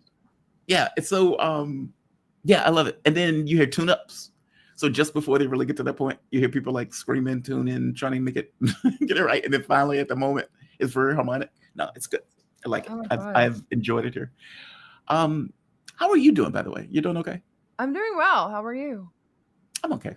I'm doing all right. I feel guilty because I fucked up today with a person, and it was my fault. And you do 5 shows a week for 3 hours each. You're gonna one mistake is okay. It wasn't with a guest. It was with. Unfortunately, it wasn't with a guest. Well, even better. Yeah. I'd rather not be with a guest. Yeah, it was. I felt so guilty. I sent her like bushels of flowers. Like as an apology, it was that bad. All right, but it wasn't a girlfriend or anything like that. It was a doctor. Oh, okay. I'm hypersensitive around certain issues of health, and my hypersensitivity, even though ultimately I was the one that was wrong. All right, so let's not with Kayla. Let's not start with Kayla. I love it when she talks and she says stupid things, and so I don't even know oftentimes what she's going to say. I just know Kayla. That's going to be a clip. Yep. Keep that clip. But I wanted to talk about Putin's question and answer. Sure. DD Geopolitics did a great job. You guys did a good layout of many of the questions that were being asked and answered that Putin gave. They had a fantastic SCO. They had a fantastic Victory Day. Lord knows I wish I would have been at the Victory Day. I wanted to be at Moscow's Victory Day. That's the one that I really wanted to be at because, you work at Sputnik. And at one point, you kind of feel like, and you play chess. So you get so you're like, familiar. I'm kind of Russian. I should kind of be there. At the very least, there's a, it's like, this sounds horrible. It's very racist. When a white woman marries a black guy, mm-hmm. and it's kind of like, I'm married to him. There's a spiritual link here where I'm kind of in this space. It feels like that. It's like you're working at the network and you have this affinity, this thing. It's not that the network tells you what to do. It's just you just kind of fundamentally agree on issues of foreign policy. And so, especially if you studied the Second World War, you feel it, right? Mm-hmm. I think it should be celebrated around the world, frankly. Yeah, I think it should be celebrated around the world. I think it's a huge mistake that many of these countries have chosen to go the path that they have gone in backing effectively Nazism, again, as a worldview, and specifically in Ukraine. But let's go to the speeches. So let's start with this one. DD Geopolitics posted this one out. I went to the site to see the other ones, but I think there's a bit of gamesmanship being played here by Putin, and I want to get your take on it. I thought so too. I also thought he was kind of making fun of Trump a little bit in some of the answers. I didn't get to translate the Trump segment, but there was a whole segment. Maybe I'll do that today. There was a whole segment on Trump, and he was kind of being very cheeky, What do you mean? Give me an example. Russian humor. He is like, oh, we're good friends. We talk to each other. We talk to each other on a first name basis. Very silly. Very oh yeah, we're friends. But then the actual content of the speech was this is the multipolar world. This is where we're going. It was very. I mean, I'm sure you saw it in the examples, but there were some things where you're like, that's a definite call out directly to Donald Trump. And I think there was one in the thread that I pointed out to Nick last night. Hold on, let me see if I can. Oh, the one where he says you can't talk to your partners like that anymore. You can't talk to us like that anymore. Right. It's not the age of imperialism or colonialism is over. That's what he says. Yeah. And this is a direct. They won't get it because the Trump administration is historically retarded and doesn't even have an ounce of self-awareness.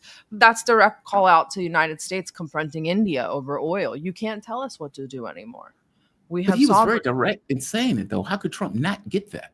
That was very specific to you can't talk. Well, first of all, Americans don't even watch it, but secondly, they don't get it. They don't get it. Well, Trump said he was glued to it. Well, Trump also said that the reason why they had the celebration was because of him. So, I mean, there's not really a whole lot of clarity over there. Oh, that is funny. Did you see the tweet? I'm sure you saw it. Yes. Where he was conspiring against it. What? I feel like I feel like this is Stalin levels of paranoia. Are the purges coming? What are you talking about? He says something like, "Why you guys have your Victory Day parade? I hope you think about America and all the help we gave for it." It's are you effing kidding me? America lost 400,000 people. China lost 30 million. It was 15 to 20 million, I think, and then Russia with 37. Those are the two highest. And and China, they're and it's constantly, even with Russia, lend lease. You wouldn't have that one if it weren't for us. And now you're going to say the same thing to China. all you did was firebomb Japan at the last minute, like, and then drop nukes on them. Like, what are we talking about? These people are crazy. Yeah, it's so petty. It's so, the level of ego is off the scales. Like, it's astonishing. It would be cartoonish, and you would not even put it in a movie because it was like, nobody's going to believe somebody is that petty and thin-skinned, where they're watching a Victory Day parade where their country fought the Japanese, beat back a menace that was as bad, if not worse, than Nazi Germany. Worse. And your response is, what about us? What about us? It's like, dude, you had your parade. Yeah, remember? Your parade was sponsored by Palantir, okay? You should have had them do a better job. Coinbase and Palantir, which is literally Palantir and Palantir. So you got what you wanted. Yep. All right, so let's go to the first one, because, okay, let's not do the Venezuela one, just because in interest of time. So this is where Putin puts out, I'm willing to meet Zelensky in Moscow. I'm willing to meet Zelensky in Moscow. He just has to come to Moscow. We can have this conversation right here.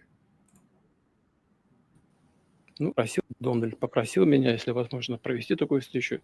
Я I сказал, don't да, actually это think it was возможно. possible. I said, yes, it's В possible. конце концов, In the end, если Зеленский готов, if Zelensky is ready, в Москву, let him come to такая встреча Moscow. состоится. Such a meeting will take place.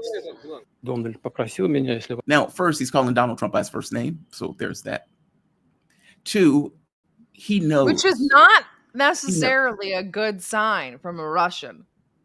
Like, people think What of do you mean? it as like a familiarity thing, like oh, they're friends, that's why they call each other by first name. That's not. It's kind of like a jab in a way. Yeah. Why? Because it's very unprofessional, and Trump or Putin does not do that, and it's like come on, Donnie. Like, it's like a very, like, it's like it's very unserious almost. Okay, fair enough. I see. I had a different take on this one, even though I do accept your take. I guess my thought was there is a process that's going on where Russia and Europe are trying to maneuver Trump, and I think from the Russian point of view, we need Trump to believe it's the Europeans' fault. Because let's take for the moment, let's say that Trump actually does want to deal. He doesn't want to look bad. He doesn't want to be humiliated. He doesn't want Ukraine to fall because that's going to look even worse. So he wants to get a deal, but he doesn't want to be humiliated in that deal. And so he needs Zelensky to bend. He has no pressure on the Russians and needed Europe to shut the F up. Now he can walk, but he doesn't want to walk because that's effectively, they're going to be screaming at him. Oh my God, Ukraine lost because you are. It's your fault. It's your fault. Donald Trump is going down in history as the failure for Ukraine. So he wants to deal. What Putin on some level needs to do is make it look as if, hey, we're being reasonable. We're willing to negotiate. We're always open to negotiations. If Zelensky wants to come to Moscow, something that we know he's not going to do. Exactly. That's why it's kind of a slight. It's like, I'm just going to throw this out there and be like, neither of these idiots are going to come follow through on this. So, like, it's almost getting to be comedy at this point. Like the not feigning, but the making sure that we look open to all deals and they look silly. And like, he even like said some jokes towards the end, and he was kind of making fun of Trump and Witkoff. I wish I could remember. I'll translate it today and make another thread. But he was defending Witkoff. What? He was defending Witkoff. A little bit, yeah. But he was like, I can't judge his work. Donald Trump should do that. Like, this isn't like, yeah, it was a very interesting thing. But if you don't, well, you should know because working for Sputnik, but if you don't watch Russians a lot, you wouldn't understand what he was even trying to convey. It's not a face value thing. Well, they also have a wicked sense of humor that can be brutal. That's why I was laughing the whole time. He kind of had like a smirk when he was talking about Trump. I liked it. It was good. Okay, so here's one where he's talking about the multipolar world, and I love these conversations because, again, I think they see something and smell something in the air amongst themselves where they seem to be getting closer together because they have to get closer together. On some level, they seem to recognize it, and I think they even see blood in the water in regards to the U.S., in regards to desperation, like the hysteria of the people that have been on Fox and whatnot. China can't beat us. Look at the equipment. They've stolen all of it from us. They can't beat us. The cope is just off the charts. It's just insane. Yes, this is Modi's war. Oh. So this is...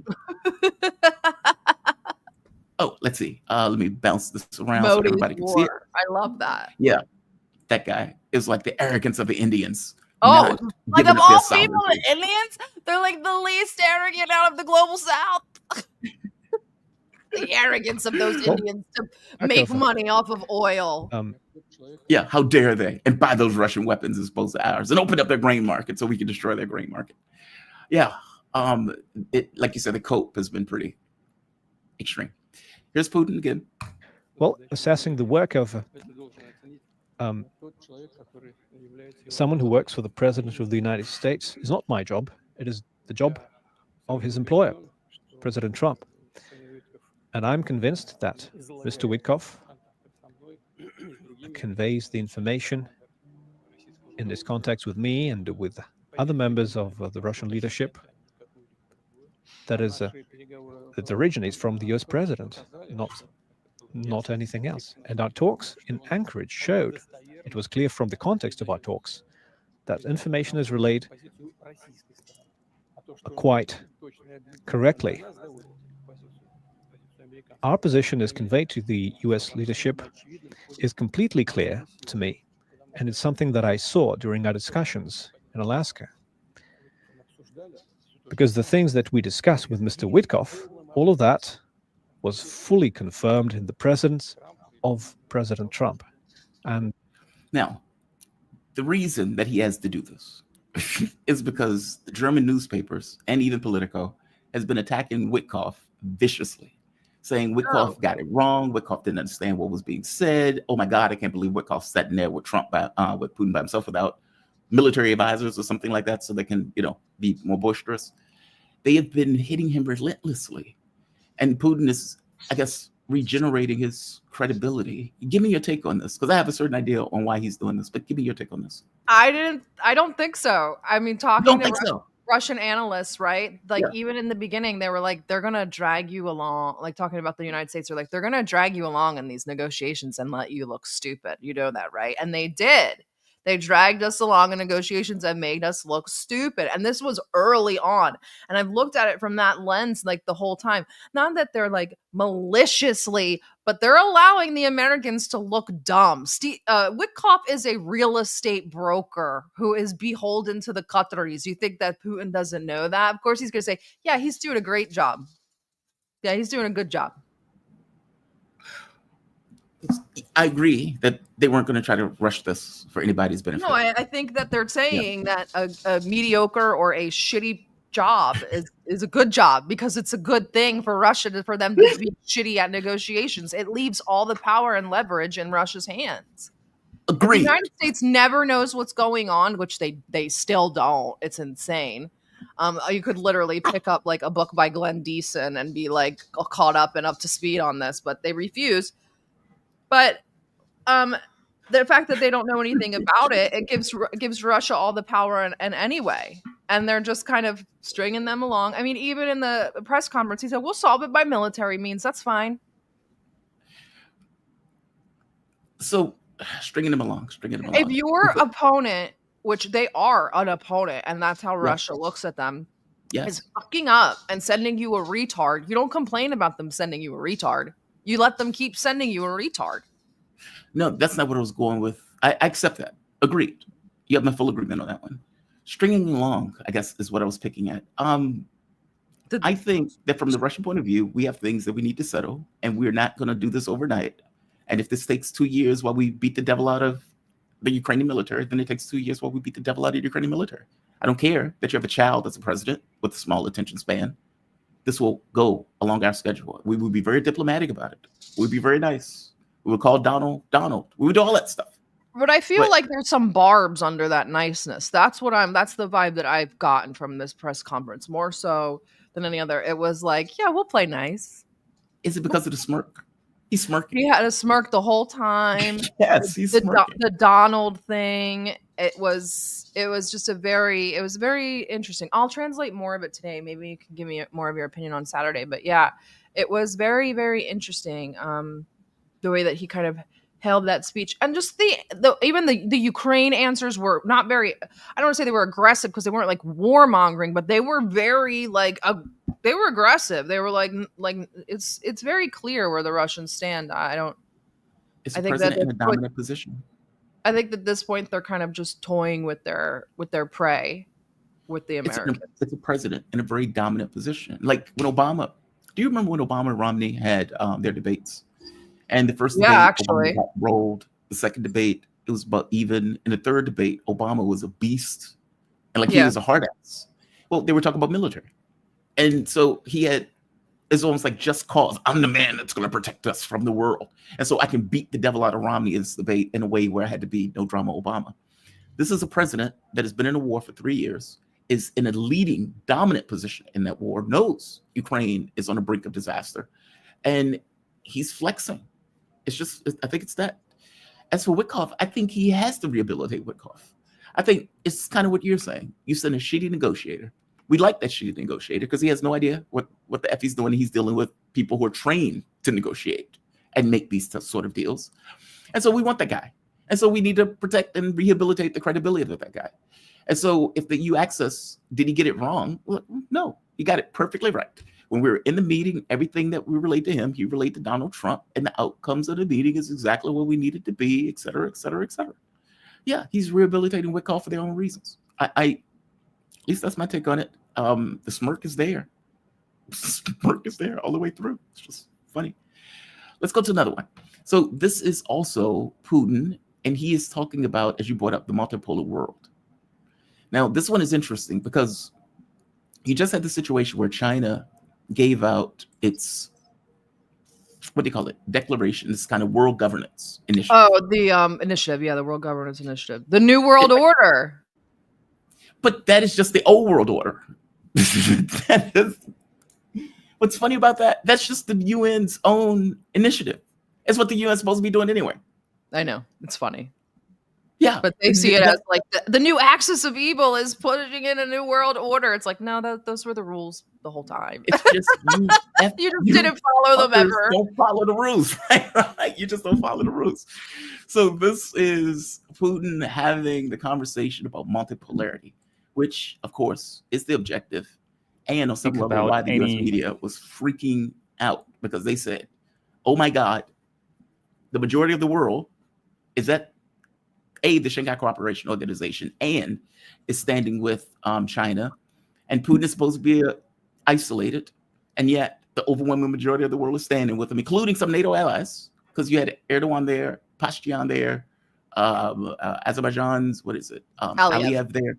Yeah, you had all of those people there also. You even had some European countries that just so happened to be there. And so if you're looking at that, and you're looking at, okay, like 5 European leaders, give or take, Kalis, who's dumb as a box of rocks. Oh my God. That is, I love her. I love her. I love her too. It's like a bless your heart thing. It is. I keep saying, oh, she's so pretty and dumb. Yep. That's what I keep saying. I'm like, oh, it's a good thing that you're pretty. Yeah. It's like, you're so adorable. You're so adorable. Yeah. She's not like my ex.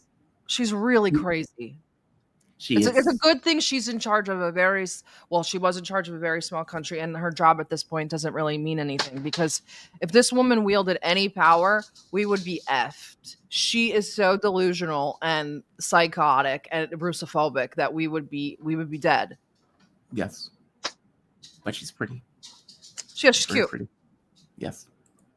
Yeah, she looks like my ex. It always trips me out every time I see her. But this one, she's pretty. No.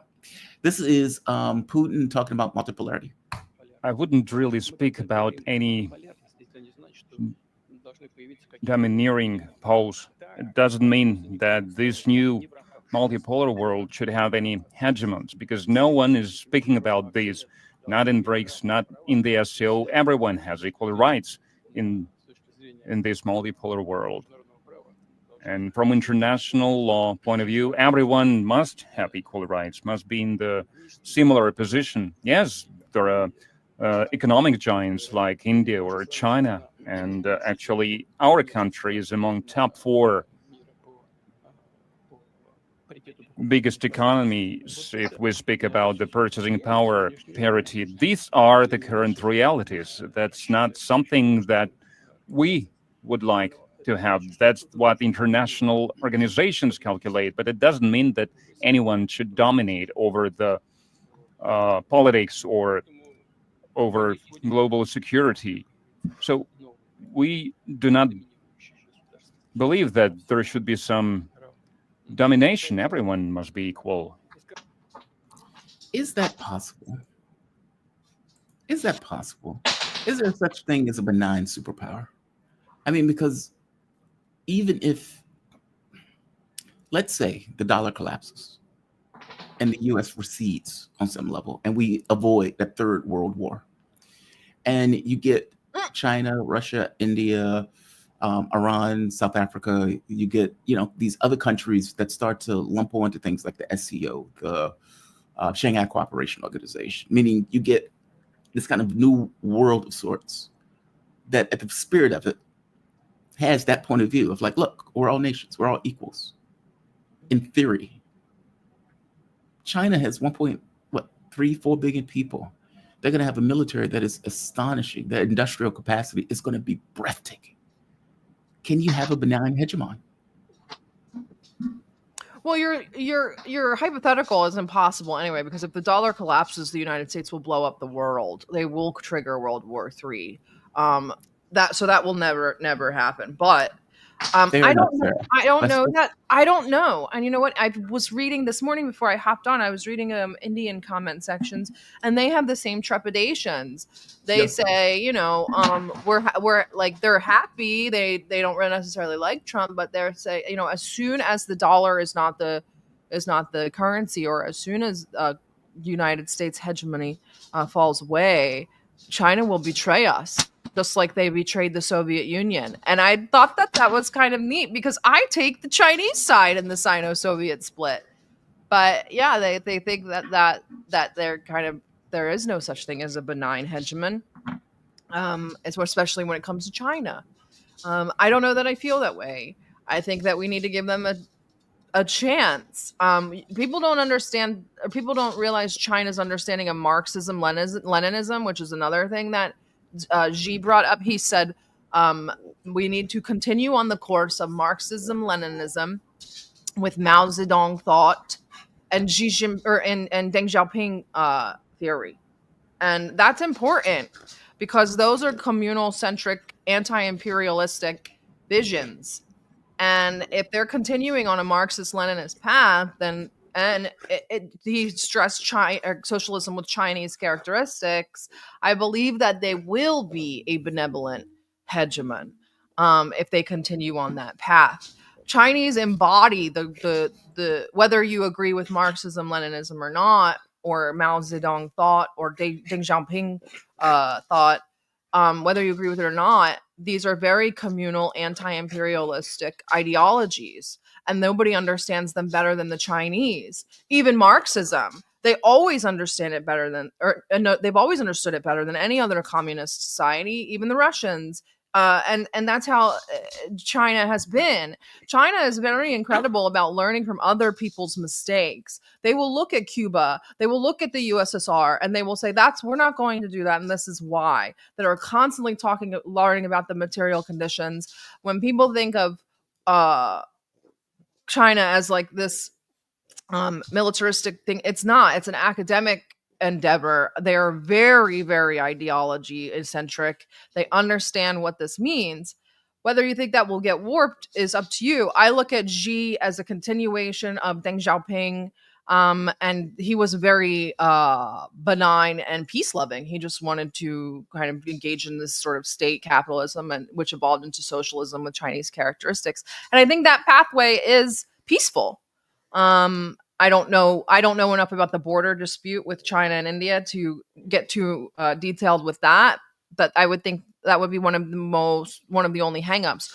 We need China right now. It doesn't matter. We have to reunify the Korean Peninsula. The United States has to get out of Southeast Asia. The subcontinent needs to be propped up. You said 1.3 something billion people. Well, India has their own 1.1 billion people. India has more natural resources than China. They should be doing better than China. And we need to start uplifting these other countries. Somebody told me a fact last night. I couldn't even believe it, that the United States has like 6 times the natural resources of China. And look at how far advanced they are.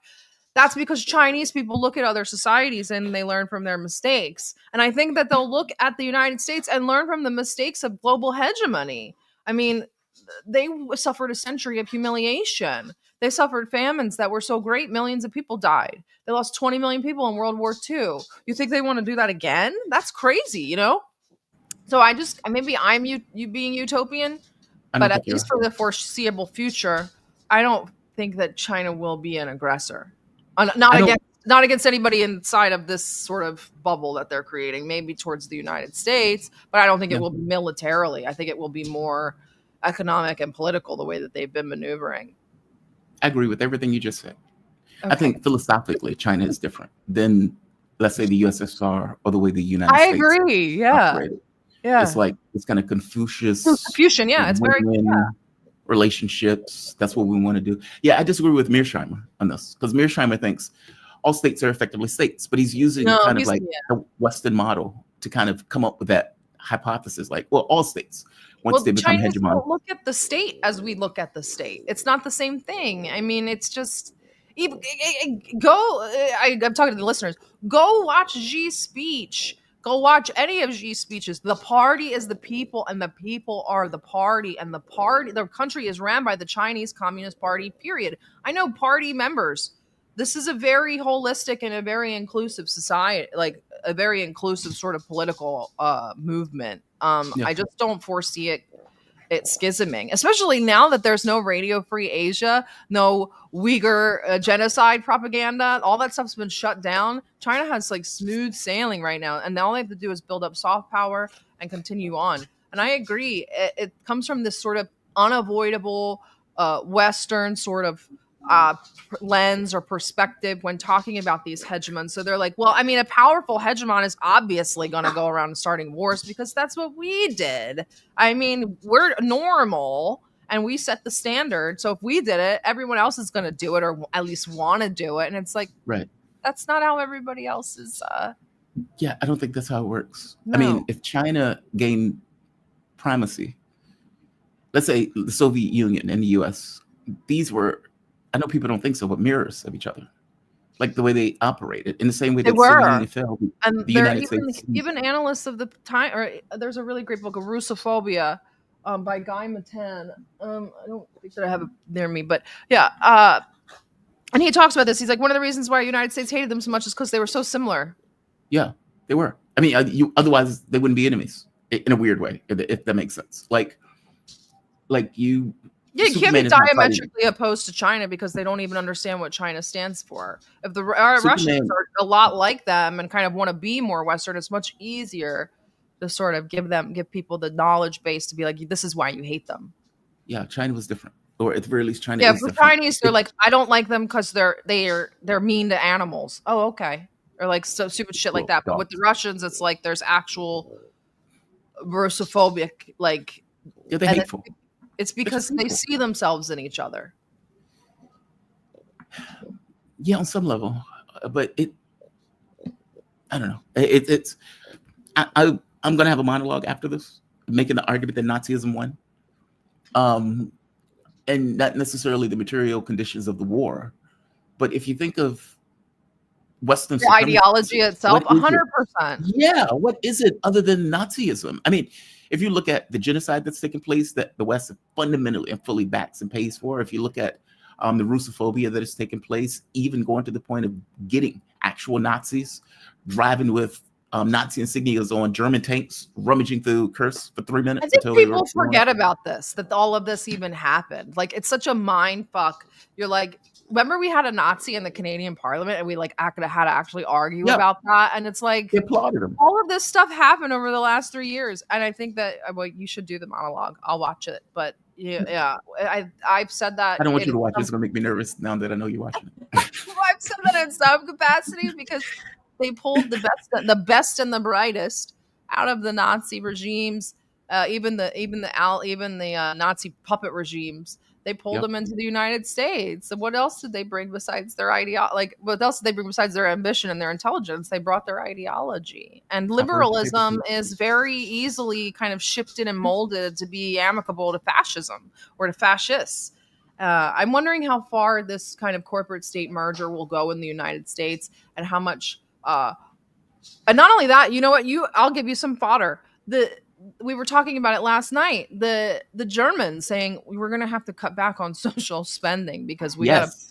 And I was like, wow. So social democratic Europe is going to go back on their own political system to rearm to fight Russia. That was part of my other argument. It's like in the same way that Germany burned down with Hitler making these fantastic speeches about, what they're going to do. Europe is burning down as we speak. Around them. Yeah, it's astonishing. And these leaders, they asked Keir Starmer one day, they said, hey, Keir Starmer, you realize Russia's nuclear weapons, right? This was after Russia launched Terrorism. And Starmer is like, we're going to fight the Russians if they do so-and-so. And it says, but they have nukes, right? You get that, right? That the Russian can get here. We're going to fight the Russians. Meaning you can't even answer that question. And I had the guy here yesterday, he was a military analyst, and he pointed out, he says, he used the language fear and, what was the other thing he used? Fear and something. And I said, but they seem fearless. Like, meaning they've gotten to the point where they seem to have forgotten how bad war actually is, which is wild considering that war took place primarily in Europe. And for that matter, losing the fear of nuclear war. It's bizarre. But that seems to be what these idiots are. And as you point out, Kalis, that twit is one of the most terrifying, as tiny Estonia, with the least people. 6,000 people in the military. And she wants to feed them to the Russians. After Ukraine, with the largest army in Europe, where they built that military up like 3 times over, got eaten alive. These people are out of their effing minds. Like, they really are. Multipolarity. I don't think China will be the same. By the same token, do we really want a world that is stuck with this idea? Because I agree with you too on this. God, man, there's a lot of agreement today. I do think the world is going to accommodate the lessons of a hegemon. Like, is this something that we want to really have? Like, meaning when we're looking at the world and with the U.S. and what the U.S. has done around the world, especially if they start a war, a larger war, after the dollar and everything else is collapsing and whatnot, the world is going to look around and say, is this what we want? Now, the catch is, I don't know how you stop it. How do you stop China from becoming a hegemon, even if it's a quote unquote benign hegemon? How do you stop that pathway? There's no stopping it. And it's just because by default, somebody needs to rise to the top, because regardless of what Americans think, their empire is sinking. Maybe it's not dying as of right now, but it's definitely ebbing and sinking. It's dying. So somebody needs to step up. And but why do we need a hegemon? Like, what's the logic for the? Because I guess from my point of view, these people are building trillions of dollars in weapons, and as opposed to, hey, Sarah, if you leave your knife, I'll leave my knife, and we just agree not to have knives, and we negotiate and talk. Now, you said something early on that mentioned dark forest, where India was like, the moment that the U.S. falls, China's going to take over. Dark forest. How do I trust that you are really going to put that knife away?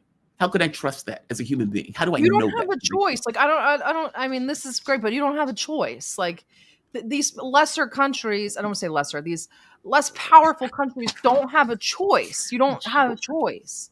Like, that's the thing. Like, get on the train or stay at the station. Like, it's moving without you. That I don't know that we need a hegemon, but we do right now, because there will be a vacuum once this sort of empire, the American empire, ebbs to the point where it's not really even projecting much power. And we're getting to that point. Who's going to step in there? It's going to at least have to be the poles, right? So you'll have your China, you'll have your Russia, you'll have your Venezuela, and maybe Iran if they wake up and decide to show up on time. And so that's what will fill the vacuum. But China will have to step up and kind of take the initiative and do it as well, because China will be kind of the one sort of, look at what we had to go through for 3 years before we even got to this point. And it was constantly China, like just the fact that we were like, where's the SCO? Why aren't they getting together? Where is BRICS? What are they doing? Et cetera, et cetera. And now we're here. And it's like, I mean, for 3 years, I was saying, I don't think India is really they've got one foot in the door, one foot out the door. And now look at them. Look at how much it took us to get to this point. So, it's a labor of love. It's going to be hard. It's going to be dark, but it's inevitable. So it doesn't really matter. I am terrified. I know. Oh, what is about to take place? Oh, yeah. I know people think multipolarity is this kind of panacea, this kind of thing. I don't think they quite realize that countries don't just give up power in this way. Like the U.S. is not just going to fade gently into that. Just read read about the Samson option. Every country has one to a degree. Right, but that's not just militaristic.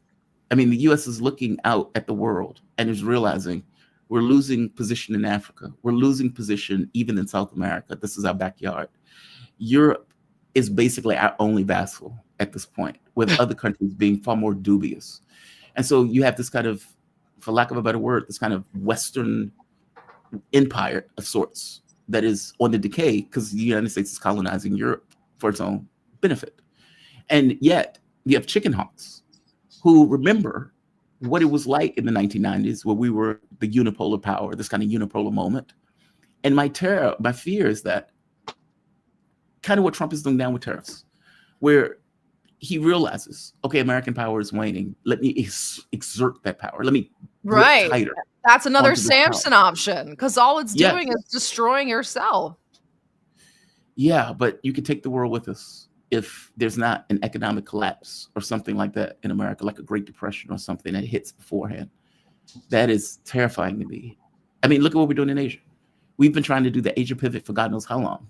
I mean, everything that is going on right now is all America's doing. Indonesia, that's an American pushed coup. Serbia, those protests are being co-opted by the CIA. People need to keep their heads on the game, and understand that the multipolarity is inevitable. It's coming, and your only other decision is what's going on in Indonesia, which is burning down parliament buildings and then waiting for the United States to give you your new government. That's the other option. Or the other option is to let your kids go out into fishing boats and have them be killed by the U.S. military. That's your other option. So what choices do we have? The United States is building a surveillance state to watch its own people. The chickens are coming home to roost. Why does an empire do that? Because they're getting ready for an uprising or some sort of revolution, or because they're afraid that their power is slipping away. Yes, all of those things. Things are going to get very dark. What time is it? 7:10. Peter Church, the book End of Times talks about this. I got it. It's right over there. I will read it soon. I'm almost done my book. It's so good. And then we'll talk about it. Because he goes through specific details for like hundreds of years and hundreds of government, like just country after country after country after country. And, he points out that the only reason the U.S. didn't go through a revolution back during Roosevelt's time was because of the New Deal. And this redistribution of wealth in a way to stave off the revolution. That sort of Band-Aid over the gunshot wound. Well, the New Deal was good. It was good for the time, but exactly that kind of staves off the inevitable. The 2008 bailout, that was from China, staving off the inevitable. Like this sort of the cyclical nature of capitalism, the cycles are getting shorter, right? We had 2008 to 2020. That was a 12-year cycle. Prior to that, it was almost 20 years. Right. So they're getting shorter and shorter and shorter. And the Band-Aids are getting shittier and shittier. Exactly. And that's the point. That is the point of the book. That when elites get into power, they enrich themselves. And they do it at the expense of the working class and the poor. And they, in their minds, they create media, they create publicity, all of this stuff to justify us having more, you having less. And they do that year after year after year. And they get to a point where they're like, we don't need to do anything for the masses. We don't need to have a political situation that can change. Complacency, yep. Yeah, and eventually you get other elites who are wannabes, who can't be elites because the elite pool is already full, and they use the misery of the masses to effectively foment revolution. That's the argument that takes place in the book, and it's good. I'm not going to preempt it, but it's really, really good. Sarah, you are awesome. I don't know if I look. I guess from my point of view, however, whatever comes after, whether there's a world war, whether there's this massive collapse, whatever that is, whether aliens come back and the whole thing just fundamentally collapses because something, it's just a ontological shock, whatever that is, whatever comes after, this notion of India saying, well, how can we trust China? That needs to go away. Something needs to change in that, because that's the issue. What it boils down to, I have my knife because I don't know if you have a knife. And just in case you have a knife, I'm going to give me a gun, in which case you get a gun. And then I'm putting nukes in space because, you don't know. Yeah, but they all have nukes. And they're all, and even China's even beefing up other people's nukes. So. Because they know a war is coming. They know a war is coming. They don't have a choice. But this is kind of my argument, right? Like, if I could say, hey, Sarah, you're awesome. If you put down your knife, I promise to put down my knife. And you could say, okay, I'll do this tentatively and give it about 10 years. And it's like, okay, well, neither of us have picked up a knife in 10 years. We've worked through issues. Can you also put down your gun? I hope you get my point, right? Like, there has to be something to stop us as human beings from spending trillions of dollars on building shit to kill other human beings. And there has to be some level of earned trust where this dark forest thing among human beings is not, I don't know. Otherwise, we're going to kill each other. That's, yes, that's your dose of Pollyanna for the day. So, Sarah, you're awesome. I'm going to close it on me being very Pollyannish and you looking at me like, oh, he's so sweet. Yep. What a okay. sweet. You balance out my black pill. It's like, what a sweet, dumb guy. No, you're not Kaya Callis. At least you're pretty. Just be pretty. I know, right? Oh, he's so pretty and dumb. Sarah, you are awesome. I'll see you on Saturday. I will see you on Saturday. Sarah Bils, DD Geopolitics. Enjoy your monologue. I'm gonna watch it. Bye. Yeah, now it's gonna be all fucked up. It's gonna be like, God, he was bragging about that monologue. You have a good one, okay? All right. Sarah is awesome. I kind of don't even want to do it now.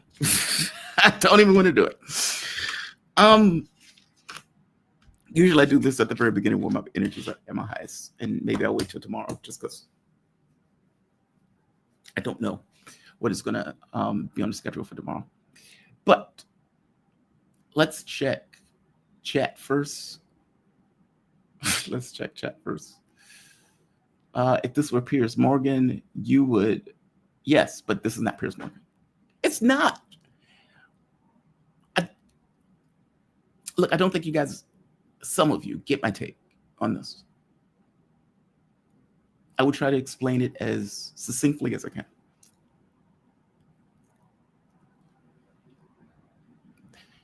When I do this show, it is a show, yes. But your humble host is just me.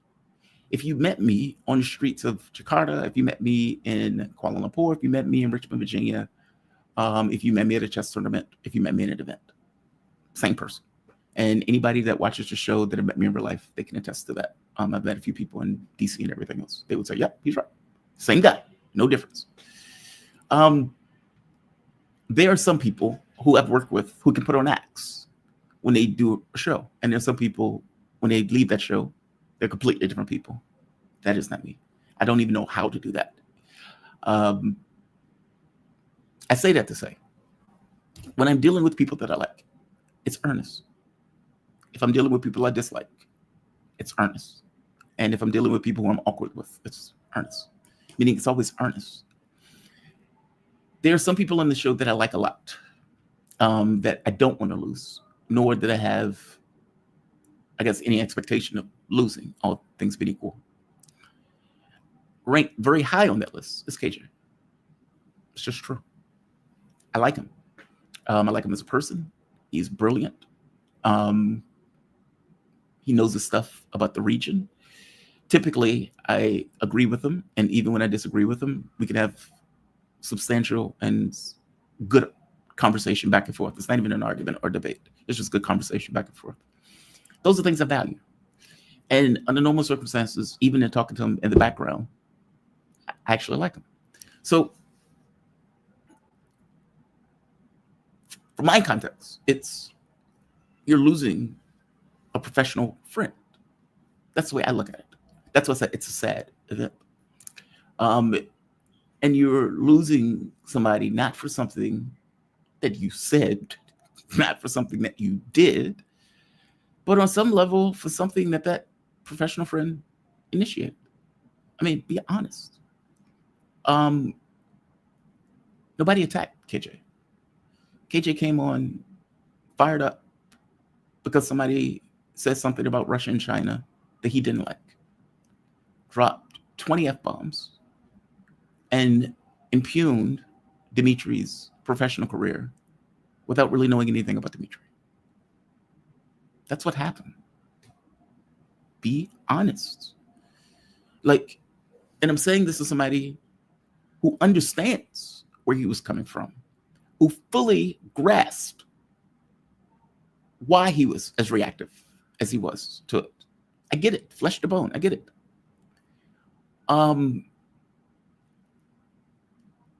But I feel like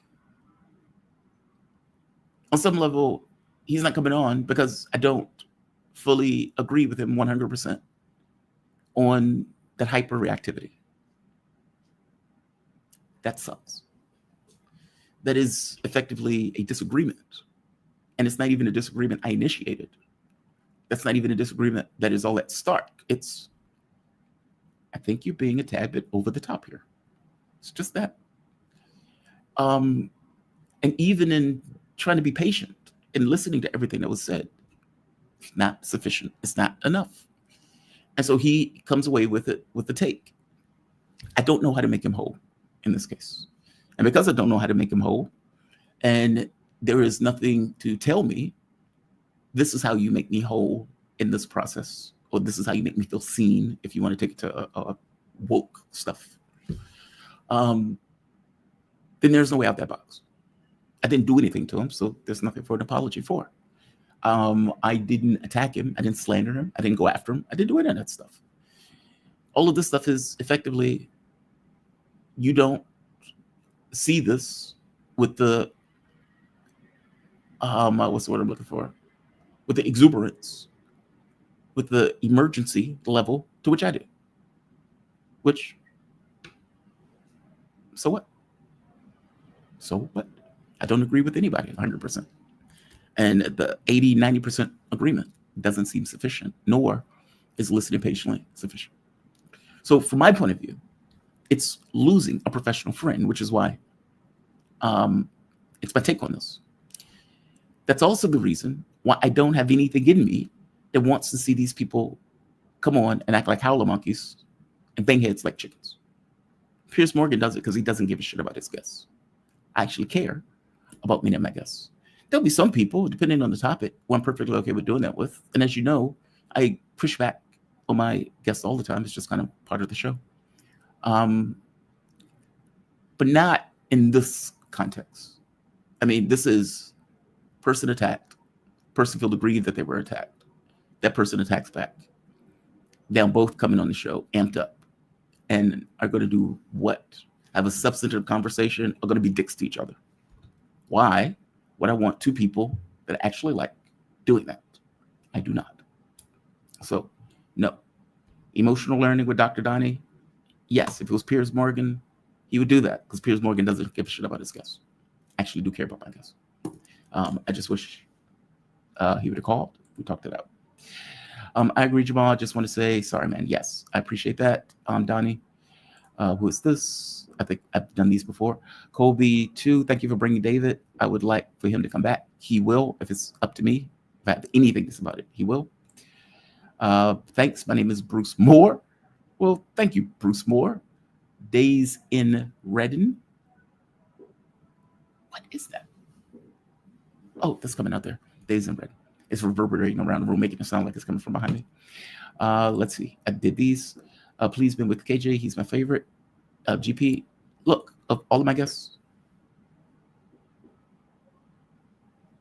his favorites go. Mark is up there. KJ is up there. I'm trying to think of who else.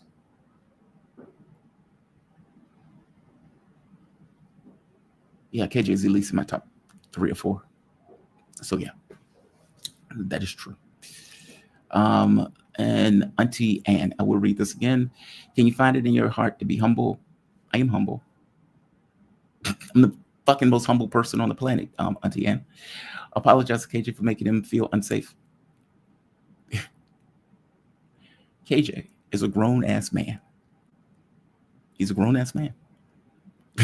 Feel unsafe. He's a grown-ass man. You are infantilizing him by making him feel unsafe. I mean, this is not a woke space. We're adults. Period. I feel unsupported while on your show. Unsupported. Unsupported when? When he was attacking another guest? Get out of here. Auntie Anne, I love you to death, but you're fantastically, indubitably wrong. And I think your take in wanting him back, which I also share with you, is misguiding you into this weird point of view. The facts are not in question. They were available for everybody to watch. A disagreement took place. 2 grown men disagreed. 2 grown men had it out. The 2 grown men weren't on the show at the same time, but I balanced the equation by letting the other grown man respond to the first grown man that was on the show. And you are saying effectively that one grown man felt unsafe thousands of miles away from the other grown man and felt unsupported despite the fact that he had every capability of coming back to get his point of view and gave his point of view when he was here. Be honest. Be honest. I share your wants, but this take is warped.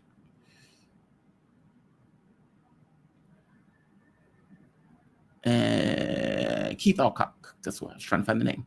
A book, The Weimar Century, The Ideology and Foundation of the Cold War, supported your idea of Germany losing the war but winning the peace. Does it? I promise you, I haven't read that book. I promise you I haven't read that book. These are my own thoughts. Just as a fly on the wall in the West. Just fly on the wall. In fact, let's do it. I'll give this monologue. And if this is okay, I'll cut it. Now that Sarah says she's watching like a hawk, it's freaking me out. But whatever. It's like, oh, he fucked up right there. He fucked up right there. You know what's funny though? When my ex and I, when my divorce took place, and my ex and I had just met, and she used to get a kick out of the fact I was on a radio show, and she was like, I watch your show. Oh, I used to feel so much energy doing those monologues. I was over the top doing those monologues. It was like just verve and energy, and drive. The war had just started, so shamefully, but honestly to say, I was even energized by that. Like, holy shit, there's a war. I have feelings about this. There's shit I want to say. And so for the first 2 months, your monologues are just killing it. Like you're just on it, just fire and thunder and anger and hostility and rage and righteous indignation. And then 2 years in, you can't keep that up. You can't keep that up. 2 years in, you're like, oh, fuck, this thing is still going on. God damn it. Let's do the monologue.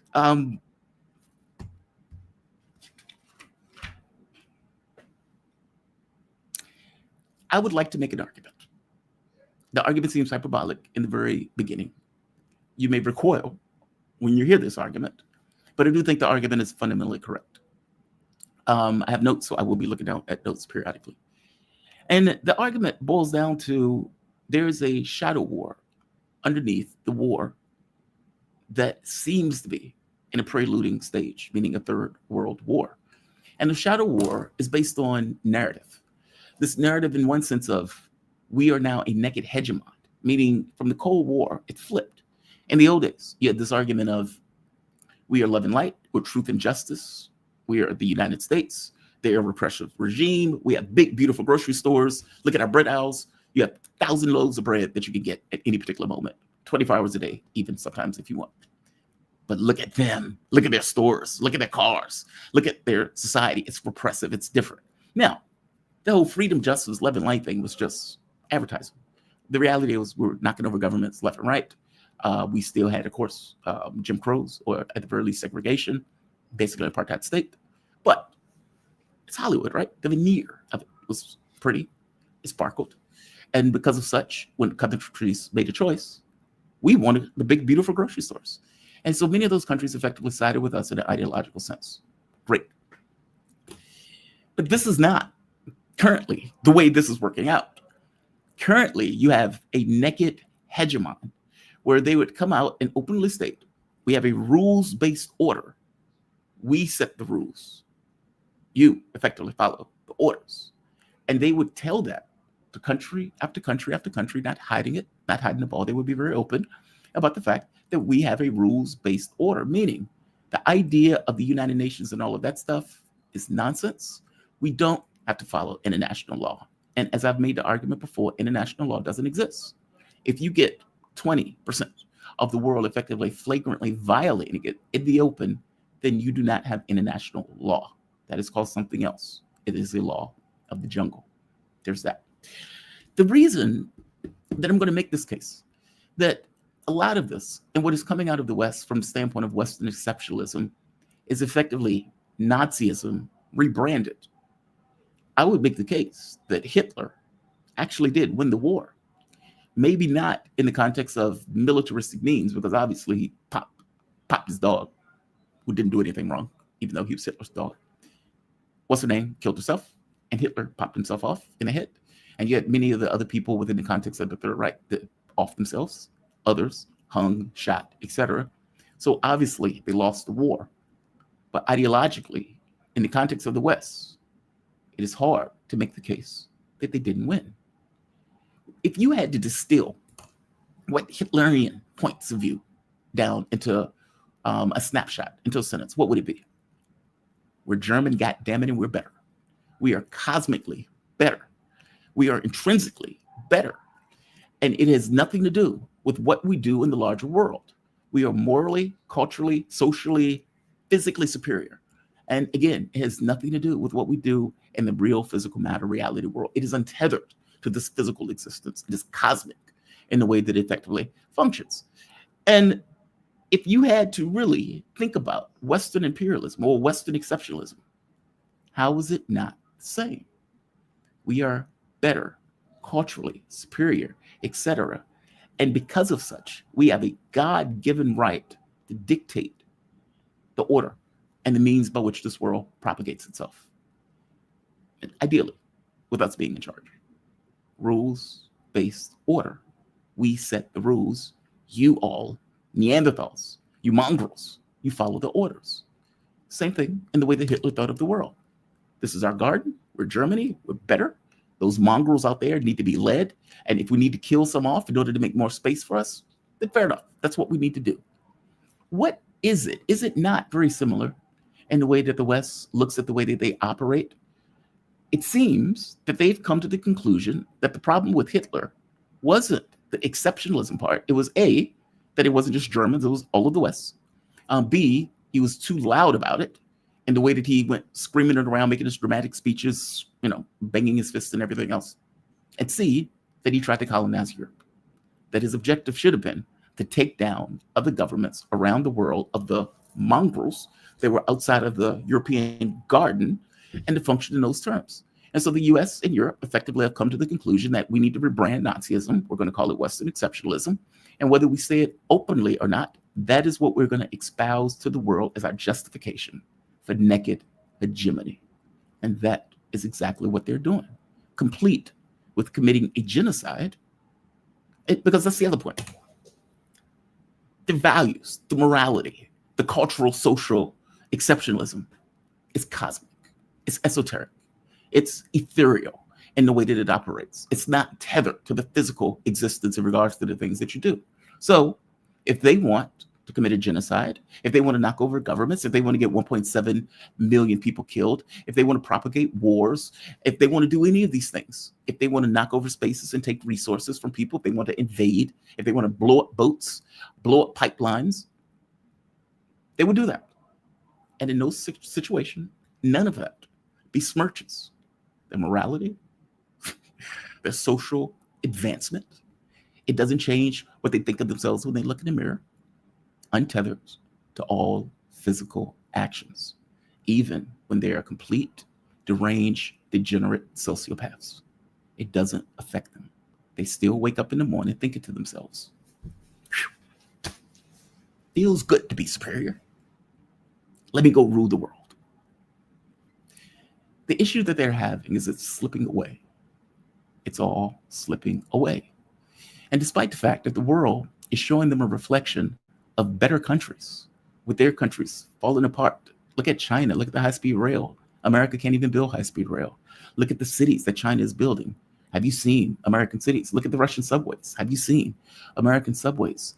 Look at the expanding and growing economies. Look at the quality of life in those countries as compared to the US, or for that matter, even now in Europe, where apparently if you're in France, you have to wear a shirt because people keep grabbing your tits. That is not, under any measure, indicative of success.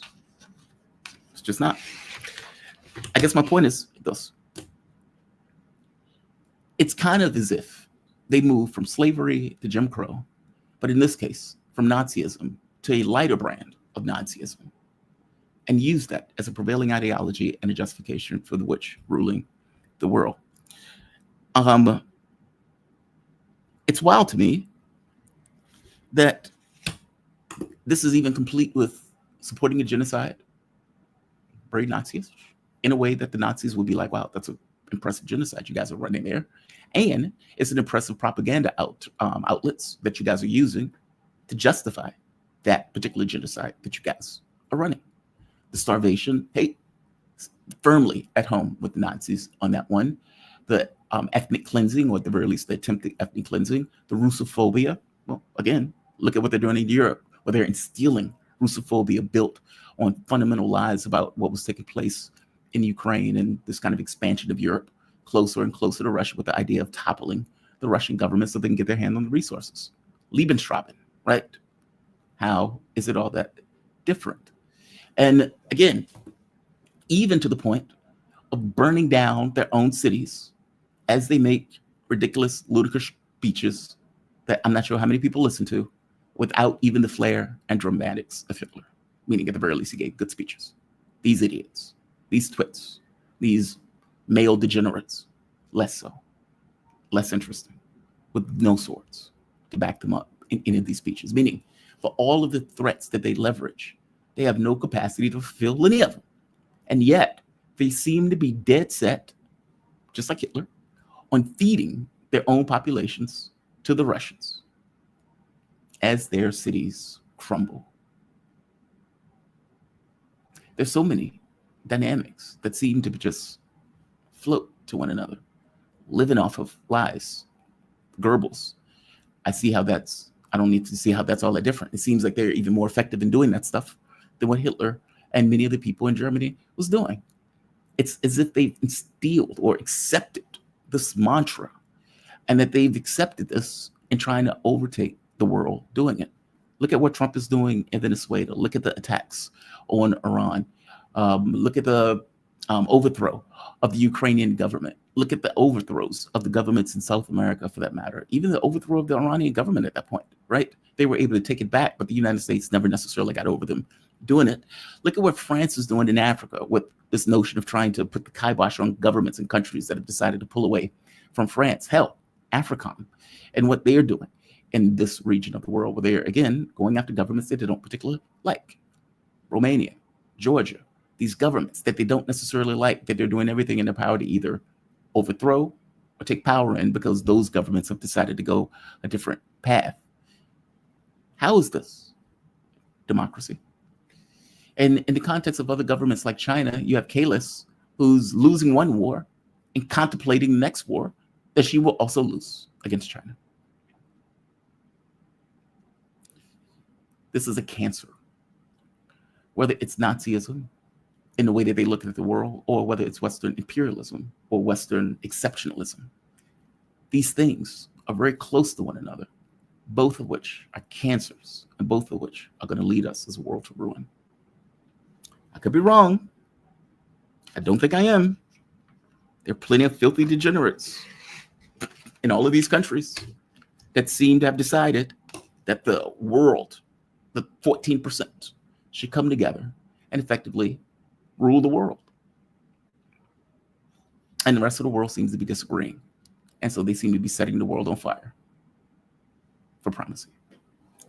You don't do that unless you are in this mindset that we have some justification for it. That justification, we're culturally, socially, morally, physically superior, despite all evidence to the contrary. Yeah, I ended on that. It's a cancer. It's fucking cancer. Till we cut that shit out, I don't know how we will get to a better world. And I think I agree with Sarah on this. I think I agree with Mark on this.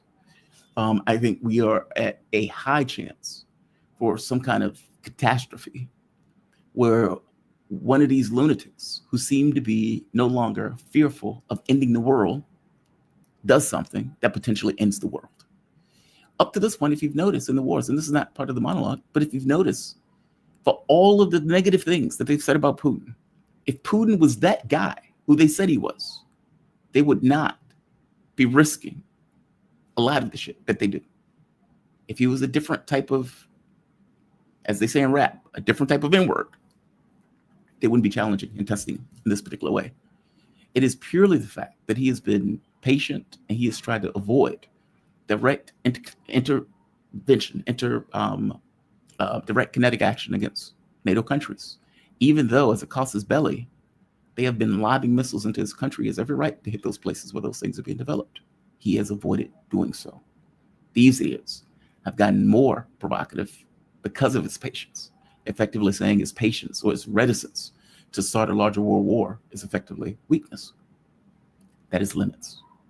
And at some point, whether in China, whether in Russia, those limits will be tested and we will all pay the consequences for it. All right, I'm going to end this. Oh, there are more chats. Let's go to the chats. Right here. Finally, I'm able to catch the show live. KJ Chess Logic. Oh, don't go back to KJ. KJ Chess Logic didn't take into account what if I am an amateur chess player, then a grandmaster tap me on the shoulder. Should I ignore his advice? No, this is nothing about somebody being a grandmaster or anything like that. Fucking loss. It's a big loss. All right, Auntie Annie. All right, here we are. What's your response? Agreed with Nazism 1. We're in the Fourth Reich since the end of World War II. Most of EU leaders, since the World War II, right? Most of EU leaders are related to Nazi elites. Yes, that's true. Dangerous times trying to end it. Yes, that's true. When Annalena Baerbock, also very pretty, also very dumb, would, at least I think she is. I think she's very attractive. I mean, that may just be me. She's very short though, which is a little weird. But I think it's equal. I think she's very attractive. I've always had a bit of a crush on her, even though she's nuts. I'm not sure in a nut off between her and Kalis, who's nuttier, but Europe have made some dumb people coming out of those countries.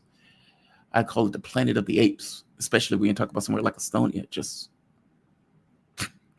fucking, life on Mars. Look at all these cave men and women. But no, like relatives. Who are her relatives? Who's Merritt's relatives? Who, right? She hates it when I say this. My ex is from Austria. Her relatives. Some of those fought in the war also. Who were they fighting for? Wasn't for the good guys. Wasn't for the good guys. They were not on the right side of history.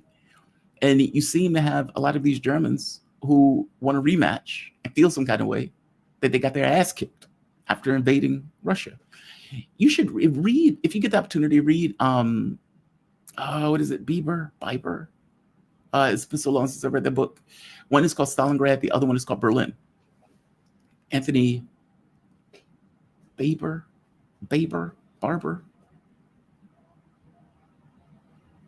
Can't think of the name of the author. It starts with a B. Fantastic books. And if you get the chance to read them back to back, Stalingrad and then Berlin. And you could see holding the line in Stalingrad and then marching all the way to Berlin. And, you know, some of the stuff that came up is like, when they finally hit Germany, they're like, did they seriously invade our country? They're looking at wealth in a way that they may not have seen. And they're thinking to themselves, I can't believe they invaded the Soviet Union from living in a country like this. It's fascinating. My point is, it seems like they want a rematch. They didn't take the first memo. They're fortunate that an arrest hasn't hit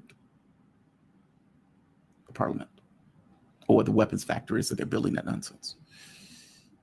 And by the way, whoever thinks it's a good idea to let a few generations removed from the Nazis rearm, you're out of your fucking mind. You're out of your fucking mind. And again, if you're the Russians and you're looking at that, you're thinking to themselves, they've out of their fucking minds. Why on earth would you let anybody that look like Mertz? Just being honest. Put him in a uniform. He looks very... There's a straight line to the way he looks like he belongs back in the 40s. Let them rearm. Why would you ever do that? Why would you ever do that? And you think Russia is, you know, they're being paranoid. They're not being paranoid. There's actually somebody out trying to get them. Michael Williams, new member. Welcome to the family, Michael Williams. Thank you for that. Welcome to the family. Welcome to the family. Trash Panda, please clip the monologue. I will clip the monologue, Trash Panda. A book, The Weimar Century, The Ideological Foundations of the Cold War, supports your idea of Germany losing the war but winning the peace. Yes. And by the way, we use fascists all over the place. When we took over Bolivia, fascists. When we're using ISIS and Al-Qaeda in the various parts of Syria, who are they, if not fascists? They may not be Nazis in the way that we call Nazis, but they, Lord knows, they are fascists. They are that ilk, these kind of hardcore neo-Nazi-ish right-wingers that we effectively use to accomplish our ends. And then you get them using Nazis literal in Ukraine in order to accomplish their objectives. I mean, for fuck's sake, is anything sacred? They just had the Victory Day parade in Moscow. You would think, considering what the world had to beat back into a box, like Pandora's box of hells, that there would be something that would be sacred, especially considering 30 million Russians died, 30 million Chinese died in beating back the Nazis, or for that matter, those lunatics in Japan. And yet, not so much. Not so much. And then Japan is like, why do they keep having this parade? I don't get it. Why do they keep having this parade? Because you haven't acknowledged, even after 60, 70 years, how deranged, sociopathic, the filthy animals that you guys were. You just pass it over. And the problem is when you have a tendency to pass stuff over, that shit can happen again because you haven't accepted the lessons of history in a way where you acknowledge we fucked up on a massive fucking level. That's what we did. We're Japan. We had comfort women, and we were claiming that those comfort women wanted the masculine Japanese soldiers that had massacred all of these millions of people. They just wanted it. They couldn't resist because we are also somehow superior. Also, we're the mighty Japanese standing at 5'3". I guess there are things that are sacred. And if you're going to lose that many people, what they say, freedom is not free, to beat back monsters, literal monsters, Look, vampires, you can say they're monsters, but there's nothing worse than human beings who take on the shape and form of monsters. Those things are real. These other ones are fictitious. If you have to beat that back, not because you wanted to, not because you got up that morning thinking that this is what I want to do, but out of pure and utter necessity, because those monsters was coming to take your life and your land, then yeah, you immortalize that in some particular fashion, in a way that humans typically do. And it should reverberate all throughout history, just so this would never happen again. This is not just a lesson for the Chinese of saying, we will not allow this to happen again. This is a lesson to the world. We would never allow that shit to happen again. Never again. Never again. Same thing is true for the Russians. Same thing is true for the Chinese. So, Japanese need to bend the knee, beg for forgiveness, apologize sincerely to whatever degree that is. As a nation, these parades will keep going on. 100 years into the future, these parades will keep going on. These celebrations will keep going on. They will keep getting across that you will never be allowed to behave and do this again.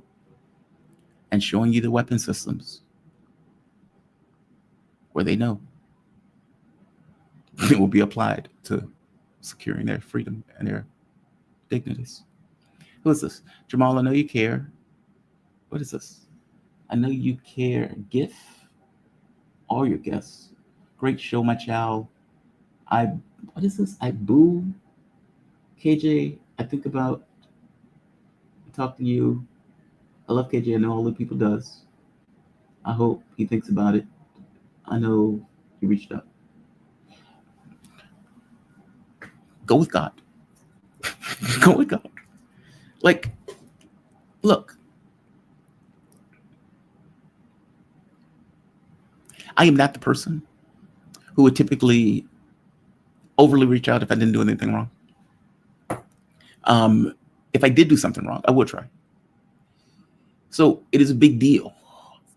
I think I mentioned this before. I had one other guest that, a professional friend, I'll call it that there was a breakdown in a relationship. And I guess in retrospect, I did fuck up, but it wasn't on purpose. It wasn't exactly on purpose. But there was never an acknowledgement, meaning I didn't do anything to him on purpose, even though I could see in retrospect it may be a faux pas. And I reached out uncharacteristically and said, hey, is there anything you need to talk to me about? No, man, what are you talking about? Well, your behavior seems different. And so I'm just pointing out that you and I have known each other for a while. I'm very easy to talk to. If there is something that you need to expose to me, because there was a few things. It wasn't just that, but there was a few things. Some of the stuff I know would never come up because nobody's going to out stuff that they're going to be ashamed of. But it's like, no, man, everything's good. Everything's cool. It's like, okay. Hang up. Into that. Move forward. I mean, look, I'm not trying to spill milk. Especially if I'm not guilty of anything in this case. It's just sucks. Just sucks. I would be shocked if he thinks it over. I don't think people work that way. At least I don't know how many work that way.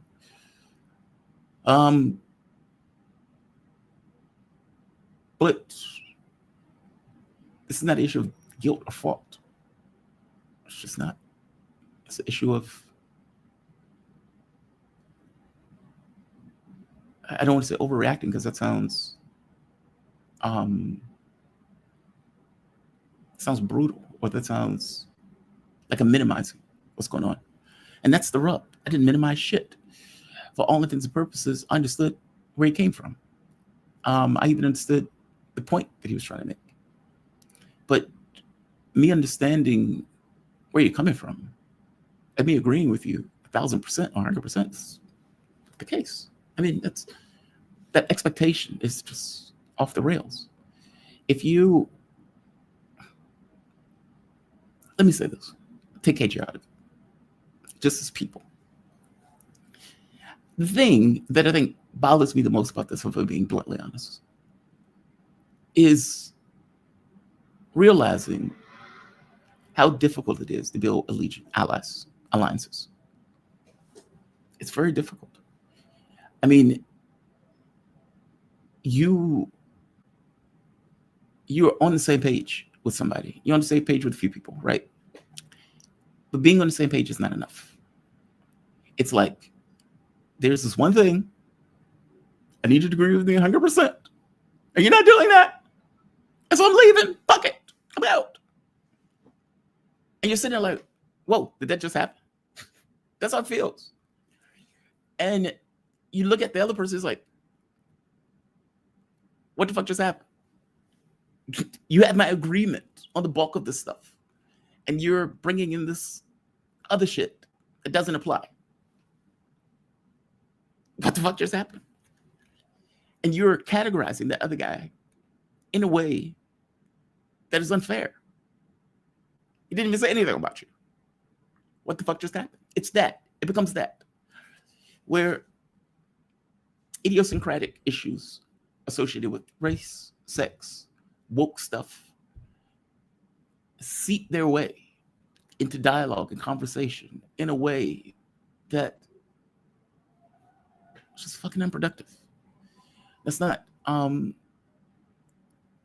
it's even with being sensitive to that stuff. I'm Black, right? Like, this is stuff that we deal with as African Americans.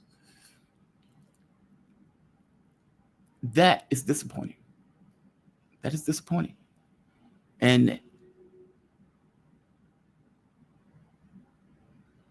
yeah, intersectionality, shit doesn't work. I just put it that way. Shit don't work. Shit don't work.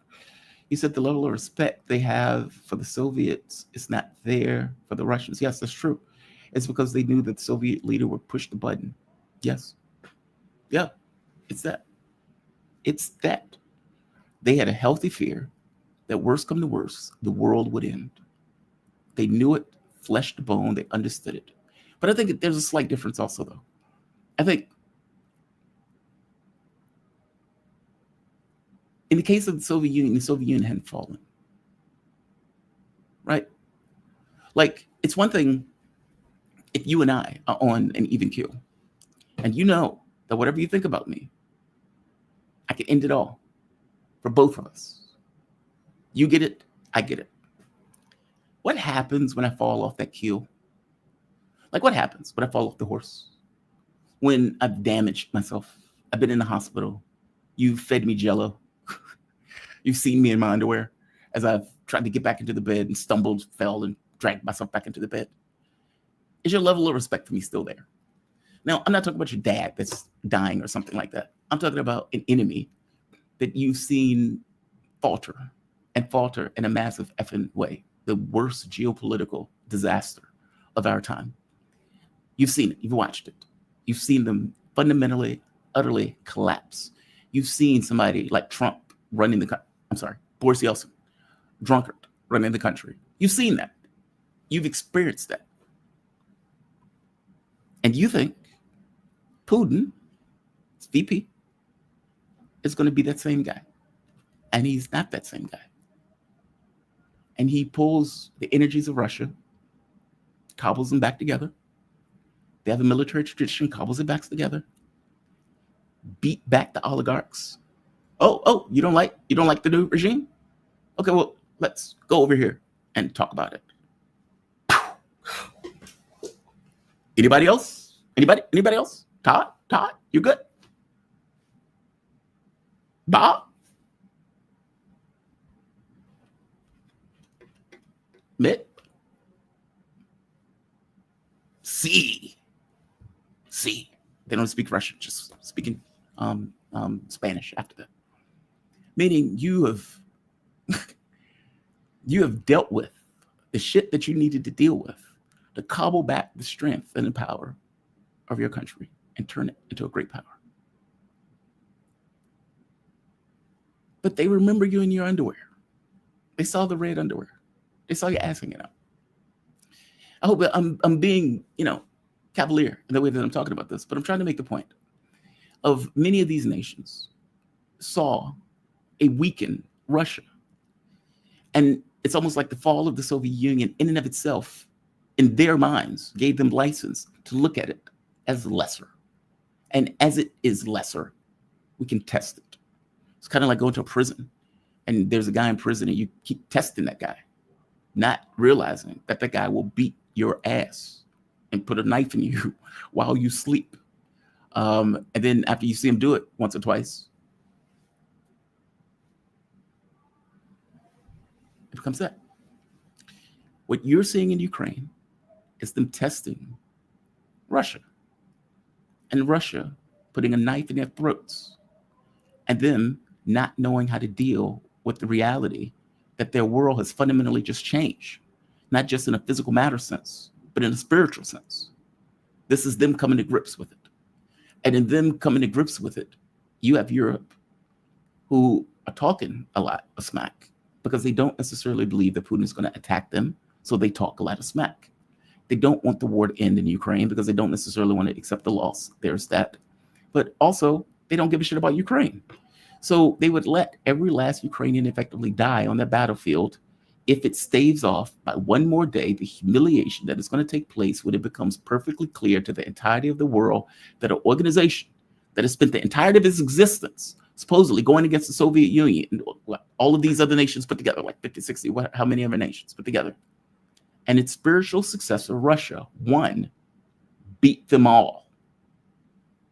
That is a hell of a pill to swallow. And it brings into question, what is even the purpose of NATO? Right? What's the point? You couldn't even beat, this one country. How are you going to beat all of them? It's that. This is the world coming to grips, the Western world, that they're not the top dog. This is the Europeans coming to grips with the fact that all of these colonies that, were masters of the world at one point are worthless, pointless, failing economies, are not even part of the tech sector, not even part of the burgeoning economy, not even part of the industrial sector, and for all intents and purposes can be overlooked in any negotiations. And what the architecture of Europe will be at the end of this war will be decided by Russia and the United States. Europe will be informed. That's humiliating for Europe. But they chose this. They locked their side. They're fading with the US. Sucks for you. Sucks for you. In this particular case, Russia has risen. A military power that has always been a military power, that has always been a forceful military power, has recoupled its forces back together. It did so because it had to. They kept effing with it, pushing it. Well, there it is. You got what you wanted. Congratulations. A military of 150,000 at one point is now swelled to nearly 1 million with the best army on the planet Earth. And yes, I'm including the US military on that. So, at least in the type of warfare they fight, it's not like they're going to the US to fight. If the US wants to come to Russia, I guess you could do that. I guess you could do that. It's not like the country's going anywhere. Morandi USA. Jamal, you have to understand at some point, KJ overreacted. Yes, I do. His motivation for the over-dramatization. Overreacted. His motivation for the over. I get it, Morandi. I get it. I don't berate him for it. You all have watched this entire video. I've given you my point of view on this. At no point did I berate him. In fact, I think I even started the video talking about my own overreaction and how guilty I feel about the own overreaction and using it to kind of point to this thing of we're human beings, shit happens. I don't fault KJ for that. I mean, I think it's sad. It's unfortunate that he's not going to be on the show. I mean, that's his choice. He's always welcome. But I don't fault him. No, I've never said it. I faulted him for it. I think I just gave an explicit, exact rundown of what happened. He was hopped up. He was upset with Dimitri said about China, a country, for all intents and purposes. No country is above reproach or beyond reproach. All countries are legal fictions. We go after the US all the time. I'm not sure why China is somehow special in this case. It's not like it's in a gold vase. It can be criticized like any country can be criticized, whether the criticism is true or false. It's what we do. We talk politics, and international politics at that. I don't begrudge him for being an aggressive advocate for China. Look, we live in America. This country has spent decades demonizing Chinese people. You can look at the polls and see the polls, how they tick down over the years as a direct result of the demonization that has taken place.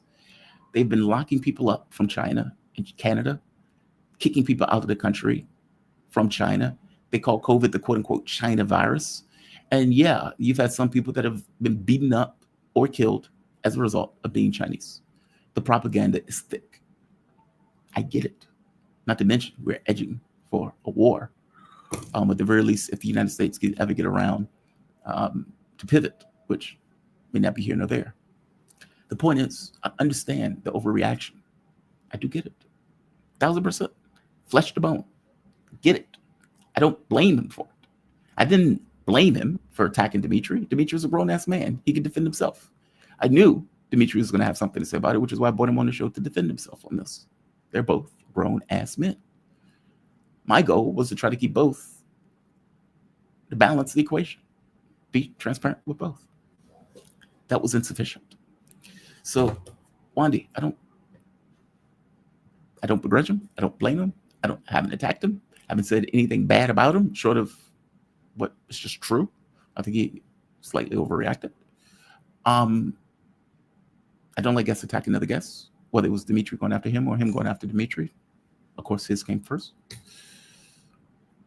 But I don't know a solution to that. I put it that way. I have no solution to that issue. It's a point of view issue. It's I'm in my feelings issue. It's that. Well, I don't know how to get a grown man out of his feelings. It's fucking weird. Even though, like I said, I get where he's coming from. I understand his point of view. I understand it thoroughly. I agree with the bulk of it.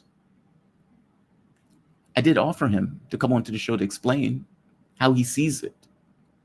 Meaning, you telling me how you see it is secondary to the point of you explaining how you see it yourself.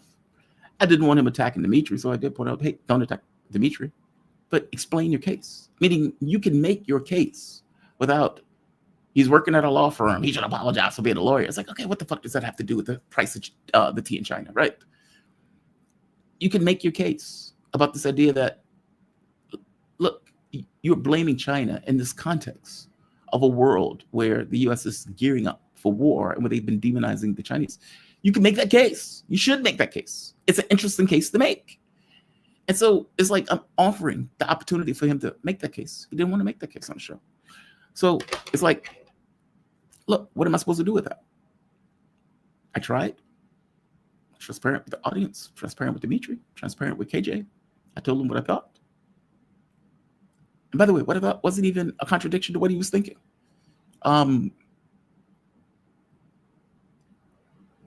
But yeah, I mean, it's what it is. I have no power in this process. KJ is fantastic. He's brilliant. None of that changes. He's always welcome on the show.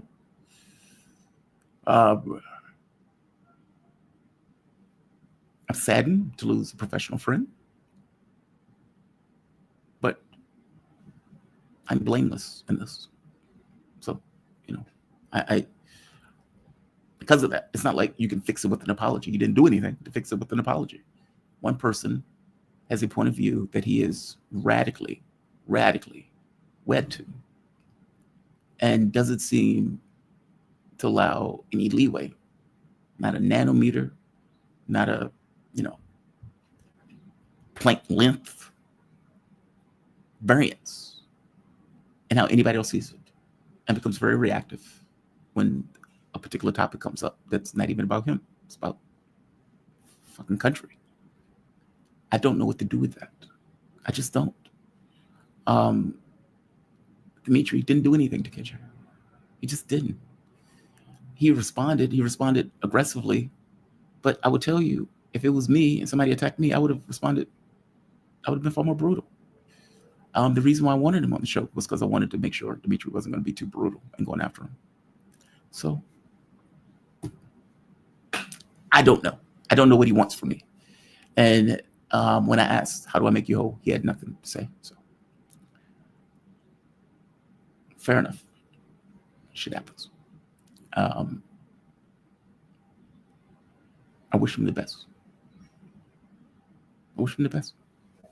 This is not like Ritter. Like Ritter was different. Like, you know, when you're going around telling people Iran is Iran, US is the US, so the US should, you know, so they have to bend over to let the US do whatever it wants. Like, his sovereignty doesn't matter. It's like, who the fuck are you? Get the fuck out of here. It's fair game.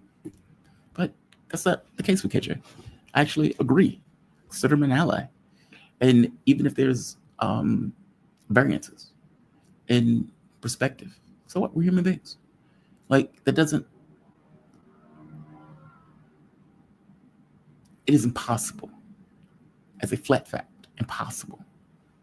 And I'll leave it on this, to build any kind of alliance, to build any kind of group of like minds, to build any kind of cohesive team of people pushing in a particular direction, when there is no room for variance. And I don't mean like, hey, is there a room in the Democratic Party for Zionists? Fuck out of here. Get the fuck out of here. No, get the fuck out of here. The answer is yes, there is, because all of them in the leadership are. But I hope you get my point. It's not that. It's a group of people. Let's say Dimitri believes China can do more. Another group believes that that group is wrong and is inviting the end of China. And it's like, okay, bit extreme, but I hear you. A, they're not doing that. B,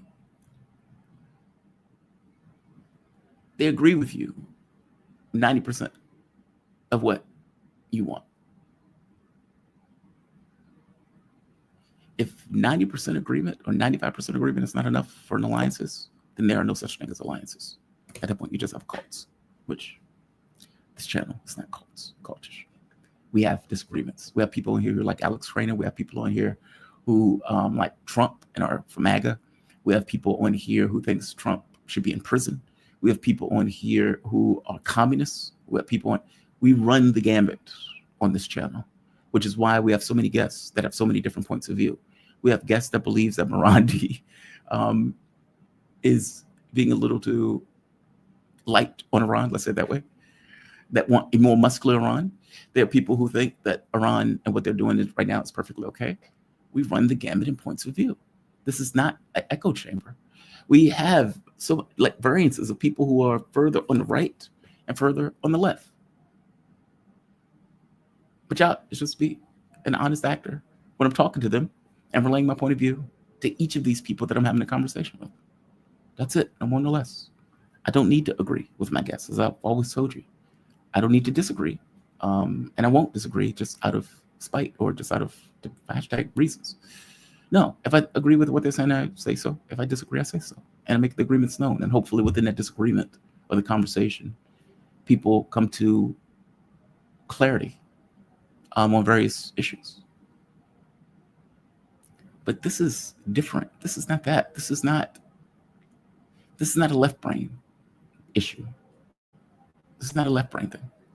Like, this is not, we have a conversation, and at the end of the conversation, I agree to disagree on issues that I disagree with, but you kind of get that we're in the same space and going in the same direction.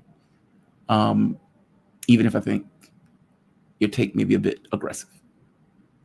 This is, this is not that. This is something else. I don't quite know what this is. And I don't know what's behind it. I don't know what's undergirding it. I have an idea, but There's nothing I can do with the idea of what that is. And if I'm being blunt, it shouldn't matter. It shouldn't matter. So yeah, I think it's fucking sad. It's unfortunate. It is deeply unfortunate. General Zhukov said to Stalin after the fall of Berlin, the Red Army has just defeated fascism in Europe, and Europe will never forget it. Yeah. Yeah. Yes. Yes. Keith Alcock. Yes. Cock Almighty. You're absolutely right. JT, when did this happen with KJ? Oh, God. This was last week. Last Thursday. It was last Thursday. I had Dimitri and KJ on together. Dimitri was on, I think, at like 8, gave his take. I think KJ was currently watching. Dimitri made the argument that China should do more. I think he said China and Russia should do more. And made the argument that the UN charter for genocide demands nations or compels nations to do more. KJ came on after it, more pissed off than I've ever seen him, drop like 20 F-bombs, impugn Dimitri's legal career, and effectively pointed out that Dimitri didn't know what the fuck he was talking about. Looking at the law myself, it depends on what you're looking at. Lawyers have a tendency to pick points of the law out in order to use it for justification, even if it's a turn of a phrase, turn of a word. They would use it to try to accomplish their objectives. So I think Dimitri is looking at like Article 1. When KJ is looking at it and he's making the point of saying, dude, all of this other shit is in the law. And Article 1 may be there, but at the end of the day, it's written in a way that effectively allows states to hide behind the Genocide Convention. Meaning, if a state doesn't want to act, they can effectively use the law to hide behind it. This is my interpretation or synthesis of what is being said. He puts it in more elegant terms. I put it in terms of hiding because that's what I consider. But effectively, it takes a lot more work in coordination with other countries. Meaning, look, on this, I actually think KJ is right. The reason why I think he's right is for cynical reasons. Countries, when they are signing up to the Genocide Convention, they are signing away a certain amount of sovereignty, where they know that a situation may take place in the future, that whatever is in this, they will most likely be obligated under international law to engage and act in. So they write it in a way that effectively allows them to not do anything if they don't want to do anything. It's that. So if you're reading it and you see all of these processes that need to take place, you're like, okay, well, yeah, that sounds about right. These people don't have to do anything if they don't want to do anything. If they want to allow a lot of these people to die again, they will do that because that is the way the law is effectively written. But if you're Dimitri and you look at it as a lawyer and you look at it creatively, you say, well, look, Article 1 says this. Is that sufficient? Is Article 1 undermined by the other articles that are in that provision? Probably. Probably. So, but that's kind of besides the point. You can make that case without trashing the guy's legal career when you know nothing about his legal career and what he does or anything about him personally. That shit is outrageous. That shit is outrageous. But you can make the legal point because at that point you're going after an argument, not an individual. Individual didn't do anything to you. He made his own case about what he believed. It's a channel of belief sets. It's a channel of people who disagree and who argue. It's life. It's like, fuck, man, grow the fuck up. You're having a conversation about something that you feel passionately about.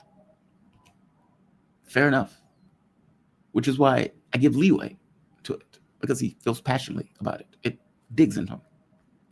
But Dimitri wasn't saying anything in the sense of, well, I'm going to say this to hurt KJ's feelings. He didn't even know KJ was going to be on the show. It had nothing to do with KJ. He was making his own argument about something. You coming on the show and getting very upset, very angry, and attacking a guest that's on the show for something that the guest effectively said on the show without knowing anything about the guests, even going after the guests as an individual. That's literally what took place. So even if you were right in a legal sense, first part was wrong. First part was just flat out wrong. Shouldn't have done that shit. And so when Dimitri comes on the show, he's pissed off. You've misrepresented my legal career. You've misrepresented me. You've misrepresented what I do. You know nothing about me. I don't even know who you are. And you spent 20, 30 minutes trashing me. He calls him a clown. And he calls him something else. Okay, how do you take umbrage about somebody calling you a clown after you spent 20 minutes trashing him?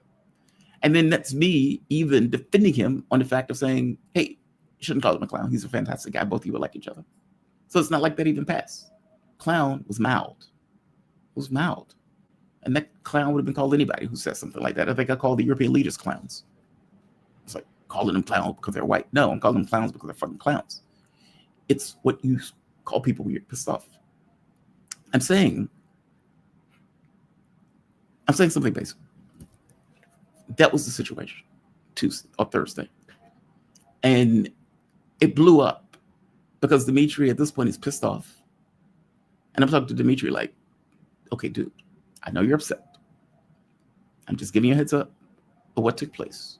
At that point, he already knew. His audience had already went to him and say, I was deeply aggrieved. We didn't like what took place. We thought it was unfair. We thought you were attacked maliciously. We didn't think that any of this stuff was right, et cetera, et cetera, et cetera. Which means, like any YouTuber, he now has to correct the record. And as a YouTuber, has to respond. It's your job. All right? So, trying to balance this stuff just didn't work. It just didn't work. I think Dimitri is fine. I don't think Dimitri has any issues. He made his point, and he got across what he wanted to get across. He defended his record, his career, and everything else. And he made his legal point. I did offer KJ a spot to explain himself, why he felt the way that he did. Only thing I asked him was not to go after Dimitri. Just explain your case. You can do that without attacking the guy who's putting it out, considering, again, the guy did nothing to you. This happened Thursday. It's just weird. It's just bizarre. It's just very bizarre.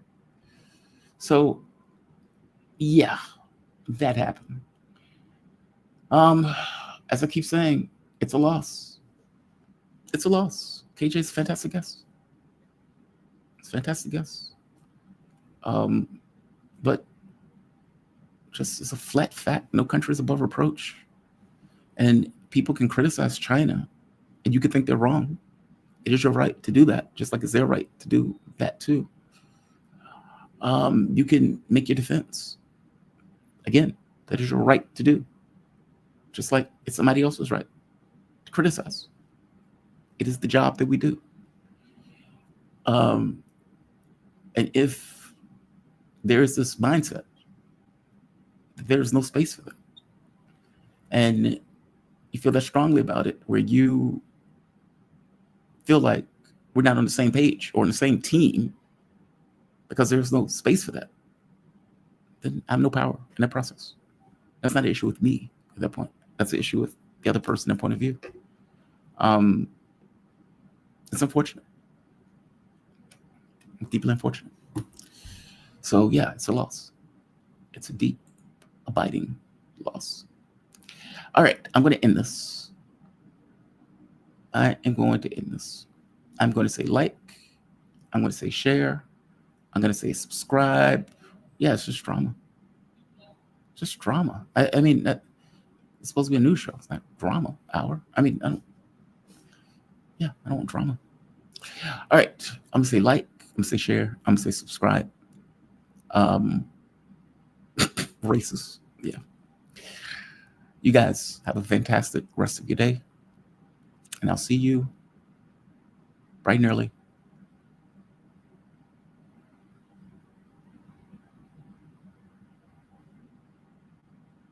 I don't know if that's true.